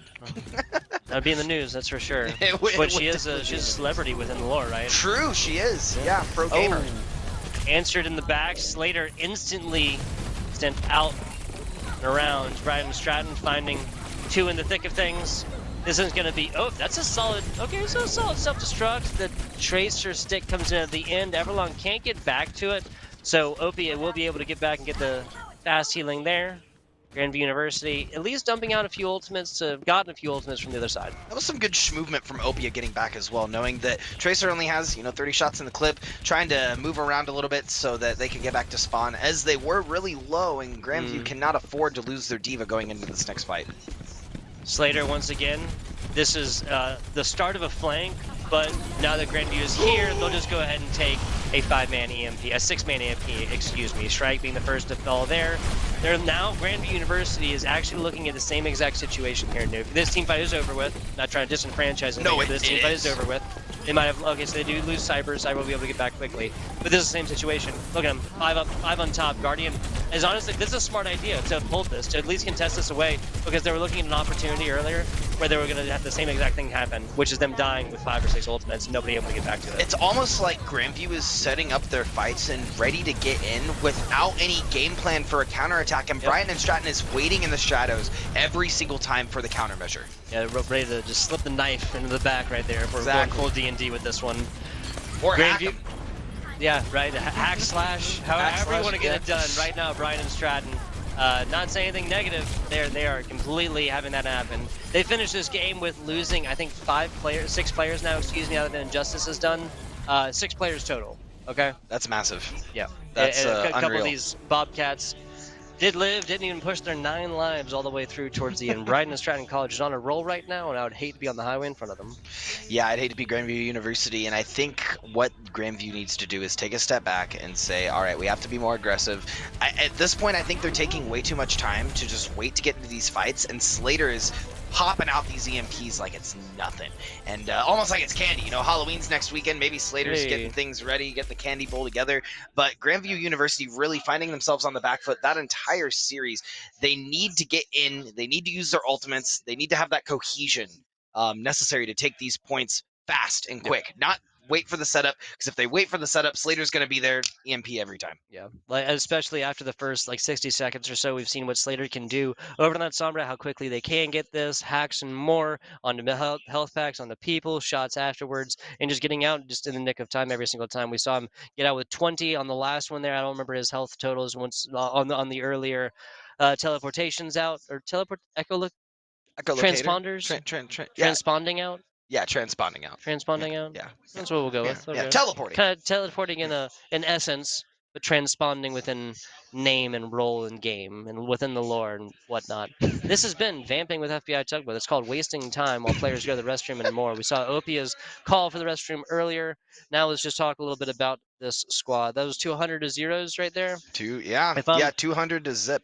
If I'm Zilch. Grandview University, I want to look for either like a super hard bunker composition coming to this one, something that can withstand the onslaught of this Bryan and Stratton College when they do dive in, or I want to go for the same exact look, some kind of dive that where you can go forth and take out any Anna role that was mostly Injustice and Set playing on there. Or, I mean, they played Anna some mostly. It was other supports and whatnot, but less mobile supports. I want to see this dive come in. I want to see that happen because otherwise, this is going to be like the Grandview University theme so far, and that's them kind of hesitating to make a decision one way or another, going with like some of a more middling, like average, and then paying the price for not going hard one way or another. Yeah, and I think that's exactly where Bryan and Stratton is keeping them on their back foot. That's exactly where they're, like you said, slipping the knife in.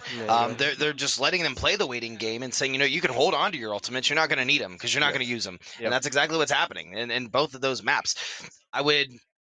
I'd like to see a different comp from Brighton and Stratton, honestly. Flex a little bit. They haven't switched any heroes at all. Semifinals, bro. Like, true. I mean, like they haven't switched any. They haven't switched any heroes at all. And from map 1 to map 2, they kept the Sombra. And I mean, they didn't need to. Don't get me wrong. They didn't need to. But if they got it, I'd like to see the diversity. I mean, Slater, like. There's a lot. I would say they could play with the Tracer. Make this a Doomfist, make this a Genji. Keep it the same theme or something like this, and maybe let them flex around a little bit. Especially like if you're going to start with Tracer, let her get a sticky or two, and then you're going to be like halfway through the game because Tracer gets her ultimate so quickly and whatnot. If you can't really, I mean, Genji without an Ana on the other side is a tough ask, but Doomfist can get it done. Especially if you run Brig on in there. Now you're looking at health packs coming across, just flying through the middle of the battlefield onto the already larger health pool Doomfist. Classic combination right there. Wouldn't be against it. We saw Reaper earlier from Grandview on Busan. Yeah. No. What was the first control map? The previous set. We saw him against Iwo. Was that Busan to start with? Yeah, You're that have was to help Busan. me out. Correct. Yeah. My memory doesn't go back that far. I'm only a play-by-play. No, it's fine. It's fine. I got There you. you go. Steel trap. There you go. That's why I have good co-casters here, people. Big shout-outs here. Rhythm City Casino. We have a massive casino floor. I personally just placed my first sports bet live. Can I say that on here? I think you can. Okay, all yeah, right, no, good, you totally can. good. You totally can. All right, 100%. good. We're at a I guess casino. we're It's at the casino. appropriate. Yeah, exactly. There you go. Probably should have asked initially, but to yes, clarify, so not on these sets. That would not be allowed. But that would not be allowed. on professional matches in the professional sports I gotta industry. get an engine, Nuke, quickly. I lost the house. I gotta get an engine. Somebody turn off that PC. There you go. Right. Hey, I mean, the way the esports are kind of going. All jokes aside, I mean, yeah, I can Counter Strike for all that. It actually right? is legal to it is legal to bet on collegiate teams. Even now in Iowa, you're unable Crowd's to. favorite Kings Row. There you go. Thank you. Okay, thank we're you. getting We got this in Brian from and Stratton production. attacking first, and that's Kings Row. Crowd favorite Kings Row. There you go. This time it's not the voice in our heads. It's actually producer running on over and giving us a minute of his time. Oh, How awesome so is that? there's a producer here? There you go. There's a producer here. The voice is going on all the time. Shout out to Rhythm City Casino. I want to finish this little shout out here. They have the full floor, obviously, the Game Time Sports Bar over there. The front of which I just got to place my first live sports bet on a game tonight. No point in saying the name, I suppose, because we're doing this. They had the full casino floor over there. They got live poker, they got live blackjack, and more. And how cool is it that this is going, this era of competition is going down in the event hall here, and just the theme all the way around of competition and whatnot, right? Beautiful sponsor as well, Rhythm City Casino. And I'd like to add, for clarification, because I'll say the numbers. I'm sure Ryan is comfortable with it. This floor that we're currently on is $14,000 a day to rent. Wow. And since we have such a good standing relationship with them, we're good. We're free. As long as we're bringing in people and we're having a good time, we're setting some esports actions. We have some colleges coming in from out of town. That's what makes them happy. That's what makes the entirety of it happy. So we are more more than happy to be here at Rhythm City and extend our relationship as we've had over the past few years with the Quad City esports community. So I was told by an Uber and more that the Rhythm City Casino was at one point a riverboat, a riverboat that operated on the Mississippi River, where gambling was legal because, of course, Mississippi River is not a part of any state. True. Might have a state's name in it, but that means nothing. That's what I've learned. Exactly. But unfortunately, downtown Davenport experienced some floods a few recent back. Oh, Some yes. businesses taken out. I used to run a land center here in town called Paradigm that was actually underwater. Underwater. Because of the Underwater. floods. That was actually considered My. a national disaster. I'm really sorry to hear that. Yeah. There's a lot of suffering here, but now, I suppose, Things a are good. success story for Rhythm City, right? I love the Quad Cities community. Everyone Yeah. came together for that instance, and the community really came together to help all of the downtown businesses. And Rhythm City Casino, I believe, had some contribution, as well as Visit Quad Yeah. Cities, both of our sponsors for this event. Yeah, exactly. So shout out to Quad City, shout out to Rhythm City, even through adversity and actual water filling their walls and whatnot, now having the permanent location, I think established 2016, not 100%. Enough about the Rhythm City Casino. Let's get into this Overwatch action. Brian Stratton, this is for you as well as for me, is now on the right in the red. Brian Stratton is on the right in the red, Grandview University on the left in the blue. Nasty Purple start this one off against Death and Guarding, the only players on this side that do have the shield, the blue shield to come back. Not going to matter right here. Jerryman rotating in, taking a little bit of flack from the side from Cyber. Cyber wisely deciding to get out and almost finding a nasty shot across the bottom. Set has got him. Set's on the Ana. Again, no reason to change really for Brian and Stratton. They are playing the Shimano brothers, actually, excuse me. Yeah, the Gangu and hand soap. Love to see it. Grandview University caught on the back foot as Brian and Stratton is pushing in this point, shredding this Rhine shield, and I think they heard me. They had to have heard me because I'd love to see both of the Shimano brothers coming out. Yeah, seriously. Not the twins and the dual Hanzos earlier, but the actual brothers here lore-wise.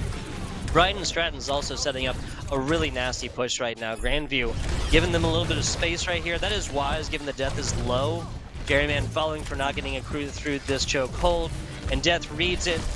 Teammate Opia getting out of this one as well, actually getting chased down, excuse me, not able to pick up big health pack on the side.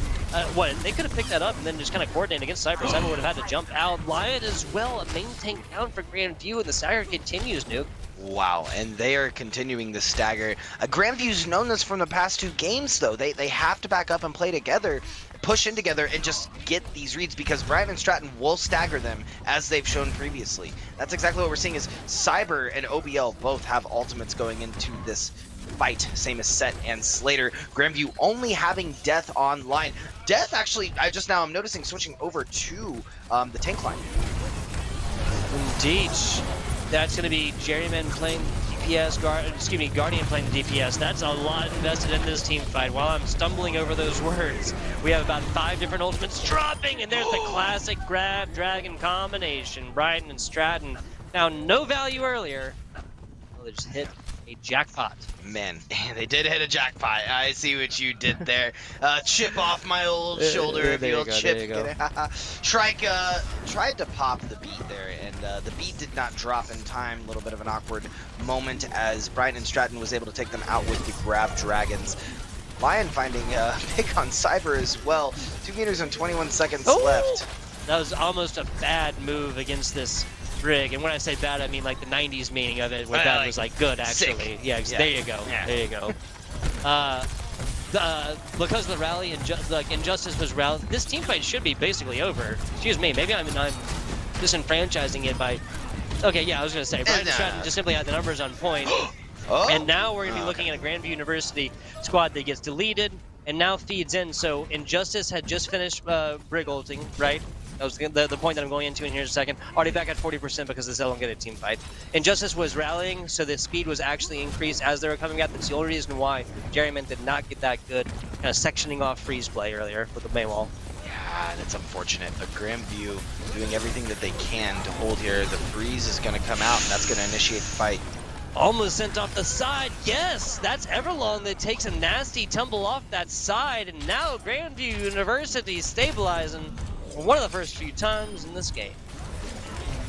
I don't think it'll be right? What? I don't think it'll be lived long though, as they're retaliating very fast. Death actually throwing up a grab to try to get a pick, as they're now facing a very angry nanoed monkey. Yeah, dang. So Cyber almost gets kind of low here. A nice knockoff. Guardian, no movement abilities on that one. Jerryman and more can focus on the Cyber as this Primal Rage is going on in the back. But Ryden Stratton rolling on in. 2 in right now. That's a lot of progress. First little bit of contest comes in, so that's stopped. Opia getting a lot of damage against everybody, forced to come on top of this one. Now the Photon Barrier coming out at the end. The first strike coming in. That's going to be a kill onto a turret, and that's it. Yes, a lot of damage on the end, but the Mortality Field kept the team alive for right then. Now a Photon Barrier on the other side. Guardian investing theirs. Almost pulled it out earlier, did not go with it. Now Slater's changed on over the Doomfist. Yeah, I'd love to see the Doomfist switch. You know, Brighton and Stratton probably listening in and hearing me saying I'd love to see a little bit of change, probably in between games. I'd love to see it. I think that Brian and Stratton just really need to regroup here. If they're able to get a solid pick off of the Dragons coming out from Everlong, that could spell the end of the series. However, Grandview holding their ground well. Absolutely. Amplification well, that was the last little bit of Lions actually. So Grandview University kind of investing that one at the wrong time.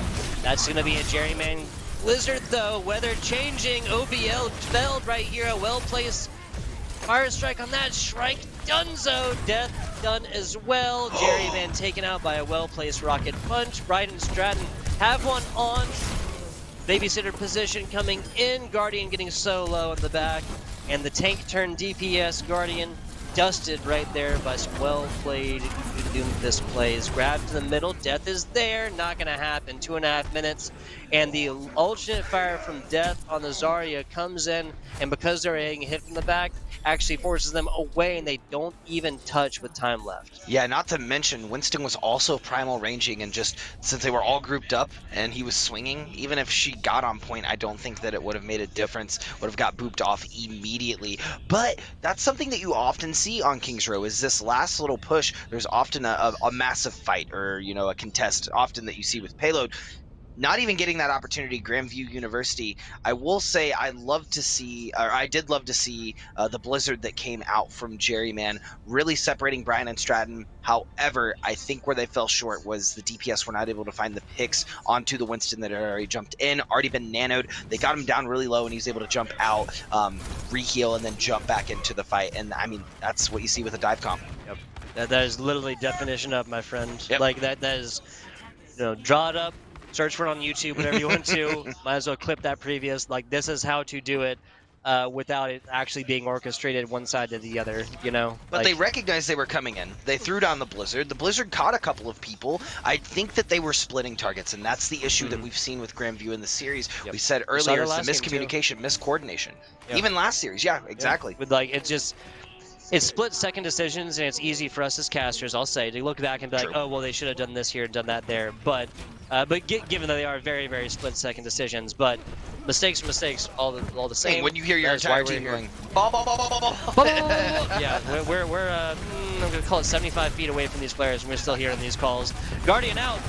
Guardian getting a lot there at the beginning, and that's going to lead to a headshot on Injustice, but that's a much bigger deal. Grandview University's main tank deleted, followed up with a main support gone, Guardian deleted, then back to respawn to think about their mistakes. Not a bloodless victory though. Injustice and Slater were both failed in that time fight. I mean, it's not really going to matter if they're able to take the points, but they're not. You know, you're 100% right. It looks like Slater going to be able to make it back pretty quick with this Doomfist as well. Not as big of a pick as what you can see. Everlong, keep putting those cheeky sprays down. Good, taking those crosshairs down on the bottom when they need to be up top, ready to hit heads. Keep doing that. We'll see if it pays off for you. 3 minutes. Guardian failed in this one. Death stays alive through that. Shattered down, perfectly blocked away. Opia gets nothing for it. Yeah, Cyber just adding a lot of value for Brian and Stratton there, recognizing they had to push through that choke, pushing up as the Reinhardt. I mean, that's the strat on this point, right? Playing this brawl comp in this tight little open way, that's all they can do to get through. Grandview looking to switch up a little bit of options, and they do have three ultimates now online that they should use to push in here. They might be able to take this point as the Nano may come, or the Supercharger may come out.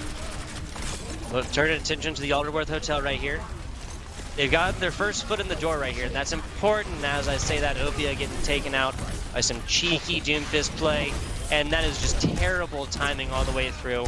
Death decides then to drop the supercharger right as Opie is falling, and then just this is Slater that just absolutely went through the back lines right now like artillery. Yeah, Slater just cleaning the slate, if you will, of Grandview University, taking out the entirety of the team virtually by himself. Was weird killing the Reinhardt on the uppercut. I don't see that often. No, but you do not. Killing the Reinhardt on the uppercut and then getting the pick onto Guardian, who was previously Symmetra. A lot of ultimates right here. Cyber dropping Shatter, self-destruct coming on over the other top. If we have to point out mistakes again, I think Brian and Stratton could have taken this with either one, given the Grandview isn't up. Now in a couple team fights, once they have their own Shatter, once they have Sound Barrier, that's going to be a different story. Yeah, and I think that's the strat that Grandview has to play here. They have to just wait out this time, get their ultimates online, and then push in with everything, because as we've seen before, that's what it's going to take to kill this Brian and Stratton roster. That's going to be Sound Barrier off the front, and good repositioning across the amplification matrix as well. Opia gets punished for their aggression. A hair's breadth, 1 percentage point away from this Shatter. Shrike felled as well. Grandview University looking at 60 left on this point. Slater. It's not much is really happening, right? I mean, they're just holding this line, and that's exactly what I said earlier. Cyber doing a lot with OBL on this choke point. Looking like they're going to allow Grandview a little bit of wiggle room to get in here. Guardian having the Blizzard online and probably looking to use it very soon. Throws out the high noon. Cole Cassidy gets nothing from this one on the side of Brian and Stratton. Now Sound Barrier dropping for BNS, excuse me. That's Injustice. With that one, nice charge. Opia finally getting rewarded for his aggression on this. Shots to the other side. Got to keep your main tank alive and does not. As the hopes and the dreams of Grandview University slipping through the fingers. I mean, they still have Blizzard. They did not use Blizzard. If they have any chance, it's to come back, someone to touch, and for Guardian to drop this Blizzard and get a pick or two. But First they have to touch, Shatter coming out from Cyber, probably going to seal the deal for Brian and Stratton. Honestly, about as perfect a rotation of ultimates as you're going to get. Guardian now with the Blizzard out, does not even get to touch. Brian and Stratton continue their absolute run through here 2-0 fashion in this map number 2. Both of the first two maps in Control were 100-0 as well, were they not? Yeah, they were. Both of those first two maps were 100-0. I think Grandview just getting caught way too much on their preparation in this series. They were really trying to get set up for fights. They took too long, and then the ult economy was all but wasted as they were sending these, especially with the Control maps, ending it with literally all of their ultimates and not used it at all. The first one was like literally 5. I think the last one was 4 after one of them realized that they did not want to do that again. That was the Winston player playing there from Grandview University. Grandview University made it to day 2, made it to the second round even of day 2 of the 4 total possible, but unfortunately their run is going to end right here. It was a grand view. There it was. We got to see a whole lot of this squad. We got we got a match on yesterday. You got to see them yesterday as well, right? Yeah, I got to see them yesterday as well. They did well, and I mean, they're our rival school, so we were kind of scouting a little bit, looking out, seeing what they were doing. I hear you. It was a good series. I think that what set the precedence for Bryant and Stratton was set on the Baptiste for most of the set, keeping the BNS roster completely alive throughout the series. And then obviously Slater on the variety of characters that they chose after I had made the comment Sombra, in the first game. Yeah, we saw the Sombra, we saw the Doomfist, we saw the Hanzo briefly.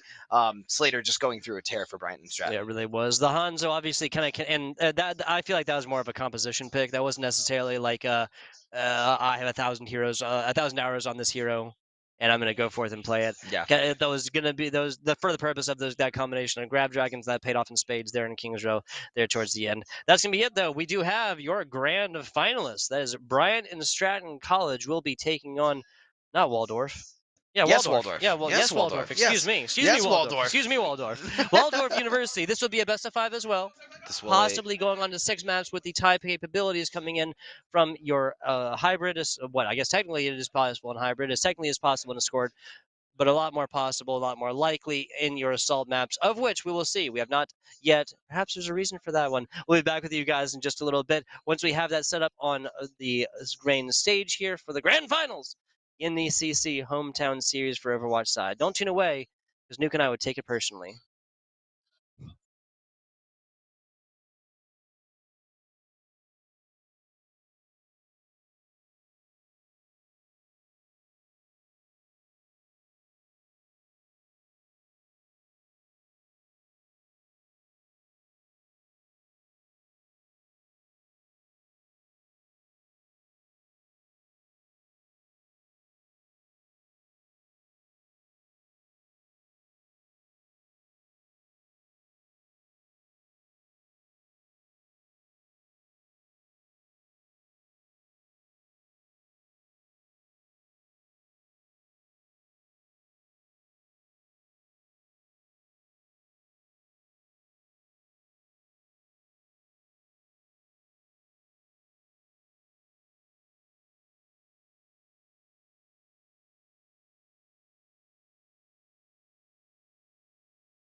Yeah.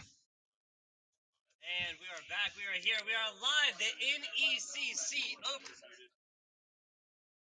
We are back. We are here. We are live at the NECC Hometown Series, and we were muted, but we're not now, and we're here to bring the action to you. My name is Chase Newcomb, and I am joined by Jordan Fitzpatrick, aka Tugboat. Tugboat, how are we doing? I am ecstatic to be here for the grand finals. We got Waldorf University, Bryan and Stratton, and Immobile Object meeting an unstoppable force here. Both of these teams have not dropped a map at the competition yet. Now, technically, Waldorf has played the same number, or has not played the same number of matches because technically there was the DQ against them, which of course they took 2-0, but they still did not drop a map. So technically less Overwatch being played from Waldorf, but I don't think that's going to take an effect here today, especially given they have played several matches today already. So there's not like something they're coming off of like some kind of cold streak. There's not like them coming from playing cold. They have already warmed up even in competitive fashion. Well, not even just that. We also have free play out on the arena floor, so they've probably been warming up throughout the day, playing matches. Even I heard one of the teams, and don't quote me on this. I don't know if it's Bryan and Stratton or Waldorf, but they were scrimming another team in the venue just to get some experience. Okay, You I'm love with to it. see it at lands. Yeah, the competitive spirit staying alive here at Rhythm City Casino. Speaking of some of the organizations that make this possible, right? Disc Replay, I want to give a huge shout out to them. The Disc Replay stores, they buy, sell, trade, everything else with used DVDs and Blu-ray movies, used electronics, video games, video game systems, video game accessories. I'm sure there's some PC parts up there as well. Everything they sell is guaranteed to play just like new. Their stores are stocked with literally tens of thousands of individual objects, video game-wise and otherwise electronics. You can find out what they're doing on their Twitter and their webpage. Huge shout out to HyperX as well. Well, we gave him a long form one earlier. Yeah, there you go. The Stingers, right? Giving away something like 30 headsets here today. So outside of larceny, outside of thievery, outside of theft, if you didn't leave here today with a HyperX headset in your hand, then it's probably your fault. 100%. We did giveaways yesterday as well, so I think there was 36 total that we gave away because we gave away 6 yesterday as a raffle. We realized going through all of the teams that were winning, including Smash Ultimate Amateur bracket that's going down in venue, we're like, oh, we have 6 extras, so let's just give them away. There you go. There you go. NECC treating it like Christmas Day here. You're all needy children. I love it. I love it. Back to the Overwatch action here, talking about changes from our previous. The only real one, of course, is this is a first 2-3, not best of 5, but first 2-3 because the ties are possible for Hybrid and Escort are way more likely on Assault, and we will be seeing that. That'll be Elios for the first map for the Control, moving on into the Hybrid, then Escort, Assault, the 2CP, was what we're going to see if we get down to the fourth map. This could be a 3-0 stomp either way. And then, of course, ending it out in the Control, on which you cannot tie to round this one out and go the full 3 points all the way up. Yeah, and Ilios, interesting map pick because out of the 5 control maps that we have in the pool, we've actually not seen this on stream yet. Not. We were told by our producer Caroline. So interesting to see Ilios. I'd love to see some environmental kills on well. Yes, Both of these yes. high-level teams, we're in grand finals. We got to see the cheeky plays. Oh, yes. Yeah, no res capabilities down there. That's what they tell me. Excuse me. As far as maps that I got to cover yesterday, obviously you were covering just as many matches, right? Stone's Throw right over there. As far as maps I got to see for Control, we got a Matapal once, and we got Busan here today. We got Busan once yesterday as well. Outside of that has just been Lijiang Tower all the way through. No arguments here from me either. Lijiang Tower, fantastic control map. I think the only reason why we haven't seen Elios is because of the pick band maps coming through and teams maybe not having like as much comfortability on it. Yeah, and it could be that last map that maybe is just being used as that last control map, which could be if you need a tiebreaker, that's what they would be going to. Exactly. I also would say there's not as much skill that goes into booping people off the edge. And so maybe the teams in a LAN environment did not want to put it to the gamble. Yep. I get it. I get it, of throwing people off the edge or getting booped themselves. Yeah, the random chance that does come in with there. Again, obviously down there, transcending Zenyatta's, there's nothing in this game that can kill a transcending Zenyatta. You can't even put it to sleep outside of an environmental kill. Right, it is the only true form of invincibility in the game. Again, Mayblock is up there as well. There's nothing that can be done. You can't boop it, can't nothing like this. But once they're actually in, if you're heading off the side and you're getting killed environmentally, oh well, nothing to be done about there. Nothing to be done right there. Diva Mech, no way to kill her initially out of her Diva Mech. It has to go through the mech in the ejection first, send it off the side, bye-bye. Oh well, send you back and spawn for you to think about your mistakes. And I hope that that's what we see first. As you know, if they don't go to well, because it's a toss-up on what Is a control the map we're going to randomosity? first, Yes, right? yes, Right? yes, It's yes. completely random. If they don't go to well in the first 2 maps, you may see me cry when it comes back to production. Fair enough. Fair enough. So we have well, we have ruins, and we have. Oh man, what's the other one? Those were the 2 I knew, so you're killing Well me. and ruins. Well, ruins, and that's it. No, those are actually the only 2 maps that you have on Ilios. There There's you nothing go. else. There's a third one that also has obviously a lot of environmental kills abled. Outside of well, probably the big. What is that called? Village?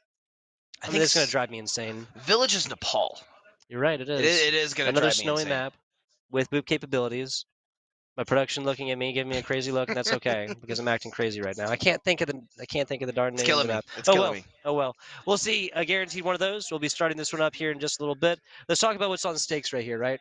Everything. $1,000. Yeah. Undying glory, an honor, everything that goes along with it, right? You lose this, everything is out the door. I don't know, but not cash No, wise, it right? is. That's Yeah. what I'm talking about. That tangible USD, dineros in your hand with which to go forth and spend on whatever you want. Yeah, Oh, hey, well, Rhythm City Casino. No. yes, and for some of these colleges, it has to go back to their program, Exactly, right? exactly. You know, I'm they memeing a little they bit, but travel them yes, yeah. out. It depends, depending on what college you are. Waldorf being a private university, if it's anything like St. Ambrose, the money goes back to the program. Yeah. However, you know, the program is able to bring the teams out, drive the Yeah, teams out. exactly. There was multiple teams that came out in 15 passenger vans, where you know the the directors go. loading everyone in and There you saying go. we're going on the road A classic down to field Rhythm trip, City right? Casino. There you go. We're going on the road down the Rhythm City Casino. I love it. And we are on ruins, right? So Yeah. we're not wrong yet. No, not yet. Not yet. Thank God this isn't broadcasted out to the internet to be saved for all of time. There you go. Listen, you're making me shake and quake in my boots over here, Tugboat. Yep, I hear you. We will be looking at a Brighton and Stratton College on the left in the blue, Waldorf University in the right in the red. Would you care to run through Waldorf for me? Care to what? Would you care to run through Waldorf and Care introduce to the run through players? This is the Walmart? grand Of course, finals, yeah. man. Of course. I didn't hear run through it, but if we're talking about running through, I think we're going to see Papa Joe, Valid, Blob, Space Ghost, Roses, and Tone running through the Brighton Stratton College comp that we have in front of us. Now, it was told to us from production that Roses actually has a lucky jar of mayonnaise. Lucky jar of mayonnaise. At their side. Hey, not say what yesterday. you want. Maybe a low-tier condiment, but this Agreed. team has No, not I'm with you. lost a map yet. Has not lost a map yet in Yeah. this competition, in the NECC. Scrims aside, no idea, obviously, Yeah, what happened true, there. What true. happened there. But shout out to them regardless for getting that attention. $1,000, that's what it is. That's, Yes. it was like swimming in the back of my mind. I know I mentioned that. $1,000, 70% to first, 30% to second. We'll see how that's good, how that shakes out. So start here on Helios. On board with Injustice now, looking to get very close and impersonal. Cyber getting up in here as well, really playing that role. A hack onto Valid. A hack diva is a bad diva. Now spread healing coming in from Tone as Space Ghost finds not one DPS, but a second tank there. Throw a lot of damage on top of this diva mech as well, and a hack diva is a useless diva. We have Waldorf University coming onto this for the first point. Yeah, Brighton and Stratton choosing to go off the edge and back up is Injustice, as Waldorf is going to find themselves hacked by Slater and fighting off on the right side. Interesting choice. Rotations in. Cyber and the rest. Everlong is gone, and now Cyber actually gets baited a little bit back here. That's going to be a hack and more, and now Brian and Strat's going to have to fight this without a main tank. Not ideal situations. Hacks on a diva.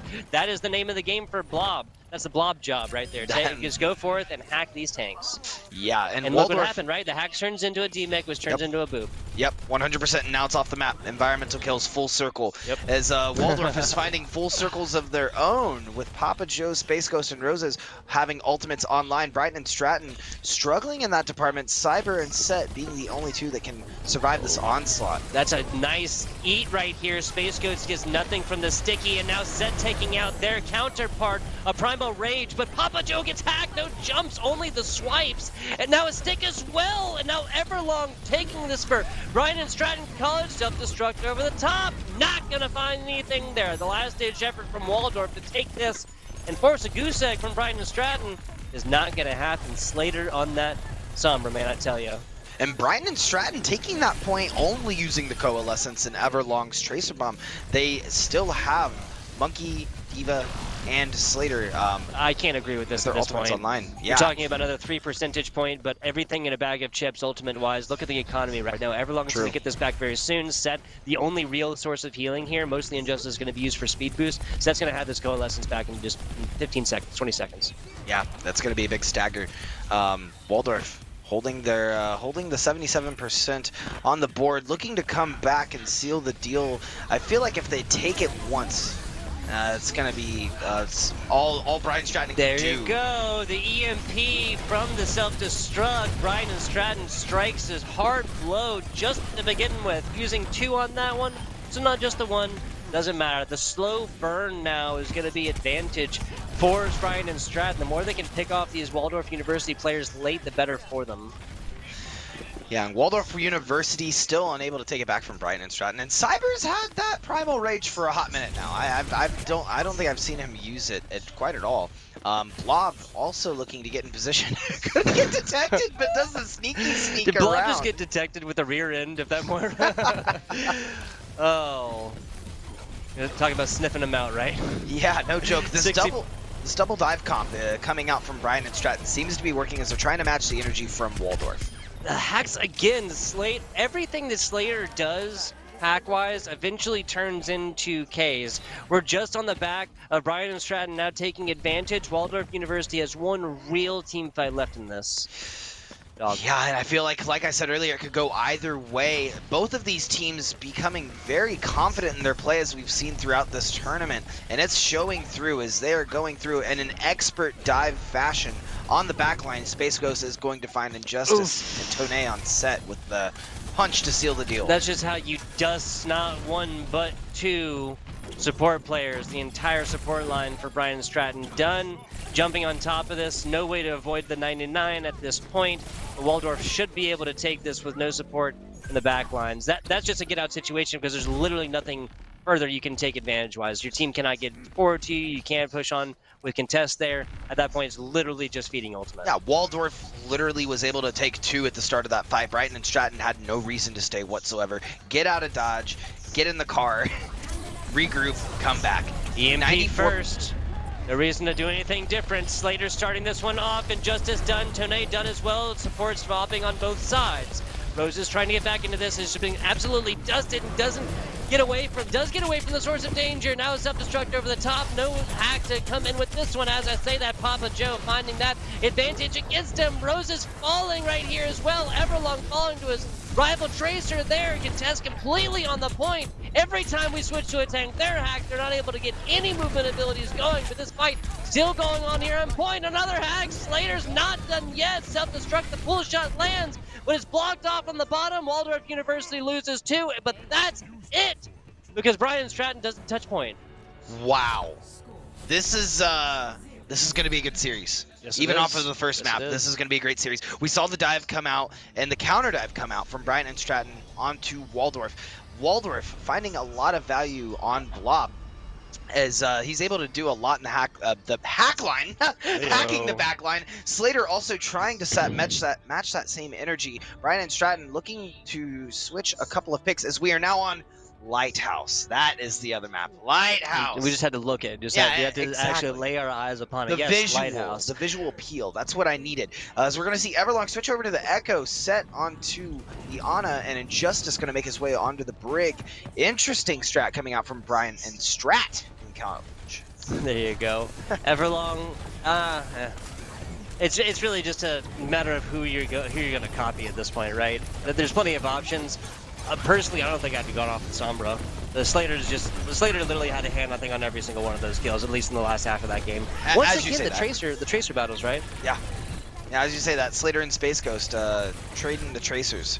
Trading Tracers. A lot of T's right there, a lot of alliteration. Brian and Stratton going to be taking percentage points off the top first. They need to take this one just to tie it up.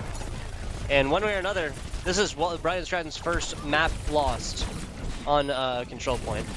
Yeah, playing with the comp that Brian and Stratton has as well, they're going to have to play a little bit tighter, especially on their backline, which could spell a recipe for disaster with Blob and Space Ghost constantly in that backline. Papa Joe's staying underneath that 25%, really just stuck on the side of Waldorf as Brian and Stratton's going to use some ultimates to push their advantages. They now have 25% on that point. Just one invested there, but Cyber getting it at the end. That team fight was won. Not 100% sure if that was the time for it, especially. This is no Slater Tracer Bomb, right? This is the Winston Primal Rage. Speaking of Tracer Bombs.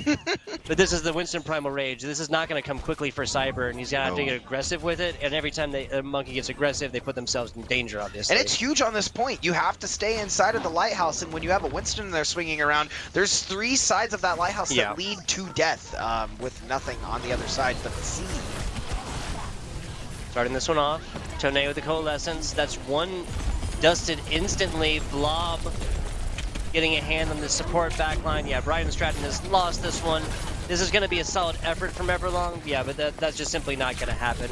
Hacks, no support line whatsoever. Rally is up, but you only want to risk that one. Brian Stratton wisely staying there as long as they can and take points, but that's it. Yeah, staying until 72% is really good on their behalf, as well as Waldorf is going to regroup and try to take or hold this point as long as they can. 12% now on, and they did get the last map advantage. They are up 1. They just need this lighthouse to seal the deal. There's a sound barrier that drops onto everybody on Waldorf. Fantastic job from Roses there. The mayonnaise paying off. My friend can't get out of this one. Support dropping on both sides. One actually literally after the boop. Valid dropping this one down. Slater unfortunately getting caught under the feet of this Diva Mech. Here goes the Primal Rage. Cyber finding not 1 but 2. A hack at the end and almost gets his rival monkey on the other side. Doesn't matter. He continues this one with Everlong combos there, and Waldorf University still a fighting. I thought that was all but gone as Waldorf was able to get 3 picks, but Cyber opting to use Primal Rage, get back into the fight, and create opportunity for Brian and Stratton as they're now going to be able to cap point as they're able to take picks on Roses and Valid. Great play from Brian and Stratton. Oh, what a stop play right there from Miro. Completely stops this. Any damage that comes in from the jump is only going to be absorbed by this tank on the other side. So not that anybody was particularly low, but that still would have allowed, what, 2 or 3 times more damage initially, and the stop where they're not going to anticipate, and they end up in the same bubble. True. If he's allowed to go on, bubble goes on to him, he's farther away. True. And that they caught it on the stagger. Brian and Stratton now at 90%. This is looking really good as Blob is trying to get in position for the infamous EMP that we've seen And all a boost set. ended. There's a huge eat. Slater takes out the Tracer, and Space Ghost gives a little food up to the Diva right here. Valid now getting dusted out of this mech very quickly. Super low right here. Papa Joe trying to take whatever damage they can, but Brian and Stratton coming out on top. Map 1 looking way better than the first. Wow, no joke. And they had ultimates to spare. They were just throwing them out. That looked like a completely different Brian and Stratton than map 1. And what's crazy to me is the capability at this high level of play of Overwatch of being able to get 2 picks and still lose the fight because the remaining 4 players are able to play and synergize around whatever they need to do to get those picks. And I'm not going to be crying today as we're taking it to the 3rd point in this control map. Well. Yeah, so both of these teams, just continue this narrative and remind you guys, they have not dropped a control map yet. That is the situation that we are both in. There's anything to be had here, any lines to be bet on, it's that this is going to be, this is going to continue to be, excuse me, Nuclear, an incredibly close and competitive matchup. Looking at Waldorf University. It's an all-out brawl fest from both sides. It's truly an all-out brawl fest. They are swinging, quite literally, this Papa Joe and Cyber swinging on the entire roster of Waldorf and Brian Stratton. The Blob, Cyber, or Slater combination is what I've really been looking for so far, how these Sombras operate. Now it's going to be the Winston v. Winston as Papa Joe takes out their counterpart right there. Cyber following Space Ghost, continuing in the back, almost one clips on Moira to the back of the head. Everlong just turns the attention of these Reaper shotguns for just a couple of seconds, makes mincemeat out here of Space Ghost. Space Ghost is going to die, but with 94% on the board, doing so much damage to the Brian and Stratton line. Mirio playing around this quite well, I would say. Rotating around, trying to help the backline, realizing that the front line is now suffering and trying to seal the deal on this first cap. It's going to be Brian and Stratton. It's a good job for Waldorf to come through on this and really stall this out towards the end. They forced Brian Stratton College players off of the .1 for a while. Lucio's not going to be able to get away from that one. That was the full boot with the angle on this one. Usually, obviously, Lucio's can wall run along the bottom, but this is like the perfect angle, and even with pushing forward, can't get into that one. Yeah, Lucio is just stuck in a bad situation. Waldorf sitting on 3 ultimates to Brandon's and Stratton's 4. I feel like the next fight is going to be huge for either team. And setting it up, I would love to. I think it's going to be a matter of who gets the EMP off first and how many they catch, with Slater and Blob both having EMP online. A lot of ultimates right here. 2 of them for Brandon and Stratton. Support-wise, both DPS as well. How this Slater EMP comes through, stops the Coalescence right in its tracks. Slater back on board, headshots and more. Reaper action versus Reaper action. A little bit of assist from Roses. Ramiro taking to the top, self-destruct on board, but not utilizing quite yet. Space Ghost on the hunt right here, but Lucio gets out for right now, and Justice right there just gets absolutely tracked and hunted down right there. I think Everlong and Space Ghost have something against each other because they keep swapping to the same character that the other person is playing. We saw that in game 1 with the Tracers, and now we're seeing that again on this third control point with the Reapers. Everlong, Cyber, and Slater all dusted in here. Brandon and Stratton College has lost this, but gonna take it on to the end. That makes sense. Now the swap coming on in here. This is looking score-wise almost exactly like we saw earlier. All of these swaps and all of these points have been above 70%. That means that whoever is taking point first, whoever is taking this defense, as we're learning, is able to hold and push that aggression out to make it to where the other team, whoever's trying to press in, is not able to do so. Valid down bottom, Papa Joe in the front, Primal Rage to begin this one off with, Injustice and Tone both done to support from other side. Only a soft support available for Waldorf as they come into this, trying to hold on right now though. Self-destruct comes down, the pull shot does not land, does not hit pocket. Space goes felled by a Primal Raging Monkey. Papa Joe in his time right now, but gets focused, hacked, and just dusted out of this one. All the focus in the world damage-wise. Still a fight here on point, and this is the advantage Waldorf right now, is they're trying to get back up to that 74. At least match up with Brian and Stratton. Yeah, and Blob trying to get in position to get in point, so Brian and Stratton can't push in. The Death Blossom is going to come out from Everlong, killing Tone, and that's going to put Waldorf on the back foot, as Brian and Stratton is going to pretty easily cap this point. One solid team fight left and a map where it basically comes all the way down to this nuclear. True. One last team fight. Waldorf takes it. They'll be in one more team fight after that. Waldorf loses. That'll be map numero uno. What has been incredibly close so far. Taking it to the top, classic Reaper against the Winston, and then the hack comes in. That is probably going to be enough for this right now. Coalescence in the back, now paying attention to this Everlong Reaper right now, getting into it. Roses now contributing to everything else. Sound barrier hits the corner and does get most of the players here, but not Valid, and that's what is most important. One boom followed up by a headshot. More Brian and Stratton College coming out on top. Map number 1. Wow, and what a crazy map. Waldorf was just unable to group up and get it back in on that third point, being well. So looking back, we went Ruins, then we went Lighthouse, then we went Well. Correct, right? So looking back at those points, both teams came out swinging, both doing well, both it came down to the DPS line, in my opinion. It came down to either who got the Sombra off ult first, and that's what we saw with Brian and Stratton. And taking this point, they were able to get in position. Slater was getting the ult off and stopping any retaliation that would have came from Waldorf in that situation. It was all about just stopping retaliation at this point, kind of like realizing what they want to focus the resources into, because you really, at the end of the day, you know, a chip in a chair, right? A chip in a chair. All they really have is ultimates, lives, and then when you're losing, time. Yeah. When you're winning, that time is literally against you. Yep. The ultimate economy, both from both teams as well, is a tier above what we've seen today. They're using ultimates and pairing them well. They're not just going in and just dumping everything when they need it and trying to take point with everything. We did see that yesterday. Yeah, they're methodically coming in, using ults to stop other ults, and I think that's why they're going with the Sombra. Like we saw it when they were trying to push in, they used the Coalescence was popped out. down back corridor and stuff, right by big health packs and more, and that led to what, boops, because then Lucio's can't come forward, can't wall ride and more. There's a dog here. Does that have a I thought there's a pupper. I thought they had a LA Gladiators. I thought I had an LA Gladiators logo on the side. It kind of does look like an LA Gladiators logo. Right. You're not wrong. Anyway. I think it is Steven Stars, the Steven Stars College coming out, having a booth here at Rhythm City. Pretty cool. We are looking at Miro out. And Choi? OBL is going to come in.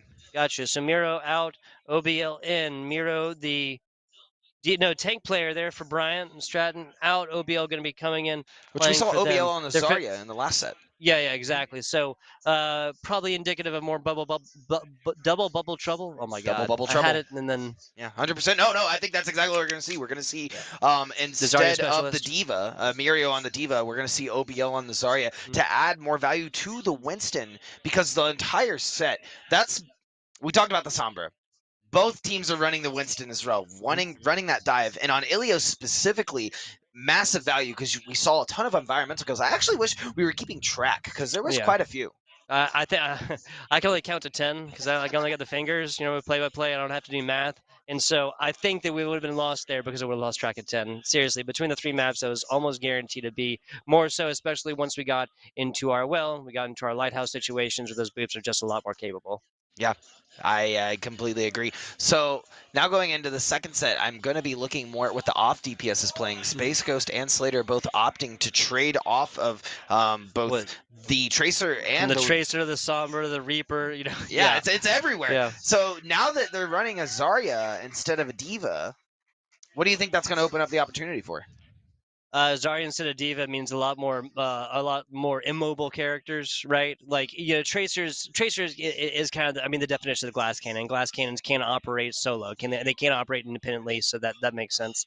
If we can always see the Pharah, but that would also require obviously the change from the Mercy. So at this point, it might kind of be like theory crafting to really poke and say this, that, and the third, especially because, and this is a shout out to the balance of the game as of right now. That just because like a Zarya come in, it's not like, oh well, we're guaranteed to see a Reinhardt. True. We're true. like you know, and it's also the other side, like the double bubble. You're also not guaranteed to see the Winston. So it really does like open up a whole lot right there. We are going to be seeing King's Row there, the crowd favorite King's Row, coming on in to this one for our hybrid map. Little push-up payload, little move, or open up a point, little push-up payload. And as you guys can hear, we are getting absolutely electrifying action out there right now. I believe that's the Smash bracket going on. That is the Smash bracket, and I believe that they're in either losers finals, winners finals, or grand finals. I walked out a minute ago, and they were saying that finals was underway, so it could be any of the 3. That is also going on the second stream. If you want to, copy paste open a second window and watch that as well, there's multiple action going on. We got Treasury and Nelhad over on the second stream casting that. There you go. I'm with it. Yeah. Like it a lot. Lots of hype. Lots of hype in the venue today. Absolutely. Yeah. Rocket League has concluded, right? Yes, yeah, Rocket League concluded earlier. Overwatch obviously being concluded right now. Super Smash Brothers on its way as well, and almost basically as close. We'll probably finish about the same time, given that the lesser esport takes only a little bit of time. Whoa! We're all equal here in esports, except for Smite. Smite is cut above the rest. There you go. Except for that Smite one, right? There you go. Yeah, console arena. Or MOBAs. Yeah, console MOBAs. Yeah. What is that? No, shout out to Atlanta and shout out to Smite and shout out to Hyzrez and everybody else. We have our maps. We have our sub in, or our OBL in, Myro out, or probably Miro, honestly, especially because they were playing the Winston from the Overwatch League player, of course. $1,000 on the line. But all of these players here today have punched their ticket to at least a little bit of cash. $300 going on into the second place. Slot right there. It's been a long day. It's the second place slot right here. Waldorf College and Bryant, though, already in the first map have dropped a map already, whereas they have not done that in this competition here for the NECC Hometown Series. So literally first and superlatives being shown off on stream already. Yeah, and that shows the level of talent that we have coming into this game as we're now headed into King's Row, as we talked earlier, also called Scrims Row, a very, very popular map, not just in professional Overwatch, collegiate Overwatch, but in the amateur scene as well. This is a very well-desired map. We were talking about how Assault is 2CP, not as fun, nearly, for multiple reasons. But this is one that a lot of people just see the competitive integrity on and like to play. So now that we're switching styles a little bit, I'd like to see what the difference is going out with these teams. Is we're getting a little bit of a black screen on our end. We're waiting for the teams to get set up.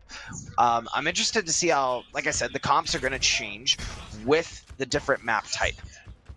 There we go. All right, and we're back. We are here. We are live. Oh, I've been here. There you go. Technical issues be damned, right? Yeah. There you go.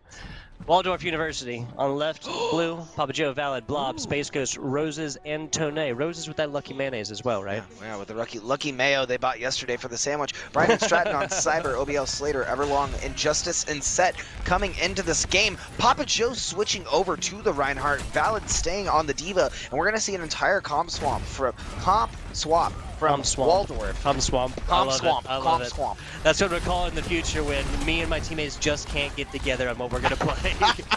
Headshots on a Space Ghost right here. Unfortunately, not finding any more value on a different DPS. There's Everlong again, sending Tone back. Should invest in your immortality field. We got Cole showing up here already as well. A lot of Brian and Stratton Ks. That looks like them coming out on top. On point, numero uno. Wow, Brian and Stratton taking that handedly. Everlong really adding a lot for the team there as they were able to get in and just tear through. 5 minutes and 30 seconds left on the board. Waldorf is going to come up to try to hold this first choke point, and that's what Roses is there for, to get them in. And Slater is going to pick Roses. Waldorf now sitting and not able to set this pace nearly as much because they don't have the Lucio to get them in and out. Yeah, so Rose is going to be coming back on this one. The free is coming out. A Winston left by themselves, but does utilize the jump afterwards. A sneaky shatter attempted in the back. Papa Joe is going to be the one that finds a K after all of that. Now trying to get out of this nice whip around right here. Not going to matter. The dash and reset coming in from Slater. Bryant and Stratton even looking like they're going through dire straits. Coming out on top. Yeah, Brian and Stratton. This is crazy. This is wild. Brian and Stratton, you'd think that Waldorf would be able to come in and do something against this roster. However, the Earth Shatter didn't really find anyone. Papa Joe found himself in a really comparable position in the backline, and that allowed Cyber and OBL to go through a tear, as Valid wasn't really able to hold that front line for Waldorf. Brian and Stratton continuing their push. We are looking at a vertical look at this one. There's a hack and a slash. There's a nano boost and a slash in. That's the first actual payload strike, as a lot of attention was delved into Slater coming into this. They invest the nano boost, they invest the blaze. Self-destruct over the top is gonna land on the Slater after he puts a clinic on mobility in. Yeah, Would've guessed it. I feel like Would've there's guessed some miscommunication issues coming out from the side of Waldorf, as Space Ghost did get the switch, but not able to find footing on this Reaper and able to do much for the Waldorf team. Brian and Stratton throwing out the Dragons, and Everlong finding yet another pick on Space Ghost. Roses was able to get Cyber, but oh, they're out on point. There you go. Blob finds not one but two. Put him between the eyes right here. On the back foot is Brian and Stratton after they find themselves in a stopped position for the first time, really, in this map. And this is one of the stops you do not want to be at on Kings Row, because they have this corner. They're able to get a lot of pressure and push up and back as much as they want to. They can back off if they think that Brian and Stratton's going to be able to take this, but I don't think that's going to happen. Definitely not going to happen now with purples on the both. Slater fell. The other Shibata brother done as well. No real DPS capabilities after OBL is dusted out of Brian and Stratton so far as well. A lot of picks coming in from Waldorf. Yeah, that's going to be it right here. Like you said, this is such a crappy place to get stopped at as well. The spawner is just so far away. I mean, Waldorf is going to come up. They're going to push this a few feet, but Brian and Stratton is going to come back pretty handedly, in my opinion. I think they're going to come back. I think that they hadn't grouped up as efficiently as they should have and grouped around the right side. They kind of tried to go main, not expecting Waldorf to push up, and that's where they found them. Waldorf was immediately there and catching them on the back foot, as you said. Basically chasing monkeys with purple grenades right there. OBL fell, Tone and the rest of Waldorf just going off right now. This is done, tank lineup's finished. Waldorf University needs to push this right now. Brian and Stratton needs to get out of dodge while he gets this good. So the crazy part about this is the disadvantage is extending from both teams. As they find an inch, they're taking a mile, quite literally. Waldorf and Brian and Stratton both, if they're able to get, I feel like it's not just one fight, but if they get the first fight, the other team who's on the back foot is initiating, trying to get back, trying to lose that, gain back that lost time, and they're catching them again. So they're winning 2 fights in a row. This is hedging a bet right there across the top, and they're going to pay for it again. you go up and you invest your bubble, something like this, Blob is just going to have an absolute shooting range across the top. And that you have to be careful for that on the McCree on this map. That's a really great spot. We saw, sorry, the Cole Cassidy on this map. I've been waiting to pull that out for like it's you or Will this whole time. I actually did it to Will once and he didn't pay attention to me. He was just like into casting. Guys, I know you couldn't see, but I like ripped my whole face up and like shot my eyes open when once he said the former name. Yeah, no, I'm sorry. I have no idea what you're talking about. Alternate universe never happened. But Cole Cassidy, if he gets set up on that high ground, especially with Tone on this map, all it takes is the amplification matrix to come through. As we're going to find a lot of ultimates come out from Waldorf as they are double downing on this point. Yeah, hands down the fastest team kill as well. Immortality Field, the amplification matrix, obviously, or die, the Death Blossom, and Shattered all invested there. But fortunately, Blob is really close to this high noon. Valid and Rose is already there. Yeah, Slater traded off onto the Cole Cassidy as well, and we're seeing set now on the Ana for Brian and Stratton, and Rally's going to come in as they initiate this push, but Waldorf looking like they're just waiting it out. Valid boot back and now slept a little bit. Gonna have to try. What a shot right there! Hits the grab on the corner, but that's gonna be out. Barrier holding out for right now, and they don't take out the Immortality Field again. This mistake was learned in previous, and now it is repeated here yet again. I feel like that's a miscommunication issue. They know that Tone is up. They know Tone is going to drop that lamp. They have to tear it down if they're going to commit with the Dragons. Last little bit, some cleanup action here. The hero stance having to be assumed for members of Brian and Stratton. Oh. Seeing Space Ghost try to get in a different position here. This Cyber going down 80, 50s, 20 health and is going to fall by Papa Joe. Yeah, this is mostly done. This is a slow burn. An eddying hemorrhage, as you could say. OBL is going to get dusted out here, and now overtime respawn rules are going to take effect. That's going to mean faster overtime. Brian and Stratton basically getting punished. Yep. Right? Yeah. They knew it. This is a hard lesson learned earlier. The only difference, really, is that earlier they learned the lesson against a team that they were simply operating at a higher level than, and that is not the same situation they find themselves in again. Waldorf University, with one click of a button, stops between two ultimates. We'll call it 3 minutes of progress, right? Yeah. 3 minutes of ult charge. Truly. At least 10 seconds of shot calling coordination, and an absolute home run shot on that grab. If he doesn't hit this perfectly, it's not just on the corner, which is obviously the best position for this, but it also goes past. Yep, and it goes way onto the other side of the wall. It whiffs everyone. We didn't see that, though. It hit everyone. They had the Dragons out. They needed that last chef's kiss to really finish the combo. And that's one shot into an Immortality Field from a charge up Hanzo shot. Anyone. I mean, they have so many people. They even they have so many people that are able to hit that from a distance, right? Obviously, you can have the monkey jump up there, take it out. Anyone could have done it. And of course, Rose has also invested the sound barriers, so if they had got, sound barrier will not keep you through that entire damage, especially with the Winston. If the Winston was there, technically not 100% sure where positioning-wise where they were. I'm just saying, if you literally take that out, then that's another ultimate that Waldorf University would have invested. Nothing.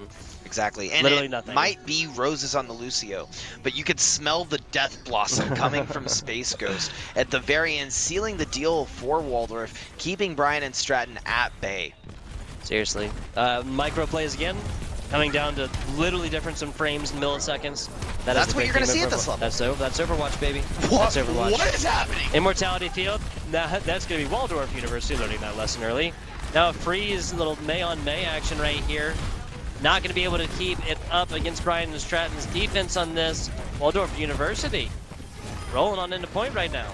That's a lot of time they're about to take this with. Yeah, Waldorf is taking this with 30 seconds up. Like, they got that in, what, 30, 35 seconds easily? That was a really good play from Waldorf, and Blob and Slater on both of the Maze was so cheeky. They walled off both of the teams, and then they were all stuck in a pit. That was entertaining. Now, taking that in the last little bit there, more entertainment to come. We can guarantee that.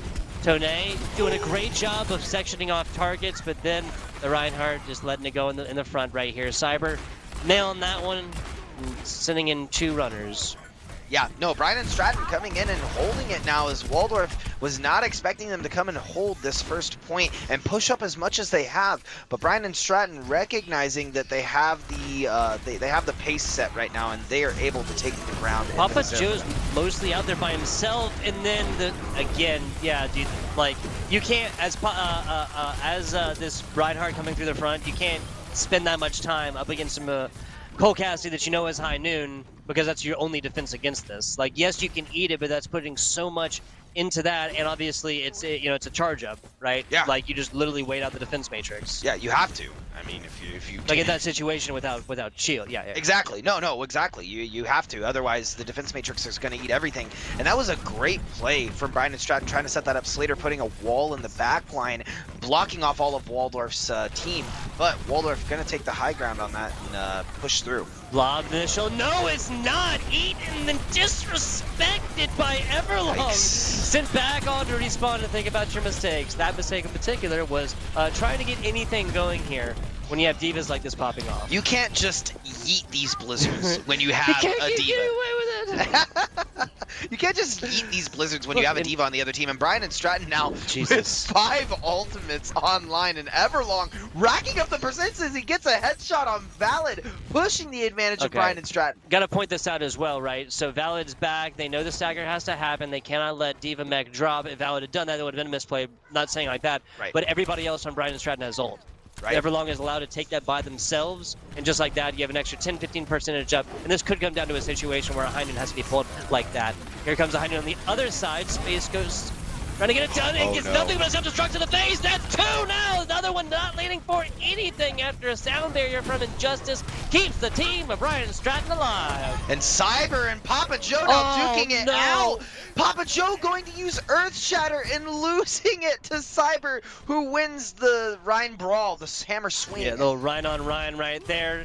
Cyber hit his shatter around Papa Joe and read the dropping of a shield earlier. The same kind of thing happens there, and Papa Joe adds to the bleeding by trying to get a shatter off on stairs where it would not have mattered with a big health pack literally 2 steps away. I don't know. I don't think I'm you not use trying it either way in that situation, to, right? Yeah, like with the health pack right there is even worse chance, because you literally cannot get enough damage, even with Fire Strike, even if you had it. Heinen's attempting on the other side. 12 o'clock, it is not! Eat some more right there, and that's what happens when you get both the shield. That's the shatter on the other side. Cyber is allowed to go to town right now on King's Row. Oh my lord. Cyber with the reads hitting that massive shatter as they grouped Waldorf in the room, and that was only able to happen because Everlong popped the Deadeye around the corner, forced Waldorf into the room, and then Cyber saw the opportunity, Earth Shattered, and took out the entire Waldorf roster.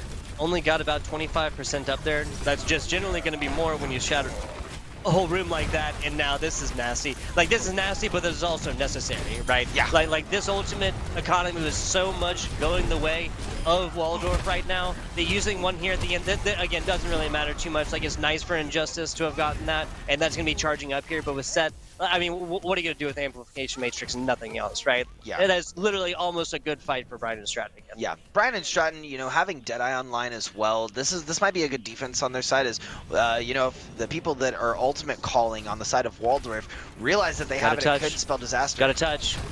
Okay, yeah, it comes down. See, OBL is going to pay with it for with the mech for it, but doesn't matter. High Noon attempted. Everlong there, doesn't matter, uses the shatter. Cyber with the mind games again. Papa Joe gonna fall right there. Everlong finding headshots on that. Is now the weather changing a little bit, and in great ways here for Waldorf University. They just purchased themselves a lot of room right here. Only 3 members back. That's gonna be it. No Space Ghost for you. Self-destruct finds nothing because there's no one there. And what a beautiful self-destruct on point to seal out the map, as Waldorf is going to get 1 on the board, and it is now 1-1 Waldorf against Brian and Stratton College. Now both teams have not just dropped control maps, but dropped full maps as well. Not a bloodless victory either way it is going to be. Oh, and we're going to see the play of the game go to this Hands massive down. Earth Shatter. I completely agree. Boosted in. It doesn't matter what you're doing. The Ryan's here. Hold up. He took out the amp. Oh, or took out the lamp. What? Hold up, what? No, okay, so that is actually a little bit the result of luck, because the amplification matrix comes up on top of bookcase, and since it's line of sight, he was able to get I mean, because he came in and like everybody's literally shattered on the ground, but then two players die, a third and fourth don't, and it was kind of like, okay, well, what's going on here? Is because amplification matrix didn't have line of sight of players laying down on the ground because it was put up like that. From where it Wow. was, that's that little. I mean, and we're talking about different of pixels right here. Minute. Like literally Yeah, difference of yeah. pixels right here, but because like the main hitbox doesn't get line of sight with amplification matrix, or because with the immortality field, that lands right there and doesn't save multiple players. Now, would it have really mattered? Probably not, because instantly we just see Cyber whip around a swing and a half, basically with other damage in later, and the immortality field is down. But still, like the capabilities of two extra players staying up, who knows? You know, Shatter It could doesn't have last that switched. long. I mean, that's what we've seen all series. It only takes 1 to 2 players if they can combo what they're using and synergize around each other really well. And they can take whole points. Yeah, I and saw that with the with only Sombra like and the one or Monkey two. earlier. I Yeah, mean, exactly. Only like Sombra hacks everyone. Primal Rage is activated. Everyone's off of point. We've taken point. And now we've got 2 environmental kills. Yep, that's literally that same situation as what we saw twice on Ilios. two different Ilios maps. Yep, Yeah. yep. We will be going after map 2. Given that it's tied up now, teams generally obviously take short breaks here so they can talk coaches and otherwise. Right now, that's what we're seeing up there. So we're going to go to a very short break. We'll be back with you guys. These teams need to do pick bans, and they need to figure out what it is that they need to be doing. No, it's not. Excuse me. We're going to keep this a rolling. You know what? Let's go ahead and give shout outs to some of the organizations and We should. people that We do should. make this possible. First and foremost, Nuke here and I are just beautiful faces attached to just golden chocolate voices without our production staff. Yes, big shout outs to everybody here, production wise, that's been helping us out and getting these faces and these voices projected on out to the internet so that everybody outside of the Rhythm City Casino can enjoy this competition and, most importantly, our commentary. Of course, yeah. Shouting out to the commentary as well. It looks like they're wrapping up on the other end. You might have been able to hear some feedback in our headsets because they were bringing the energy in the venue as well as we were. Treasure and Nell had they were on commentary earlier. Teacup subbing out to get Nell had, and you need a little break. You know, you got to rest the Makes voice sense. a little bit sometimes. But when you got irons traps like we do here, you know, we're fine to keep going. There you go. There you go. I have worn it ragged over my 30 years or so, and is not going anytime here today. Longest day commentary. Was your like commentating live? Longest day commentating live for me. I ran when I was at Paradigm, the aforementioned land center that I ran before. I ran a bracket with Acer, a League of Legends bracket. The computer company. Yeah. Okay, I ran a bracket with Acer for League of Legends. It was a $5,000 tournament, and we casted. I guess I ran production that day. I didn't really cast. So we Same thing. did production for probably 9 hours. So production that end. Casting, I was able to cast Overwatch Finals last year for NECC, and it versus I'm spacing the other college off the top of my head. I know it was Becker College's last game before they shut their doors actually forever, and they took the championship. They done by Shifty. Shifty was a head coach over at Becker at the time. He was the coach of an amateur team over in Europe and the amateur scene for Overwatch contender scene. So that was my longest day of casting. I casted on that day with my co-caster for I think it was a best of 5 again, or sorry, best of 7. It was a long match of that Overwatch. could go. Yeah, and it was 6.5 hours. There you go. What was your longest day casting? At the casting Apex Legends in Atlantic City until 5 o'clock in the morning. It was like from start time to finish time, not counting prep time, not counting the hour we had to be there beforehand, 14 and a half hours. It was honestly pretty crappy. Towards the end, I just felt like the chattering head. You know, like the T that you wind up. Yeah, you know, yeah, like the red thing. Yep, that's what I felt like there towards the end. 14 and a half hours. It was. Yep, had to get on a plane at like 8 a.m. Oh my god. It's like the allegory for life, my voice bouncing back at me, and the futility of the existence that we live in constantly. Reality is a lie. Existence is pain. There it is. Getting existential here. The Rhythm City Casino, a good place to be existential and to enjoy existence in general, right? I'm sure that's a long-winded. We are going to break. Okay, you did the Okay. Yeah. Well, full circle once again. Yeah. There you go. Yeah, we like circles. You know, those are easy because you don't have Circles to are pick any easy. sides. Just like we're not picking any sides right here with Bryant and Stratton versus Waldorf. It could be anyone taking the series. But Really first, could. We're tied up. It could be 10-10 right now. It could be 0-0 right now. It is 1-1. That's where we're at. I know what type of map we're looking at. It's going to be Escort next after the Brian and Stratton College took Elios 2-1, and then followed up by Waldorf taking Kings Row 2-1. So once again, both teams dropping maps on Control for the first time in this competition, and both teams dropping a map for the first time in this competition. We are going to go to a very short break as I've been accosted by my producers again to do that. We'll be back with you guys in just a little bit. FBI Tugboat here, joined with my man Nuke. We'll have more Overwatch action coming at you in just a little bit.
Hello and welcome back, Overwatch fans. The NECC Hometown Series continues now. FBI Tugboat here with my man Nuke. We got a tied up situation a series on our hands here for the grand finals, Nuke. And I'm excited. Like I'm thrilled. It's been 2-0, 2-1 sets all weekend. Now that we're in the first to 3 situation, there's a lot more back and forth action going Yes, on, there especially is. in grand finals, which is what we were praying for most of the day, Exactly. correct? A nice and close grand finals. That was Brian and Stratton striking first. 2-1 on the Helios there, and both teams dropping their first control map of this competition. Waldorf striking back there on the King's Row, 2-1 on that, and it came down to the wire. Came down to literally minute details and strats. You know, I gotta say, Nuke, it's almost like these guys are playing for like $1,000 or something. It's crazy. It's almost like they're playing for double or Quadruple. quadruple digits. Thank you, quadruple digits in money. That's not just that, but bragging rights. This Yeah. is the first hometown series event in the hometown series period. So Yeah. they're the first champions. And shout out to the Quad Cities. Whoever it will be. Now, do me a favor and go over how the prize pool contributions in, because there's a certain dollar amount per player that is Yeah, added. so there's $10 per player that is added into the prize pool for the entire pool. That is, so say if there's 6 Overwatch players and 8 teams, that would be $480 Yes. and contributed, and that is added to the $1,000, which is then now split out 70% and 30%. Got So it. no matter what, either of these teams are at least walking away with around $400 or $500. Gotcha. So either way, and like you said, a lot of that will go back to going forth and providing these colleges more esports opportunities and the rest. A fantastic one that is unfortunately concluding, but in a fantastic way so far. Brian and Stratton on the attack here at Dorado. You have not seen one of these maps yet. We've also not seen Papa Joe quite yet on this Hammond. ball, Gonna yeah. pull out the ball against Ryan and Stratton, and I'm interested to see how this works for their comp, as they usually prefer running this Winston. That's going to be a Winston dropping early. There it is. Brian and Stratton losing a main tank. Within about 25 seconds of the start here, they get up to first elbow. Now running through. Contest still comes through the bottom. Now that's actually going to stop. Everlong shifting attention for right now. Doing a great job as Injustice with these armor packs. Yeah, and wow, massive purple coming out from set onto Waldorf, taking out Roses and Papa Joe. They are going to have to back up, as Brian and Stratton are now making their way underneath the push of the bridge. Yeah, under right here, Roses, Tone, Waldorf University losing their core of support heroes, and Brian and Stratton does not choose now to strike. Slater should be picking apart members of Waldorf. There we go. Now he goes off to it. I was kind of wondering about them because they have 3 on. The Tracer's pretty much the last player you ever want to have on the card. Yeah, and Tracer's still stuck as Space Ghost has spotted them in the back line. Now trying to get a pick for Brian and Stratton. Nice. That's a start. Main tank, main support deleted. Brian and Stratton now taking out Space Ghost, so a huge source of damage on the other side. Both supports deleted. Brian and Stratton realizing that, and I think it's time. Yeah, they have realized that. They don't want to charge anything for Waldorf. Of course, everybody except Space Ghost pretty much has ultimate. Yeah, same for Brian and Stratton, honestly, as well. This is just a brawl fest coming out from both sides. Brian and Stratton needing to set back up, and we've seen Waldorf. I would say this is Waldorf's strong suit is their defense. As we are going to see Bob come out from Bob. Rally there. Everlong choosing onto the Tracer again. So going to be 3 Tracers on the board for just a few seconds. Blob falling there at the end. The Blob Bob getting them done right here, though. Space Ghost felled by a well-placed flail. Now back to the middle. Purple yields and a couple different players getting that boosted healing. Self-destruct finds nothing as it unfortunately lands in a pocketed corner.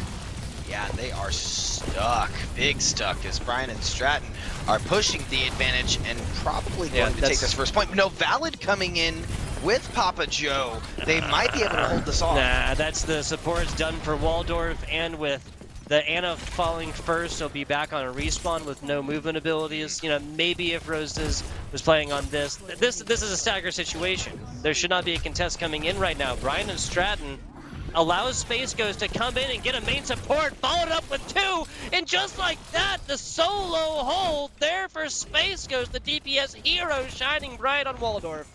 Wow, with just 3 meters left and 1 minute, you do not want to be Bryant and Stratton in this situation. That was a great hold from Waldorf. And the sleep coming out from set on Bryant and Stratton onto Blob and Waldorf was really nasty earlier. Might want to save the sleep, right, for the Tracer. Yeah. It's harder to hit, but I can almost guarantee you Blob would not have had the same effect. Lob Bob out again. Cyber just trying to soak up damage in the front. Brian and Stratton throws a half-hearted offensive push into this. It almost takes... Okay. Okay, Papa Joe comes rolling in the 11th hour right there. That was almost the definition of a C9. Well, I mean, that's exactly what happened last time. Papa Joe came in at last second, and look at his health sitting at that 10% mark, finally going to fall and die. Brian and Stratton going to get the little nudge they need to get it to this final push on this first, I guess, checkpoint. Well, I guess Papa Joe comes back, gets literally like 2 shots and an armor pack on top, and then is able to rotate back. We'd still be watching this contest come through. True. As members of Waldorf would have been able to get in at that point. Again, theory crafting at its worst maybe at this point, because that ain't what happened, Nuke. Exactly, and Tugboat, they are pushing their advantage. Brian and Stratton meeting Waldorf almost at their spawn doors, and it's like I said earlier, pushing this advantage. They're not just winning one fight most of these times, they're winning 2 in a row. That's another E there from Valid. We were keeping tracks from the divas. That's crazy. These divas are viable. Yeah, most of the E's will be, of course, the tracer bombs. Outside of that, just ultimate-wise, we've seen them on the soldiers and the Z theirs. Self-destruct, that didn't find anything, mostly used for zoning right now. Blob sending out the Bob here again. Gotta say, Blob has been getting this one very, very quickly. I feel like every time this character is mentioned, every time Blob is mentioned, he is gonna have that Bob out, that 1000 statue just sitting up, just firing away. He doesn't miss. And Bob don't miss. Bob don't miss. Bob is huge on payload maps too, because Bob can push the payload across the map or stop the payload depending on what side you're on. Yep. Stick comes in and Cyber goes out. Valid barely catching that on the end. Now the drop in, I think Everlong did. Yes, Everlong did find that on the bottom. So Tanae held right there, and Brian strutting along. Yeah, they are pushing through with 1 minute left. It looks like they are going to hit this second checkpoint. Waldorf, of course, is going to have time to regroup. Ooh, the boot comes out onto Valid. Valid out here by himself. Oh, man.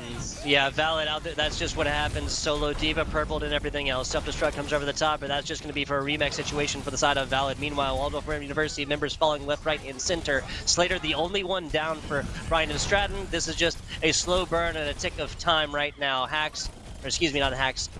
The shield bash coming in for the stun. CC. Tracer forced off, Space Ghost sent back to team. 2 minutes will be the total reward for Brian and Stratton after taking point number 2. Yeah, Space Ghost, just like first point, trying to put on the parking brake for Brian and Stratton, but they found out it was broken. You know, they can't do that actually. So they cut the brake lines on this one.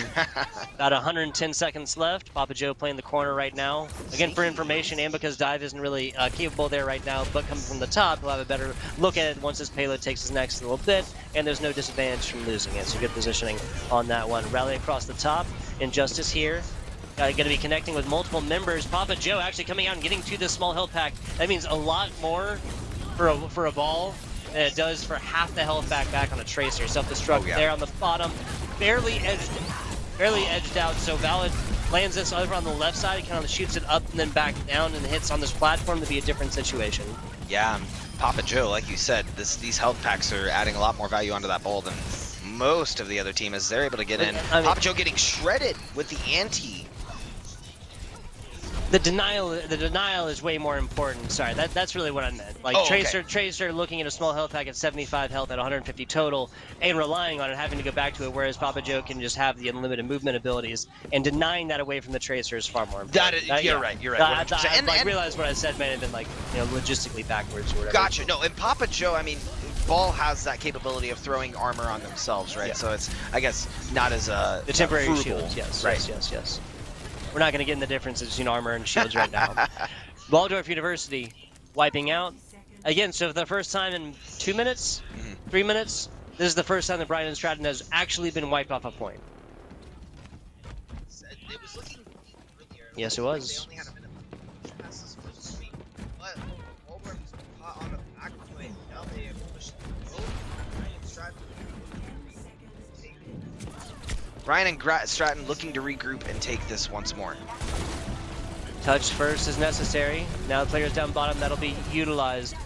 It's just the monkey there after the jump was used, just waiting on cooldown. Shots from the top. Everlong's copy is not going to last very long on that one. Rally now coming out for Injustice as well as Space Ghost finds their counterpart down bottom. Nothing doing on the copy there. The Echo, Everlong does get a self-destruct, but that's not going to connect on bottom. Valid now with that on board. A remake or a self-destruct coming in here in just a little bit. Now super low, tosses it in on the top as well. That's decent positioning, but no value outside of a little bit of zoning action on that. Tone finding Baby Diva down bottom. Waldorf University coming back out onto the defense, and nobody from Brian Stratton touches. A very, very close hold indeed. Brian Stratton gets 2, but not 3. And that's a hard point to take, that very last point, because the spawn doors are literal inches away from where the payload will be. I think actually on payload maps, that is the closest that spawn doors get to the end point of the payload. I like completely would believe that. Yes. That is so close. I mean, you have the spawn doors, you have a pillar, and then there's payload immediately. Yep. And Waldorf, a team that is able to regroup fast and able to attack quickly with the team that they have, whatever comp that they have, whether it be 3 or 4, they were able to get back on point quickly. Bryant and Stratton, if they lose someone, they're out for a solid minute. Yes. They got to take a hike and a half to get there. And especially given that we didn't really see the Lucio's invested here on Dorado. Again, with payload providing that little bit of area of effect healing, and really just substituting a Brig in there, especially because Brig can get places quickly. Not that it's even really that necessary. That's usually going to be enough, and the investment into one main tank and one main support.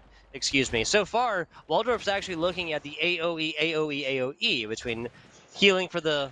Okay, never mind. Just like that. Even as linguistic as it was, Tone denying that situation. The caster curse, right? Indeed. You say one thing, and the next thing just happens immediately after. Exactly. What do you do? 5 Brian, seconds to go. I like this hold from up top right here, though. From I OBL do and too, Cyber. especially with dive. You can get down, you can do damage, and then you can come back around. It's a very safe and good hold to have, because sometimes they're not catching it off guard, or you can catch them off guard as well. Obviously, our X-ray can't tell like distance that well, and I thought that Tone just jumped off on accident, like jumping down from this. But nope, there's a ledge there. Blob over on the side, trying to land shots in edgewise. As Space Ghost takes it from the top. This is okay, so I actually like this hold. Brian and Stratton isn't going to give up anything on this corner even.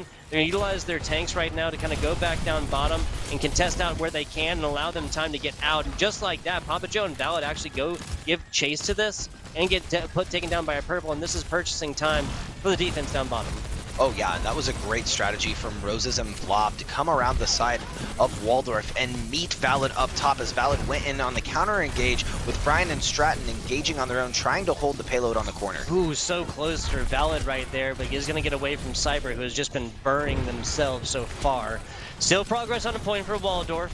It's super crucial for them to get through this last elbow and then under bridge. Everlong winning that Tracer on Tracer, but Blob winning the Ash versus Ash. 5v5er right now.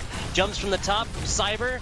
Very, very close to this Primal Rage and a purple. He kind of panic pulls that one at the end. Roses, Injustice both done. Now Waldorf fighting without a support as well.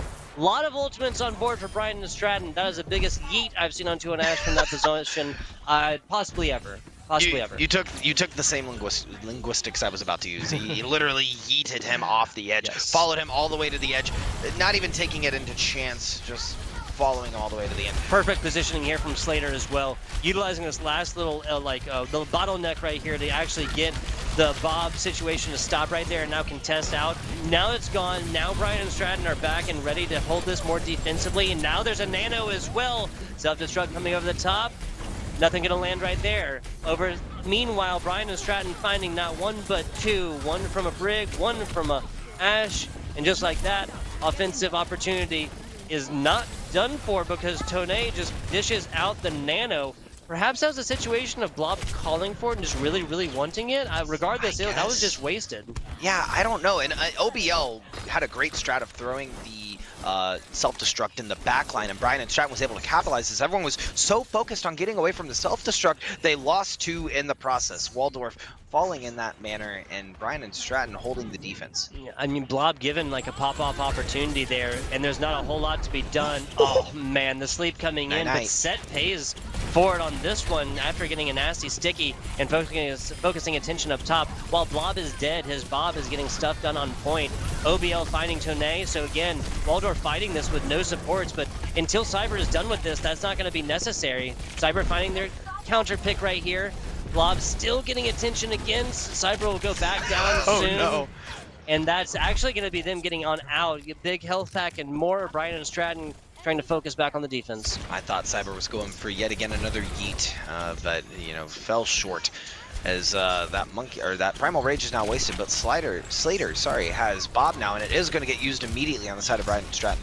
Nice shots. Dividing attention there from Set is always a huge role for the Ana. Like a single shot onto just like the small health packs. True. A single shot onto a Tracer when they're low like that just means everything.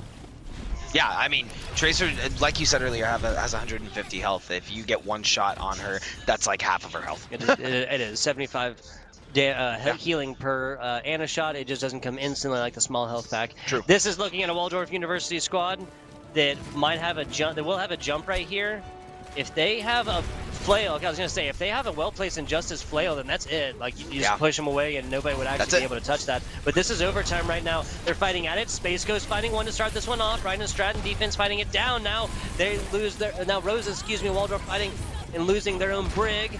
Big stuff in the back. Self-destruct from both sides, finding sticky players. Waldorf fighting. At this one, Slater the last alive, and Waldorf University purchases a new lease on life with a little bit of time and more on first point. That was a great play from Space Ghost, identifying that the Diva Bomb had come out, the self-destruct was coming out from Valid, chasing down the backline as she knew they were indoors, and taking those picks away from Brian and Stratton, allowing them to get the payload on point, which is, I mean, that was a do-or-die situation. Yes. If they didn't push that, that would have been mapped. The OT in every single way. Slater finding a nice and nasty. Nice. Headshot against Ghost. Space Ghost right there. Blob following suit. Waldorf University might have just pulled off the Hail Mary. Prayer answered. Is anything that what's happening right now? Yeah, That was a wasted ultimate again from Baba Joe. This is quite a bit of a push as well, and hard to take, especially with both teams running this dive on the second push, going into the industries themselves. I don't know if this is going to be an easy hold for Brian and Stratton as Waldorf is continuing Nice their coach gun onslaught. usage. Nice coach gun usage from Slater, forcing the monkey back down on and onto point. Nice stick, and that's gonna be a nasty one against the brig of the other side. Ryan Stratton losing the healer, losing a main tank, still fighting. OBL from the top, getting engine attention onto this Tracer and forcing them to go forth and use recall as well. Waldorf fighting this one 6-4 right now or so. Now the set Ana forced all the way back. Roses finds some more picks back bottom. There's going to be contests, but that's it. Waldorf now rolling on. Man, oh man, and I don't know. I think that was a good play from Brian and Stratton to try to hold the defense for the sake of they have 56 seconds, right? If Brian and Stratton is able to get their ultimates online and stop Waldorf, that's going to be a huge reset for them. They may not be able to make it back in time as we have 45 seconds left. Coach Gutton, perfect utilization again. Blob finding a little bit more damage this time because the nano boost did come in. Nasty purple, and there's the sleep. There's your Primal Rage. There's your nano boost wasted. Actually, no, not Primal Rage. Excuse me. Papa Joe purple doesn't quite get to 100 on this one. Back to the middle as members of Waldorf fighting and falling left, right, and center. Everlong, huge source of damage. The only one deleted off from Brian and Stratton, and now the offense is forced back yet again in 20 seconds. That was a 15-second fight, and like I said, Waldorf now caught on the back foot. They need to come in the next 10 seconds. They're going to be able to do it, obviously, because they have the dive comp, but is it going to be enough? Brian and Stratton have 3 ultimates coming online, Waldorf 4 coming online. Waldorf's got a lot coming up. Tone is really the only one without it there. Bob and Moore, purple's landing. Eat there for Valid, yum, yum, and another meal comes in for this Diva, following it up, LBL over the top, nothing. Neither self-destruct finds anything effect-wise here, just a little bit of zoning yet again.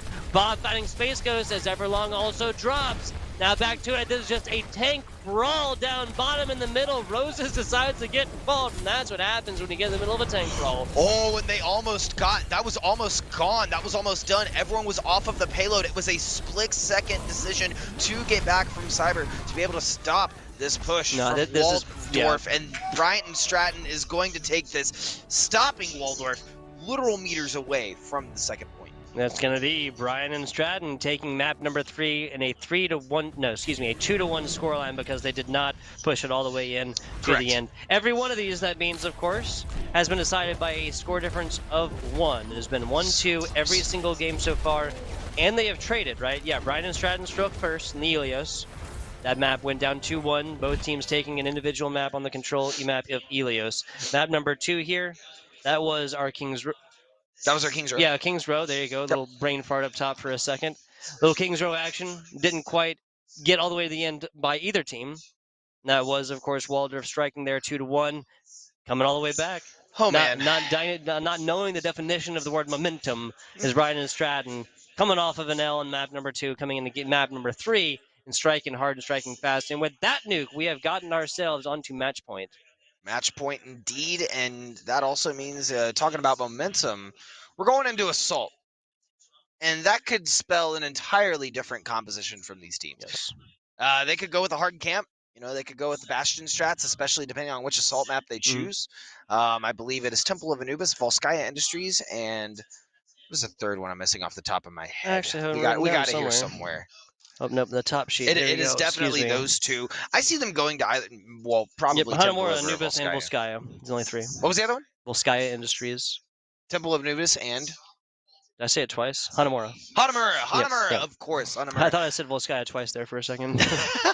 No. I thought that I caught the same thing twice as well. So, yeah, it's interesting that we're going to Assault. We have been kind of avoiding it all weekend. I'm not going to lie. When we were choosing the format for this competition, we kind of wanted to keep it out. You know, it's something that is Just not keep it for the very grand well finals, loved. right? Yeah.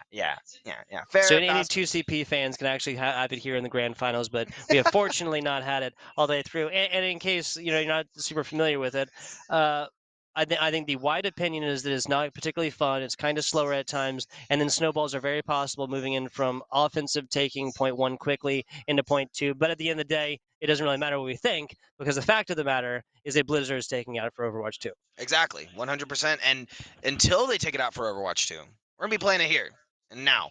So, out of these 3 maps, which one do you want to see? Just opinion. Anubis. Anubis? I really don't like. I mean, all memes aside, personal opinion, I really don't like 2CP that much. And Hanamura, especially given Hanamura's problem is that first chokehold, there's literally only one other way to come through with this, like the little window up top. And the only players that can do that, obviously, are heroes that have movement abilities. And even then, some of them can't even get that done. What's a good example? Tracer. It has to use everything to come around from this really wonky edge and then jump, dash in, everything else like this. So, regardless, what map we're going to see, these teams are going to figure it out. We are going to go to a 5-minute break, and we'll be back with you here for the NEC Hometown Series in just a little bit.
And we are back, we are here, and we are alive for what is possibly the last map here of the Grand Finals of the NECC Hometown Series. I'm FBI Tub, but I'm joined with my man Nuke, and we got Brian and Stratton up 2-1 on the scoreline against Waldorf, coming into a map that is, of course, match point.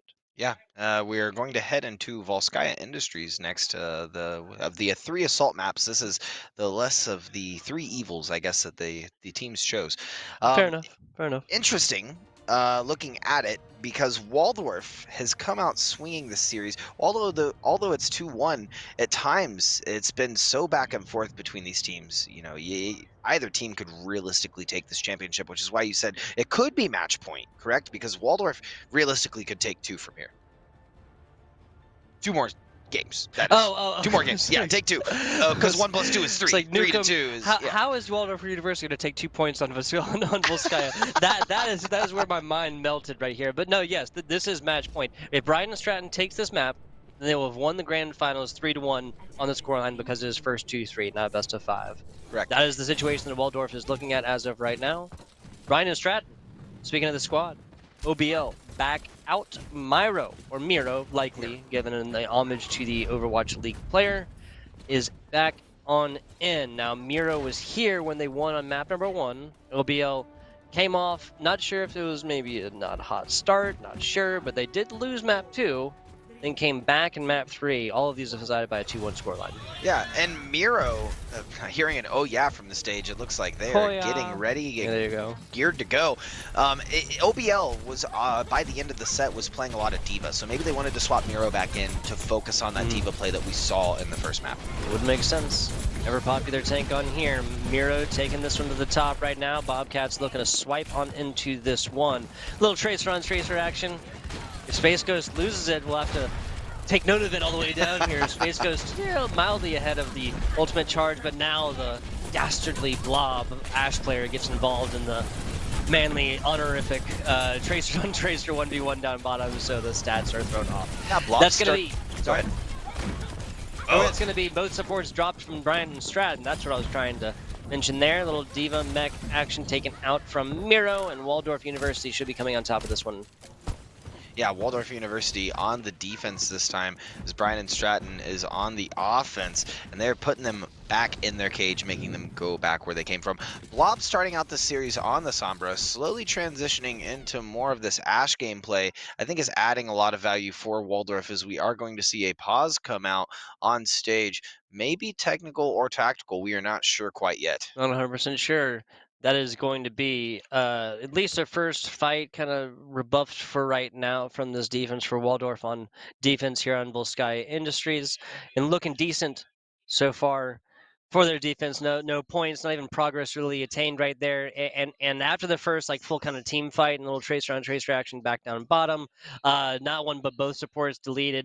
These are the kind of plays that Waldorf is going to have to continue and just replicate throughout here, because if there's any two first picks, it'd have to be your 2 supports, right? Like 2 tanks would be nice, but DPS and supports can simply get away at that point. If I'm gonna pick my first 2 picks, or pick my first 2 kills, I guess I should say, to avoid trying to overuse the word or whatever else like that, it's gonna be the 2 supports every single time. Yeah, I mean, then they have no sustain. Then you're taking out the rest of the team. They're just easy pickings. Yep. I guess that you could make the case if you have a soldier, you could group around the soldier for some healing if you're winning the fight, or if you have like a Rhine to throw up a shield, or another character as such with a shield. Yeah. If there's Sombras, you get your small health packs every 1.5 seconds or something like that. But these are obviously situations you never want to rely on. Like really some big group healing, even just one healer staying alive right there should usually do the trick. And really, outside of like a tank being low and Lucio not having speed or not having the amplify that pump it up, or a Brig that's out of shield packs, there's really not many situations that one of the soft supports is just going to like not be able to heal somebody all the way up. Even 30 a second from the Zenyatta onto one of the tanks, again, unless it's like 400 down, 500 down, then it's going to be enough to get any squishy back to normal in just a few seconds. So yeah, and it looks like we are going to get back into game. Everything's staying the same. Ultimate charge looking good, and Valid already with self-destruct. That's going to be the Winston after Blob right now. Blob dropping down bottom. Courageous stuff. That was an opening for a boop situation just like that. Ryan and Stratton doing the exact same thing to Waldorf University. which is taking out not one, but both of their supports. Yep, and now Waldorf caught on the back foot. Gonna have to regroup, and for an Ana and a Brig, this is gonna be a trek to make it back to point. Opting to go back in, try to stall out some time, as Blob is gonna find Slater, and Muriel is going to find Blob. Justice popping the rally. I'm not against this, but Waldorf will have their supports back here soon. Just the edge little side right here takes out Space Ghost, and again, Seth dusted. The only support left on here is Injustice. Now here comes the rally as Roses wins that one handedly. Huge hack, but that's gonna do nothing now that the rally is already out. Roses just going to town right here and trampling through. And they're once again doing exactly what is done to them, taking out the supports first. I feel like in the CP style map, that's what we're gonna see going throughout, is taking out these supports very early so that they're able to just get on payload immediately. Minute 20, like this could be an incredibly short match, right? Because Brian Stratton now has taken first.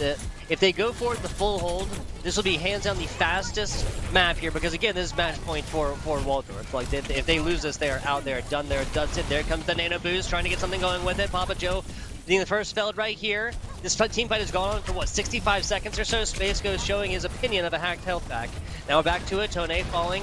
Cyber getting that one up close and personal. Roses as well. Waldorf University losing the support line yet again.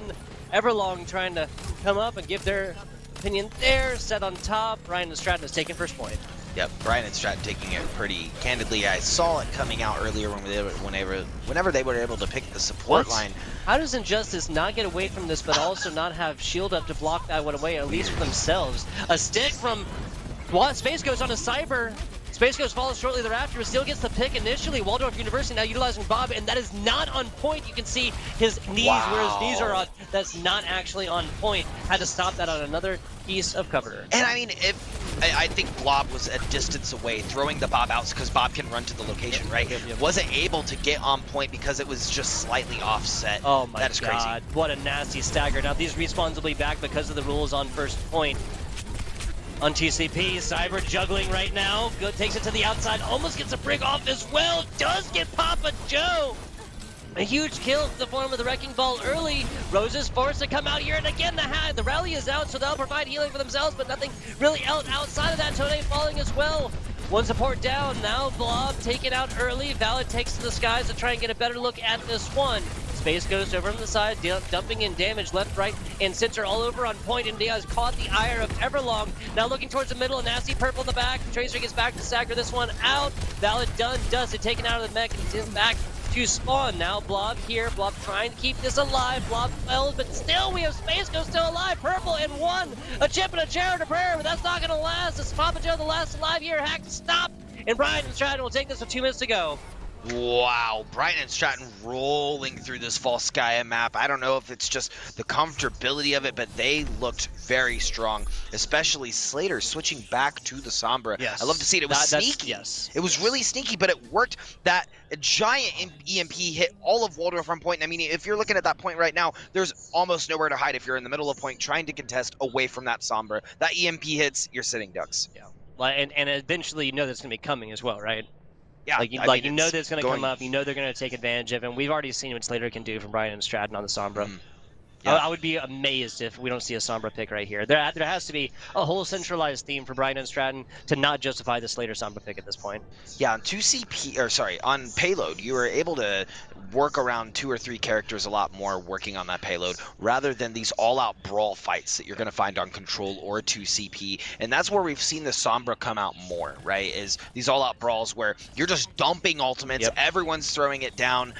Even when we've seen bombs come out, when we've seen self-destructs come out from Valid and Miro, they're at the same time. Even when OBL was playing, they're generally around the same time to clear the area. Now, if you have a Sombra there to just stop it and halt it, we're going to see what Brian and Stratton was doing earlier in the bracket, which is, hey, cool, you have your ults. We don't care. We have a Sombra ult. We have EMP. Doesn't matter. Exactly. And like also utilize just at crucial points right here. You know, we saw Roses try to come back in, but when the EMP lands, the speed boost from rally is negated. So as they come in, gonna be different looks. Not seeing Slater on the Sombra, or at least not initially. Ooh, like I'm not against the Ashe, but but really, no. Actually, I'm gonna stick with what I said, man. You have to rationalize this, especially with so many different points that coming here. Slater's gonna have to spend half their time on going up to flanks or trying to find high ground just to get value on an Ashe. Yeah, it's not. I don't know how good of a look it is on defense. I'd have to agree with you. I mean, if they have something to more pocket the Ashe, then it would make sense. But they don't. They don't exactly. Simple facts, simple logic and reason. Ryan and Stratton, tanks trying to edge off on the side right here. Papa Joe coming on over, picking up big health back early. Space goes done though. That's early. Brian and Stratton getting so much closer. There's a time wipe situation. And Tone kind of hanging out in the side room, Tone is actually going to be on the Zenyatta on this, weird enough, on this offense. Almost another heady right there. Blob felled in the back, so Everlong continuing to find value on this one. Not just Space Ghost running amok in the back right now. Slater comes up, tries to find a little interest. Mostly denied for right now. Everlong chasing. Little Tracer on Tracer. Now the callback utilized. Tone, Roses both done. Waldorf University's offensive push is over. Their supports are no longer alive. Wow. And I mean, they really don't have that much to work with already with a Zenyatta and a Brig, right? I mean, that's very slow healing. You have the health packs and rally when you need it. But Blob on the soldier is where they really need to play around. It's interesting they're deciding to do this with a dive comp that is very hard to get in with. 2 minutes, 17 seconds. Slater coming in from the side. The Nano Boost coming in, and they're just giving space right now. Then Papa Joe takes out the hit scan in the back. Cyber there, no more Nano Boost advantage for Brian and Stratton. The minefield taken in, and Papa Joe forced to pay for his actions on this one. But that just took a lot of attention and time. Now Waldorf University, here comes the aimbot. They're going to be using this one to at least get first tick of progress on this. I think that Brian and Stratton are probably looking for a way out at this point. 100%, they have to. I mean, Blob was able to get in a really good position on this point and halt anyone on the point because he had full 360 view with that tactical visor. Is that the stop for Bob? Shot over the top, little skeet shooting, and Slater can't land it. Bob finding some right there.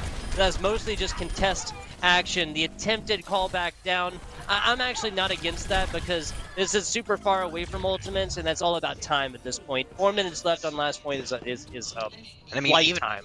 Yeah, and even if they go over, right, they're just gonna start right back where they started. Push back through. 4 minutes and 12 seconds on the clock. Waldorf has a comfortable time to push this. I think they sit back, they build up alt charge here as much as they can, realizing they have the economy advantage, and then pushing with those ultimates. That's a huge pick right there, though. No Mercy on board means no rally, or means no Facts. res, excuse me. Rally is what Roses is pulling on right now. A lot of R's right there, my man. Space goes coming into the left side, now rotating around, got a little bit of armor on the back as well, and a Tracer Bomb to boot for Space Ghost. Blob falling, one of the DPS dusted for Waldorf University. Tracer on Tracer, Space Ghost trying to win that one as Papa Joe gets a minefield over in the back. That set able to get away from the danger of these minefields because it was taken from over the top, and as I say that, walks back into it. You hate to see it. Everlong held by their counterpart in this one. A Bob coming out and then slept out on the ground as Bobs meet each other. Is that what just happened? Boot on to point, self-destruct over to the side. Cleared for right now. Waldorf University pushing 50% right now, looking at the second tick. Slayer felled by a well-placed headshot. Brian Stratton playing off the back foot in every way, shape, and form right here. Waldorf University is very close to having more time in this one. Yeah, but Mario is going to get DMAC'd in. Once again, follow up the soldier combo from Blob. I don't think they're going to be able to get back. Oh, no, they are. Cyber's going to be able to get back. Is it going to be enough for the rest of Brian and Stratton to touch? Nope. It's not. But Slater got close there. Tone kind of putting a cap on top of this one with the Transcendence at the absolute end. But this is good looks for Waldorf. I mean, they finished first attack with 4 minutes and 32 seconds, I think. Yeah. Something like this. They got an extra 2 minutes, and they were, or 3 minutes, sorry, and they were down to a minute 30 left. Yeah.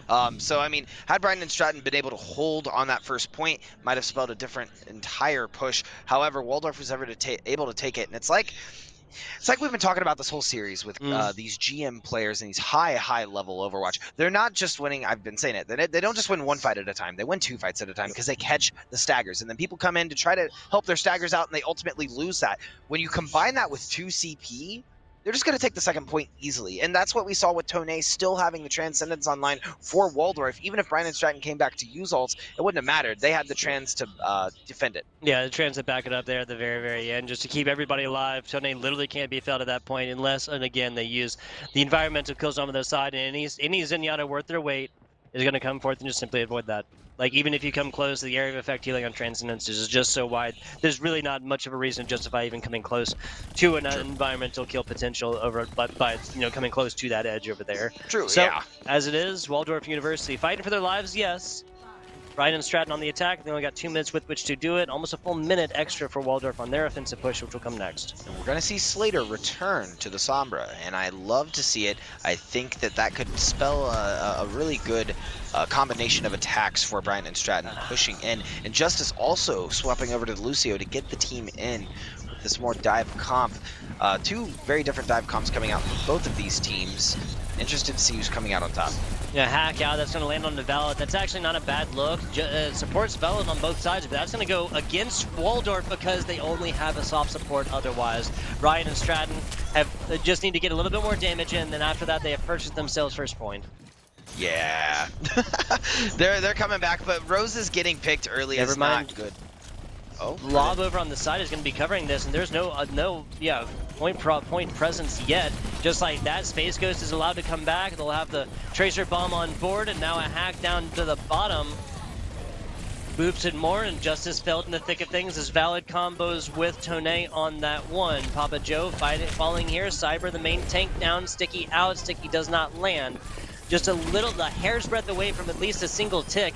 And that would at least be a situation where they're able to come forth, and that's what it's going to be right now. 50% will be closed. That's nasty on the side. The aimbot coming out, and can't keep it up. Falls himself to a tri-rocket to the cabeza of Slater, and that's continued to be the Sombra fighting value in just a little bit of a different way. that is so crazy. Oh I was about to say the same thing. Slater adding so much value and coming back with EMP was able to separate Bob out from the rest of the team, recognizing the tac visor was come out. Oh, it was just a beautiful play all around. Tone dusted. They're about to take this, and now we're looking at another stagger situation.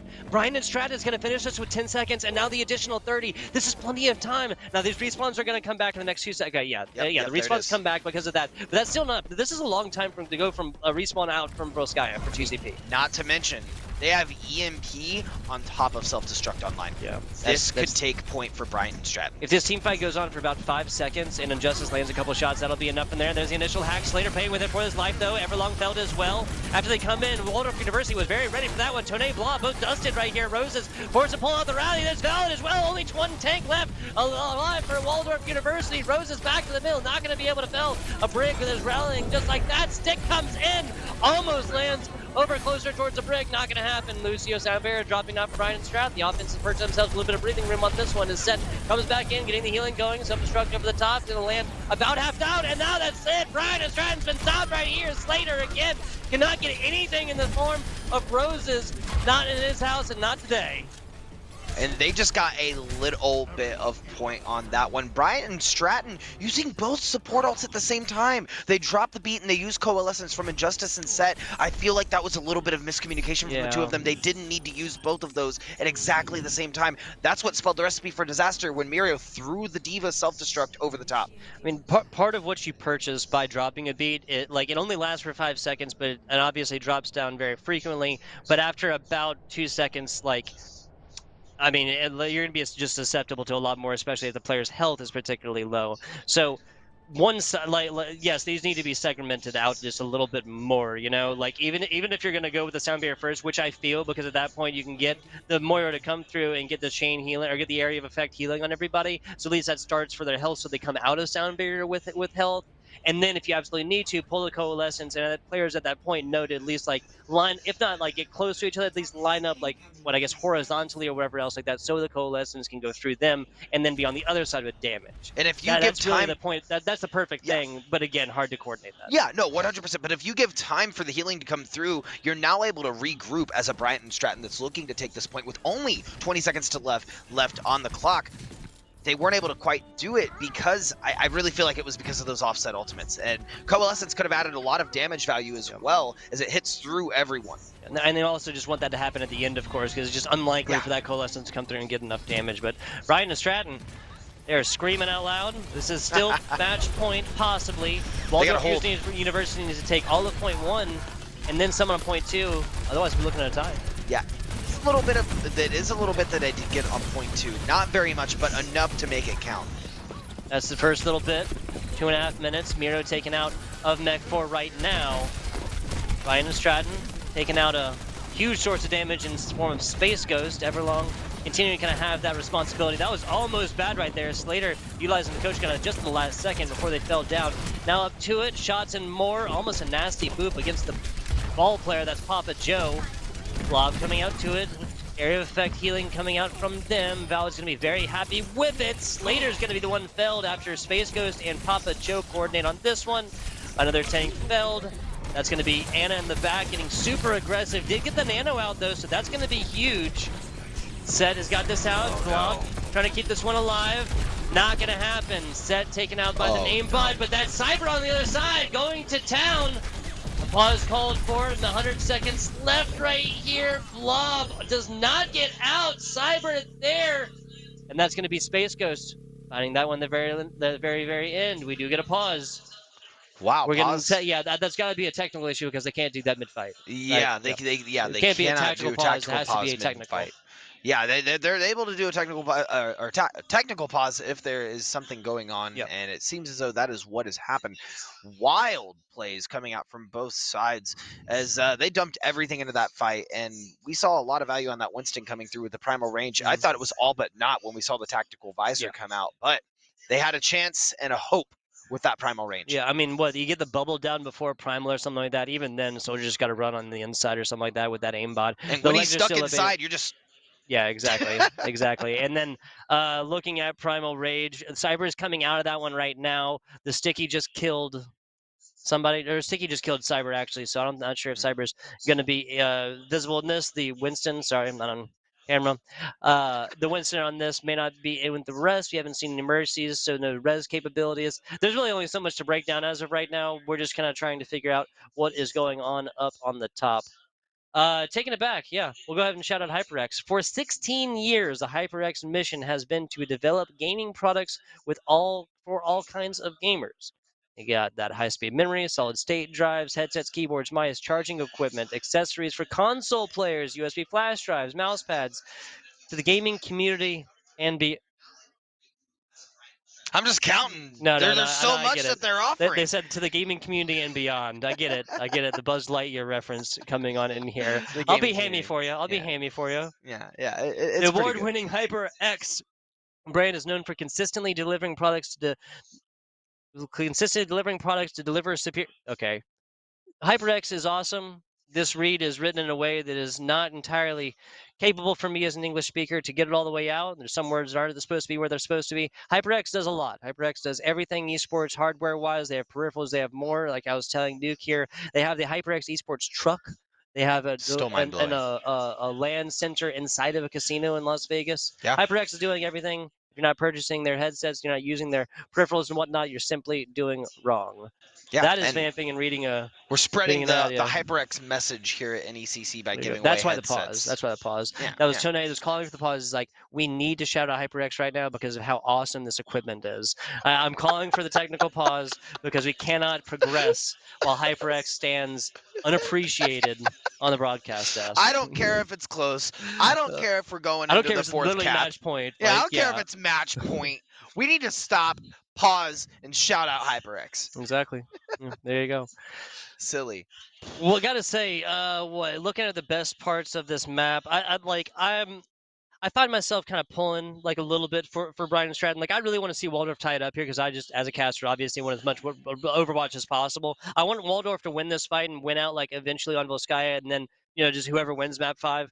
But like, I find myself kind of pulling for Brian and Stratton. But really, that second game on the Kings Row being hands down my favorite of these because there's just so many times we like literally see just the 3D chess moves across. My mind goes back to the Blob Grav. That came through here. Blob obviously playing on the DPS role now. And where the Reinhardt on the other side, that would have been, I guess, Cyber or OBL coming in at this. I guess we're jumping right back into this one. Minute and 20 seconds left. Self-destruct to the top.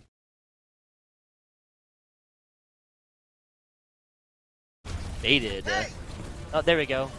100 seconds left.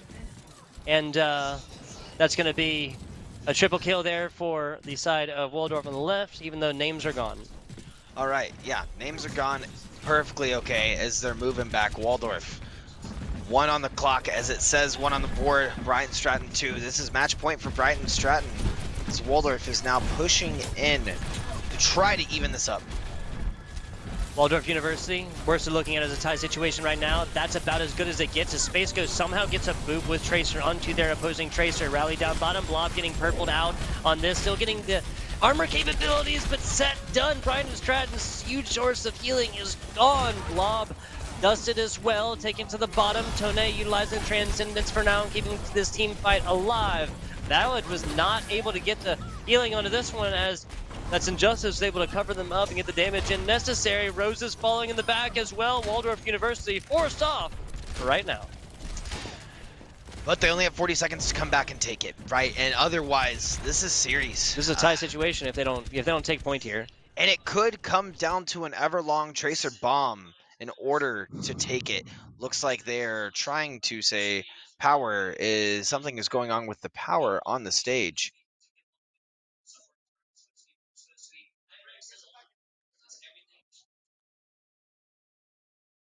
We're just waiting for a confirm here. We don't want to give any we don't want to go back into this one if it's not actually ready to go back into. So I want to just kind of bated breath right now for everybody involved. Grand finals on the line right now. I don't know. I need a breather for a second. There's so much going on, Yeah, and fair enough. Fair enough. That's a lot. Apparently, they're saying that there's some power issues, Never fun. Never fun. which is We're gonna go surprising. we're gonna go to a very short break. Action now being called from producers. We'll try and get a kind of a solution and deliver that to you just as soon as we can. Stay tuned. Apologize. No such thing as a perfect esports event.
And we are back. We believe that the suspect display port cord that has been replaced will no longer give us any troubles. Yes, exactly. Get it on natty here. We're getting this one back on in just a second.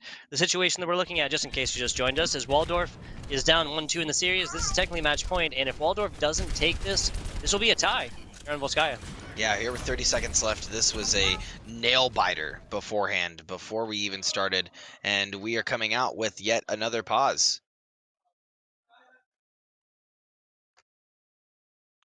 Just giving us a second, guys. Don't. Okay. Beautiful Caster is back on stream. That's okay. That's okay. So I just need to change that right quick. Right, yeah, okay, gotcha. So it's just a minor change because the display port change. It goes back to a default of 60 frames per second, which is not the optimal amount that these PCs can do, because you do have 2080s in there, right? Yeah. Or something like that? Yeah, the minimum requirement, this was a workhorses. BYOC event, the minimum requirement was at least 1080s. Yep, okay, gotcha.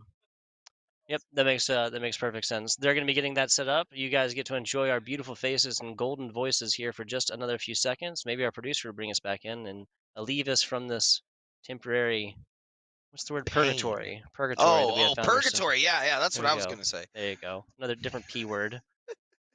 Our producer Patrick wants to Producer take us on Patrick. into game view, then I wouldn't be against it by any means. And that might be what we're seeing. There we go. What a Hey. what a beautiful guy. Shout out to our production once again. Without them, we're just voices screaming in a room. Right? True.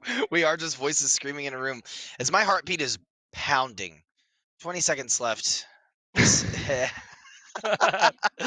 Roses, I love it.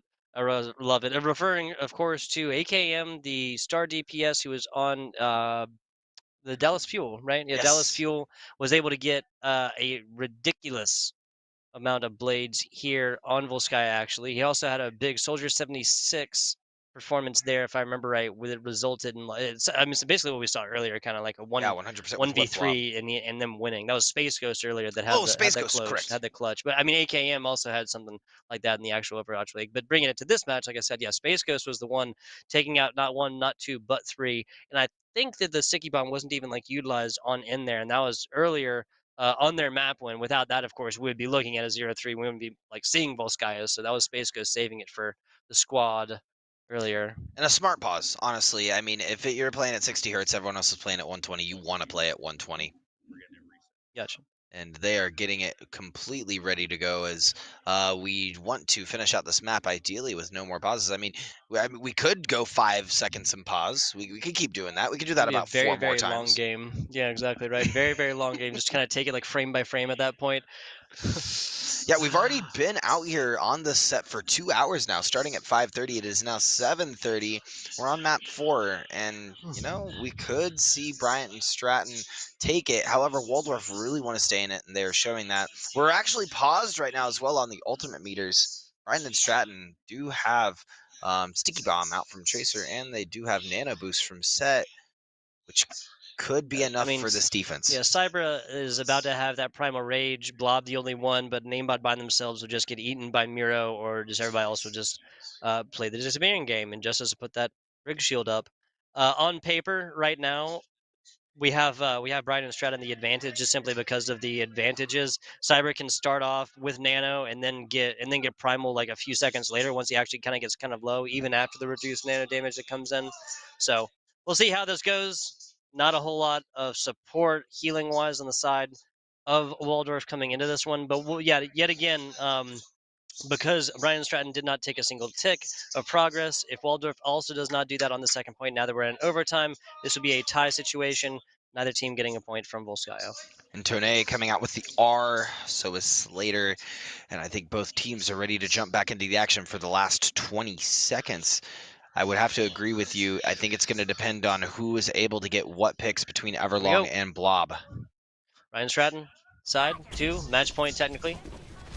But no win capabilities for them at this point after Waldorf University has gotten first point all the way through. Miro, getting just absolutely dusted down even with or without that Discord orb even before. Tonei falling, Cyber utilizing that one early. Blob as well, done.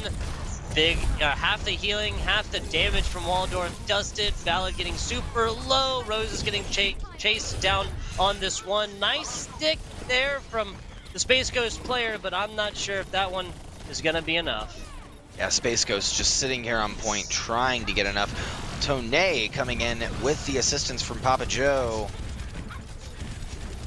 Yeah, this isn't going to be enough. Even with set there on Lucio, speeded all the way out. Baby Diva down bottom.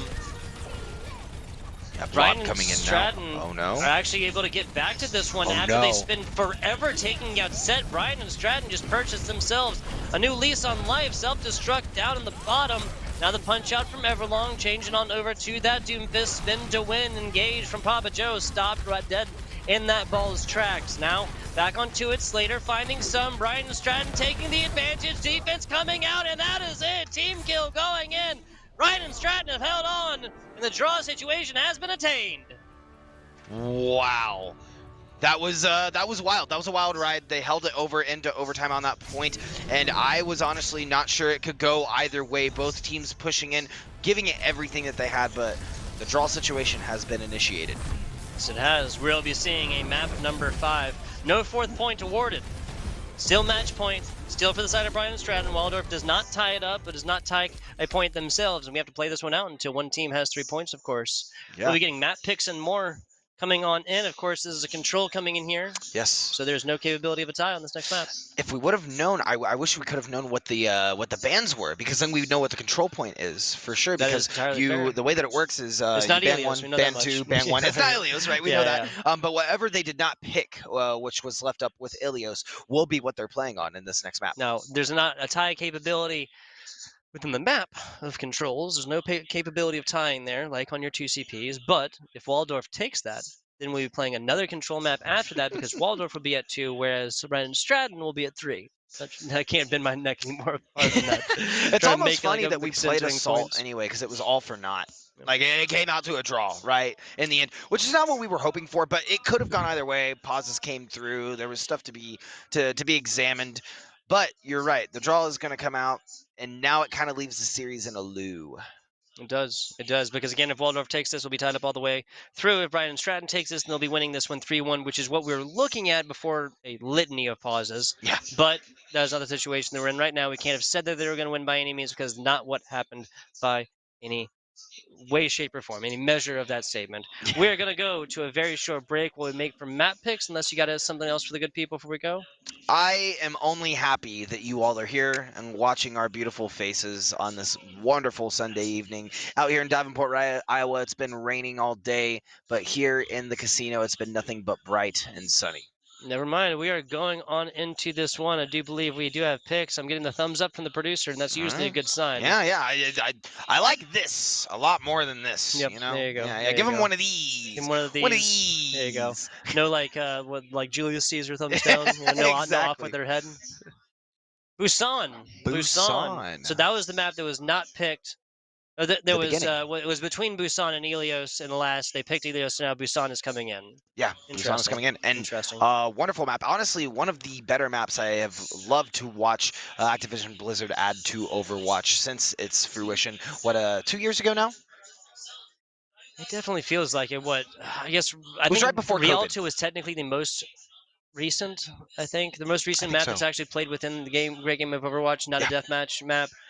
It was before COVID. I know that much. Yeah. Which basically means it was a lifetime ago. Like Honestly, I truthfully. mean, you know, like seriously. But I do like Busan, because it has to me, Busan is more of that old school arena shooter, like Halo, I right? get Because it, you have yeah. the different levels on almost all of the maps of Busan, and it has more vertical than horizontal sort of map capabilities and how you approach Kind the of points. centered around that. And then, I mean, obviously, there's a difference in the 3 different maps between downtown, Mecha Base, and forgetting the third map name again here on a control maps, dude. Mecha Base, downtown. Is it Bell? There's the statue in the middle, the bell. I don't think so. It doesn't matter. There's 3 different maps on Busan. We'll be playing at least 2 of them. How about that? How's that for guarantees? Hey. How's that for guarantees? Well, as soon as we see it, we're going to recognize it. It's the I got a thumbs Ilios up from the situation. old producer. here earlier. Not the middle finger, not a thumbs down, not nothing like that. A thumbs up, which means good, Tugboat. We're going to be going in here soon. Now I'll just be screaming Patrick's name over the intercom in about 3 minutes from right now in this point. Yes, time. yes. He'll hear it. He'll hear it. Look around. Minute and Who's a half. around me? Yeah, there you go. There you go. Hearing voices out here. But a fantastic time here in the Midwest. And I heard that one. Hashtag midbest. Yeah. Hashtag Midwest. My personal second time in the Midwest after heading off to Lincoln, Nebraska about a month and a half ago. That was cool. Yeah. Over the Cornhuskers state games and whatnot. That was fun. Big fan of Nebraska. And you know what else I'm a big fan of? I'm a big fan of what's going on right over here. The at FBI Tugboat. You should follow Tugboat on Twitter at FBI Tugboat. That's There where you you go. can find him. You can also find me on Twitter at Chase Newcomb. Absolutely. We're gonna go to a very, very short break. We'll be back with you guys for the possible last map of the NECC Home Series.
And we are back, we are here, we are live, and we are ready to go for possibly the last map for the NECC Hometown Series. FBI Tugboat, my man Nuke. We got Brian Stratton up 2-1 in the series against Waldorf after the tying action on Volsky. If there's ever a reason to get this out of Overwatch, This is the reason. Because we wasted, I don't know, like 15, 20 minutes on it. But and 5 pauses. it's a classic case of it be like that sometimes. They say Indeed. it don't, but it really do. It really do. It really do. Miro saying in, no OBL in this one. Waldorf University not looking at any subs for themselves as well. 5 seconds into this one, we'll look at team comps in just a second. Well, assemble your heroes. 1 second left, and they are coming through. We're going to see Slater again on the Sombra, and I'm elated to see that, especially on Control. I could have predicted it. Blob staying on the safe pick a soldier, and I think that works, and showed it worked really well last map with Roses on the Brig and Tone staying on the Zenyatta. That is what came off the back of the tying action earlier. Slater on the Sombra, I think that's where we're going to be focusing attention. Space Ghost's been popping off on the Tracer so far. I don't think there's much of a reason to change that one. I really don't think I could say that Space Ghost is doing better than Everlong on the Tracer, or that Everlong's doing better than Space Ghost on the Tracer. They're both adding so much value. Yeah. This bit of miscommunication coming out from Waldorf is Blob switches over to Symmetra, then back to Soldier. Maybe I didn't see it on our screen, but they could have went for the teleport strat. Yeah, but I don't see that. I'm not 100% sure. I've never really been a huge lover of myself. Outside of the Soldier 76, it's not going to matter. Papa Joe barely not getting out, excuse me. Up and over that ridge might have been a different story. Oh, and no. A headshot coming from midfield over here from Slater. Absolutely popping off so far. Looking for a little stun action. Not going to find it through this shield. That's a break getting super low right there. Rose is the only one left. Healing wise for the side of Waldorf, and Brian and Stratton are going to start taking percentage points. Yep, Waldorf falling when they had 2 then 3 picks staggered up on their side. Brian and Stratton coming through. Slater on the Sombra with Everlong on the Tracer, as well as just just a dozen amount of value through the Waldorf backline. Yeah, so just as a recap, guys, this first map, the first Helios control map, did go down 2-1 on the map series. Waldorf took map 1, 199. Ryan took map 2, 100 to 56. Wait, I had this backwards. Brian took map 1, 99 to 100. Waldorf took it 56 to 100, map 2, and 100 to 74 was for Brian the last. Getting back to it, 35% now. That's a Coalescence finding everything that they needed. Blob trying to find a way in edgewise, and that is a wasted tac visor so far, my friend. That is so unfortunate for Waldorf and not what you want to see when Brighton and Stratton's DPS are coming out swinging. The EMP coming through as well. Landing on half the members of Waldorf. Roses can maintain through the onslaught of damage and attention coming their way. Little boop action coming to finish off Space Ghost as well. Ryan and Stratton still holding on to this one and getting so much closer with every impending second nuke towards the sweet, sweet taste of victory and about $1,000. I can't tell which is sweeter, right? $1,000 or victory. Both tasting pretty sweet, especially if you've been in a series like this. Waldorf definitely wanting to fight as much as they can. With 5 ults coming online, they could come in. Tone deleted. There's only 1 fight territory left. Waldorf has to take all of this with only a Rose's rally and more. 83%, 84%. Gravitic Flux is out. Valid investing this one very early. I'm not against this one at all. Bubble invested early on the other side from Cyber, and it can't get out. That's Miro's mech. That's Cyber done. No main tank here, and just playing with the food of this baby diva right now. Moving on in here and stopped in its tracks, and Justice hitting not one but several headshots in the row of the 4 burst on that one. Roses coming all the way into that, almost taken out by Tone again, and does the damage or from this Moira off the left flank set. Paying attention to his DPSs right here. Space Ghost not willing to give the stream up quite yet, finding a way on point 99 to 0 as of right now. Ryan Stratton clears this. That's going to be it. That's the Cyber deleted. Rose is gone. Now only Tone left. Here's another aimbot. It's not getting anything outside of this Diva mech so far. Last little bit of that. Waldorf University coming out on top. Looking reinforcements for Ryan and Stratton getting all the way back into this. While Papa Joe and the rest of Waldorf might have been celebrating right there. Getting in and getting damage. Tone coming in. Punches and more on the DPS. Everlong does not pay attention to the top. Now Waldorf going to be taking this. Yeah, Waldorf 100% has to take this here. And now starting at 1%, Blob with the tac visor came in clutch for Waldorf. As Brian and Stratton were on point and worried about all the other things happening on point, as they did have and were fighting against Tone and Roses sitting on point. Roses swapping over to the from the Brig now to the Moira on the side of Waldorf. Yeah, and Blob getting up to about 56, 57% ultimate as well, all throughout the thick of things in there towards the end to start this next team fight. Now 23%, that's the nasty hack. Slater actually finding 2 tanks on that one, and they just simply back up. Assisted with the rest of the members here, Cyber getting super low and then taken out. Valid, excuse me, and the rest of Waldorf really focusing that one down. Valid, trying to dedicate the rest, getting super low, now getting out in the way from the source of damage after Rose is now changing a bit, an actual main support on this one. Coming all the way down as Brian and Stratton has taken it there at the end. Waldorf University not only needs to take this, but they need to take another 50% or so, but here comes Big Bad Blob on the hunt right now, looking back from there's the middle, no eat there, sets the first to die, no coalescence left on this side, and just like that, just off the back of a single ultimate, Waldorf University holding on strong right here. As I say that, Miro, Everlong both finding the support light up, and just like that, another switch and momentum. Cyber's done. We'll switch onto the Wrecking Ball to get back into this one. There's no supports alive for Waldorf, and they still take it. How did we switch feet so fast? What is this dance coming out from Waldorf and Brighton and Stratton? Waldorf allowing Brighton and Stratton to come in, take point briefly, and then turning the switch entirely on them, able to take point back without it capping to end the first control map. And like just about 3 ultimates available for Waldorf right now. The Coalescence really being the biggest of these. They have the sticky Slater trying to get onto this one and trying for something. Has EMP on board, not quite close to it yet. Wants to get the hack, and that's it. Getting almost everybody from the side of Waldorf. Still, the healing normally is capable. Space Goes the first victim of this one, and Justice pooping out, and here comes Blob again. They're gonna let him reign supreme over the side. No, everybody has learned their lesson on this one and gets away from the source of danger again. That is just a perfect utilization of these pillars and just simply getting away from oh, there you go. Valid almost got this, but no touchdown for that, and Justice getting in just the last second at 99%. 99 to 88 will be your score on the first map. Oh my gosh, Brighton Stratton almost had us set there. we were, I was sitting over here clinching because I really thought Waldorf was going to take that one all the way up to 88% as Brighton Stratton was able to hold all the way up to 99. Waldorf had a steep hill to climb it and got right to the summit, slipped, tripped. Yep, I hear it, and how interesting, right? Brian and Stratton take this up 99 to 0. Waldorf University comes in, goes up to about 50. Brian takes it, but they have no more percentage points to take. They lose the team fight. Waldorf goes up to 88, pushes this pretty much all the way. Yes, it could have gone 108, 199. 88 is just as fast. They win a team fight, 12 percentage points. There's no way a team's getting back to that. They can't. I mean, if they switch to ball, quickly get there, maybe. And that's one character in 12 percentage points goes in what, 10 seconds? Yes. I can't exactly pretty remember. Fast. Yeah. Okay, but we're now transitioning into the next control point, and pretty much same picks all around except for Space Ghost and Everlong both switching to Reaper for this one. Wow, yeah, early takes right here. Waldorf University coming out swinging. We're seeing a the mirror comp, downtown actually. area. Now that I notice it, this is an entirely mirrored comp from both Waldorf and And Brighton positioning as well. What a bunch of nice guys do this for the casters, right? Look at this. Yeah. Main tank in the first position, you know, like the Reaper in the second between Everlong and Space Ghost. Love to see it. Space Ghost winning this one out again. That's not one, but two Reaper fights won. At what point do you give this up if you're Everlong? I think you take it maybe one more time and then switch back to the Tracer and try to find the back line.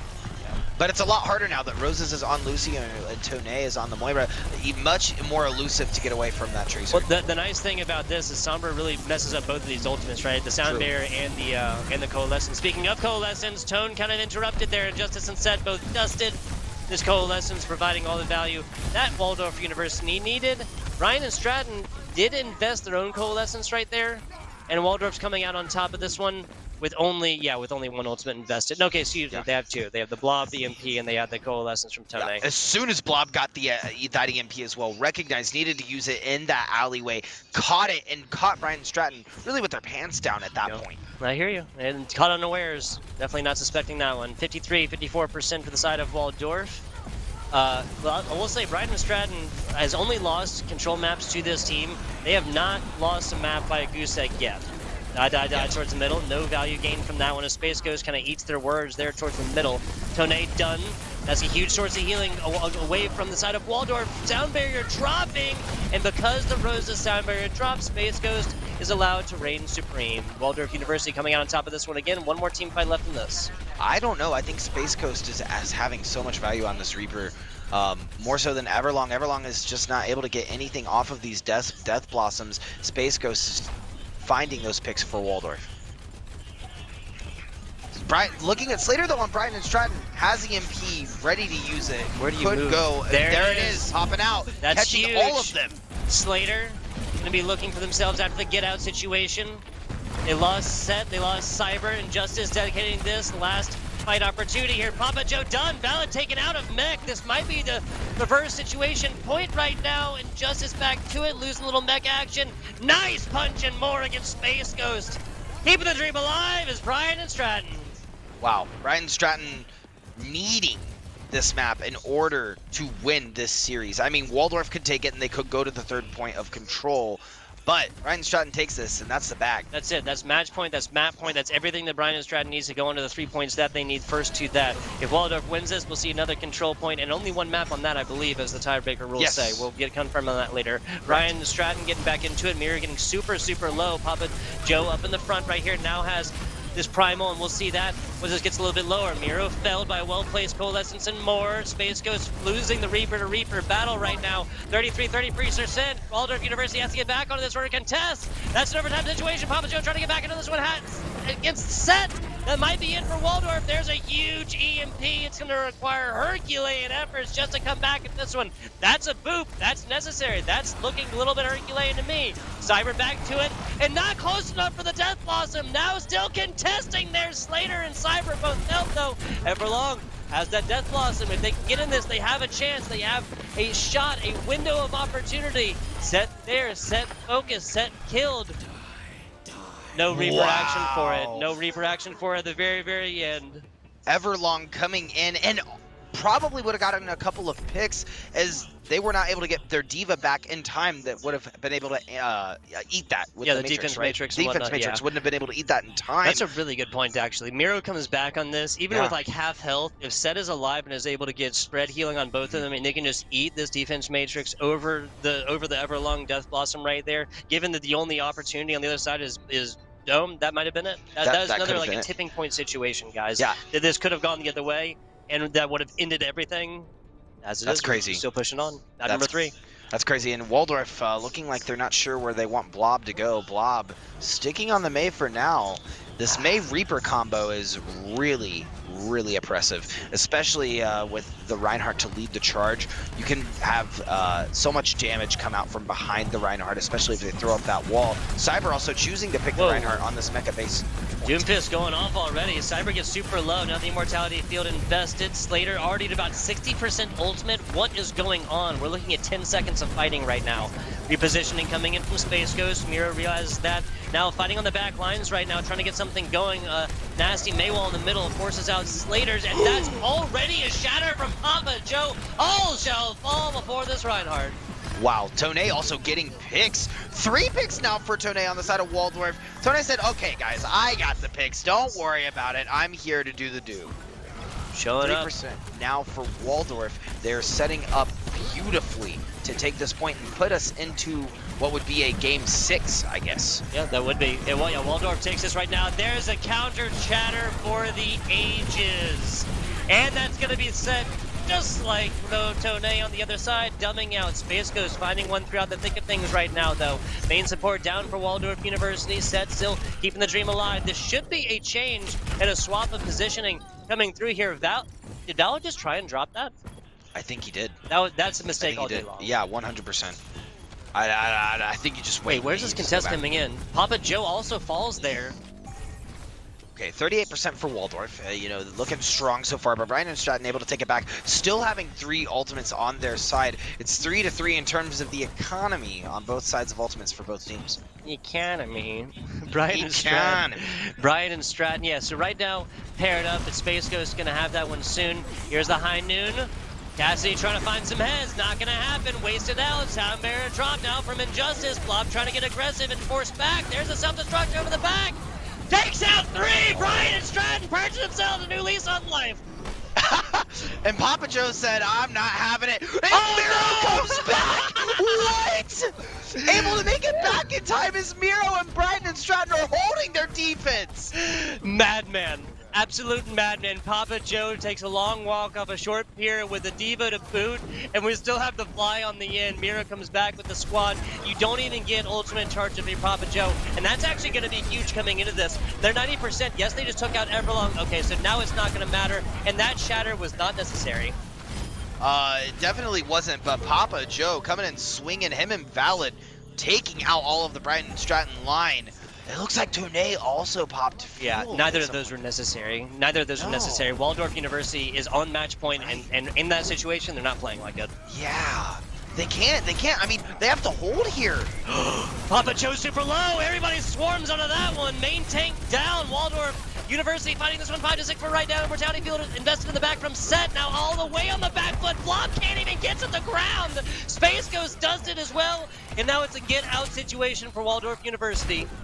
Blob choosing the smarter method though, waiting to throw down Blizzard, not just blanket throwing down, because Blob could have thrown down Blizzard there and waited for Brighton Stratton to push in, tried to get some value, but I think it was a better decision to hold it, especially considering Papa Joe and Tone just used both of their ultimates. Stagger now Stagger now forcing Valid to not have been spawned in yet, and now we're on 80%. If this was 10% ago, we might not have been in this situation. Everlong now with the high noon forcing Mei down. Mostly used for zoning, almost takes a nasty fire strike and more amplification matrix attack from Set. That's your last ultimate right now for Brian and Stratton. Freeze in the back, everybody getting away from that one. Immortality Field invested there from Set as well. Tone gets his out and deleted, self-destruct. Neither one gonna land on this. Progress on 2 point for Waldorf University. That's 2 members back. Almost switching onto it as while Brian and Stratton take 99. Set trades coming in through the back. The shatter lands after the self-destruct. This finds nothing in the back. Waldorf University holding on tooth and nail. It's a brawl on the point. Baby Diva the last alive. Waldorf University finds himself some more. And that's exactly what they No, needed. Everlong! Wasted. Absolute waste. Oh, Absolute wow. waste. They could have used this with, you send Everlong around the side, you high noon him, Cyber Stars in the back, this game's done. Exactly. Brighton Stratton at 99% now, and only an Earth Shatter to pray for.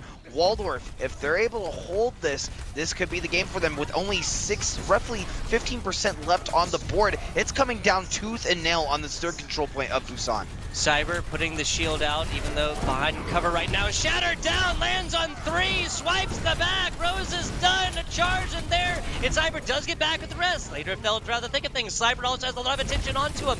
A support's taken out from Waldorf University as well. The switch coming in, Papa Joe allowed to go off right now. Blob is back to it in his old ways, looking across the top of Melee away.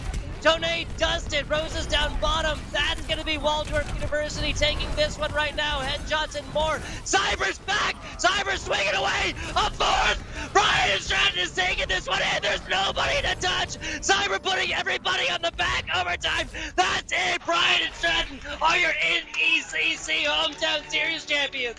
You take a break for a second, get a big old breather, Tugboat, because you need it chugging along. Brighton Stratton on the back of Cyber, like you said, finishing out the series strong. That Earth Shatter was absolutely huge and quintessential. That's what you call a $1,000 Earth Shatter. That's a $1,000 Earth Shatter, and you can taste every penny right there. Wow. Man, oh Brian man. and Stratton just coming out swinging and Blob with 18,000 damage, trying to hold on for Waldorf. Waldorf, I thought we're going to take that until the lone Cyber came in with an Earth Shatter and a prayer. Yeah, Earth Shatter, a prayer, a little bit of health, that's it. And just literally just held down that main attack, man. Swing away, swung for the fences, hit it, home run, whatever you want to call it, all 4 up. The Cyber literally just put everything on the back. And just got it done. That was amazing. That was absolutely amazing. Putting in that work. That's what that hammer's for. Nailing success down. Absolutely, absolutely. A fantastic end right there from your Brian and Stratton College. The only team they drop a map from is this Waldorf squad. The only time they lose any like real progress even on the control maps is this squad. I don't think we could have asked for a better grand finals, Nuke. Truly, as well. I You know, really I don't had think some so. teams that I wanted to see in grand finals, but truly, I think this was the best timeline, the best situation. Prime Overwatch. Prime Overwatch, it was indeed. I think that's Well, going to be, yeah. I think that's I think it's time. I think that's it. I think it's time to award our trophies off stage. We will have the pictures on Twitter at NECC_esports. So check it out there. You'll see the pictures of them on stage holding the trophy up. I just want to say real quick though, what a great retaliation from Waldorf. They very much could have easily taken that map, taken it into a 6th map overall. And I think these teams, if they've not yet found their scrim partners for the year. There's definitely a little rivalry narrative coming in through here. What, the pauses on Volskaya and then a true draw all the way through. Some fantastic stuff. Like all good things though, Nuke. Must come to an Broadcast end. must come to an end. My least favorite part of any broadcast. That is going to be the end. FBI Tugboat here for the NEC Hometown Series. Got my man Nuke with me. We really appreciate the opportunity to brought this, and again, a grand finals that could not have come in a better way. Absolutely beautiful, and I'm happy to be here. I'm happy to have casted with you. It was a great time. The past, I don't know, 5 hours, 5.5 hours. It was great. Yep, really was. Appreciate you guys watching. Catch us next time. And what NEC is, post on Twitter. You said trophies, rewards, everything else like that coming on in. We appreciate you guys watching. Tune in next time.